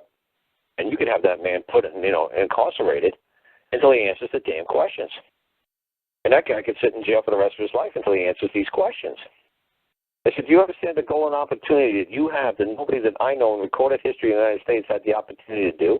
Yes, I'm sure the IRS has taken people to criminal courts, not just tax courts. But do you understand that all these clowns had fucking lawyers? Nobody had Karl Lentz. Nobody had Karl Lentz. I was going to ask him a simple question. Hey, I want to deposition you. What's a taxpayer? I said, all these lawyers just said, oh, just wait till we get to trial. We'll clobber them. We'll ask them under oath, what's a taxpayer? And they got the IRS agent on the witness saying, what's a taxpayer? And the IRS attorney say, I object. That's speculation, conjecture. He has no formal training in legal. He's an IRS auditor. He's not an attorney. He can't answer that question. And the judge will say, sustained, overruled. You're going to have to reform the question. He's not his pay grade to determine who is a taxpayer. Because then if he says, well, then do you know who in the IRS would be able to define what a taxpayer is? And then the prosecutor jump up against speculation, conjecture. This man is not trained in knowing who in the IRS would have the ability to, under the command to then define what the terms and conditions of a taxpayer is. There's many definitions of taxpayers, and this man is not competent to answer that question. He's just a tax auditor. And the judge will say, like, sustained, your question, you have to re-question, You're never going to get a fucking answer if you wait for the trial. Right. And that's what I'm trying to do. That's why you want to do the declaration. Right. And that's why Paul's got an attorney assigned to him by the United States Criminal Court down there. And his attorney, I said, why don't you deposition? The prosecutor for the United States government is going to use against you in court. And he went to his attorney and said to his attorney, under Rule 15, I have the right to deposition, all the witnesses and all that evidence, and we could go over it. And we'd have everything, we could come down and meet here at your law office or their law office, and we could go over every document and each page, and we could deposition them and see if we could get them to say something that wasn't written down, like for their affidavit for the search warrant. A lot of the stuff on a affidavit is not true. Why don't we deposition them and destroy their search warrant and then put in a motion to suppress the search warrant? Saying that there was no, the search warrant was obtained, fraudulently, or based on fraudulent affidavit, or based on fraud, or based on, something that wasn't true, anything. And right. Right. And his attorney said, absolutely not, that he's not going to deposition anybody. And I said to him, of course, Paul asked some damn good questions to his attorney. He said, but I do have that right under Rule 15 to deposition the plaintiff and everybody that the witnesses and their exhibits, right? I do have that right. He said, yes. He says, and my attorney, you're not going to allow me to afford me to exercise that right. Is that what you're saying? He says, no, I'm not going to do it. But Paul said, but I do have that right to do it. Yes. But you're not going to help me do it. No. I'm not going to help you do it. So you see, this is the conundrum that fucking Paul is in now. Because I want him to, this trial is supposed to be May 6th, I think. And I want it to go on May 6th. His attorney wants to put a motion to delay it. And Paul said to me, he said, I said, where's the jury testimony? He says, they don't have that ready yet. I said, so don't tell the attorney to fucking delay it. I said, anything that the jury determined, I said, is going to be able to be recognized by the court if they don't have it ready. I said, so just let them go with what they got. I said, because you give them time to get the grand jury's, testimony and, you get them to have the ability to have the transcripts of it presented to the court. Right now, they're not ready to go. Screw them. Tell the attorney, we're ready to go, and we're ready to go now. I said, you got 3 weeks, before, it's getting really tight. He's got one more final day for motions to be heard. And I told Paul, I said, you got to get your attorney to order them to give you depositions. I said, because Paul wants to actually seek monetary compensation when this is all done. And I said, Paul, you could do it now, and the government got to pick up the tab for the deposition. I said, if you wait till it's a civil trial and you want to deposition all these people, and it's going to take them a week or two to deposition all these people, it's going to cost you a fortune to deposition all these people. I said, so you better do it while the government is paying the bill. You better get all the evidence you need here at the criminal court to use against them at a civil level. Because Paul wants to get monetary compensation for them doing all this nonsense to him. It's basically a stupid tax charge. He brought something into the country without paying taxes for it. Right. Well, whoop-de-doo. He must got the lawyer's mouth for that thing. He brought it to the country. Yeah, well, like I said, that's what he's, he brought modifiers. It was funny, I was watching TV the other day, and some guy was complaining. He says, hey, the government's making us put silencers, like volume modifiers on our AR-15 rifles, assault rifles now. He said, it's the law that we have to put these things on. So Paul, last year, got actually charged with a crime for bringing silencers into the country to put them on his rifle. And the law has to do it. Right. So the best they could get him for is not payment of taxes of this, that he was avoiding paying taxes. It was like $200 worth of crap he bought, so he didn't pay like $14 in taxes. Whoopie-doo. So, but like I said, the IRS was going to nail you for owing them $3.16, and over 20 years it accumulated to $58,612.17, with late fees, fines, penalties, and court costs and everything else, administrative fees. So they're actually going to take you to court, and honestly, all you owe them is 17 cents, but they can't just let it go. Right. We're making a point here. It's the principle of the thing. It's not the money. It's the principle of the thing. Right. Right. So like I said to Paul, when he calls me about twice a day, I'm going to say to him, hey, did your attorney ever find out exactly how much money in taxes you owe? And if you did you just send him a check? And just say, no, there's no matter of controversy. I wasn't aware I had to pay the taxes. Now I am, so here's the money. Have a nice day. Well, like I said, I know I said that to Paul in the past, but I don't know if Paul actually brought that up to the attorney's attention. Because it could be that simple of an answer. Because that's what I said to Paul. I said, what are you under? Title 18? He's like, no, Title 26. I was like, what? Like, the Treasury, IRS, what? I said, oh, ATF, yeah, they're under the, it's all about taxes, not paying taxes on whiskey and stuff. Okay. Not paying taxes on firearms and stuff. Okay, I get it. He didn't get a firearm. He got a silencer, a modifier. Just a piece of pipe with some holes in it. It looks like a muffler for your car. Like one of those old drag pipes for your car. Right. Whoopie-doo. And now, like I said, it's the law that all these assault rifles that you buy, you have to also buy the fucking silencer, just like you have to do in Europe. You buy a rifle, you have to buy a silencer. And you can't shoot a fucking rifle. Well, if you want to shoot it, you have to have a silencer on it, or you're going to get, a fine. No, that's true. Right. So Paul did it. Paul said, well, I got rifles, and I could get the silencers for like 10 times less money than I could pay for them over here in the United States. He said, I'm home in England. They sell them right over the counter at your local hobby supply, sports center. He says the rifles and the guns are almost impossible to get in England, but the silencers, yeah, they throw them around like cupcakes. Like, here you go. You want a couple of dozen? Here you go. Just a pipe with a hole in it. Mm-hmm. That's all it is. He says it's required by law that every single gun that's discharged or rifle has to have a silencer modifier on it. They call them modifiers, not silencers. He says here in your country, he says you folks call them silencers like this is some fancy James Bond sneaky shit. He says over in Europe we do it because we don't want the neighbors to hear bang, bang, bang, bang, bang. Because it's funny, my dog Fox, when he hears these hillbillies, going bang, bang, bang, bang, bang, man, he runs and he hides. He hates the sounds of gunfire. So Fox doesn't like it. It's funny. I said, that's because he's an English border collie and they don't like guns over there. So, he never probably heard a gun go off in his life. Yeah. So you said you was doing a talk show, right? Yeah, it's on right now, but I'm going to log off for a little bit, man. I got to go and get cleaned up. I got to run to Harrisonburg and go get my kid's medical record and find out why she was in she tried to commit suicide in foster care on Friday night, and they put her. She's in a mental institution now. So I want to find out if she tried to ingest something, eat something, tried to physically hurt her body. But the police took her into custody and they brought her to an emergency room, and then the emergency room put her over to a mental institution. And the mental institution lady did something really funny by telling me that the head psychiatrist lady over there decided to create an order and not allow the mom or the dad to come visit. I said, oh, really? I said, we love complying with orders. Can we have that in writing, so we could not harass you people and keep coming up there to try to see the kid? So I said to them, look, I said, the kid's going to be discharged from the hospital someday, maybe in a year, 10 years, 20 years. She's going to say, hey, Dad, I was in this mental hospital, and I tried to kill myself. And why don't you come up and visit me? I said, because I was ordered not to. And here's the order. And this is signed by the psychiatrist lady that you met. Remember this lady, Jennifer? Yeah, well, she said that I couldn't come up there and see you. So the person I was talking to at the mental place said, oh, okay.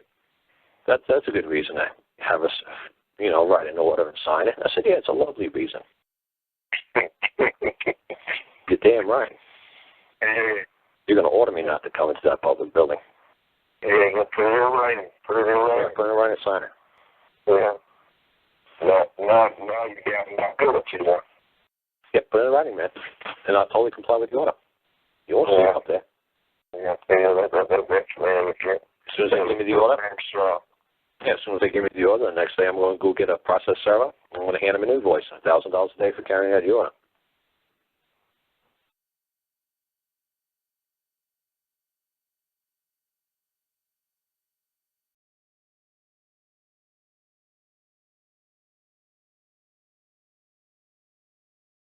Frank needs to get his damn money back.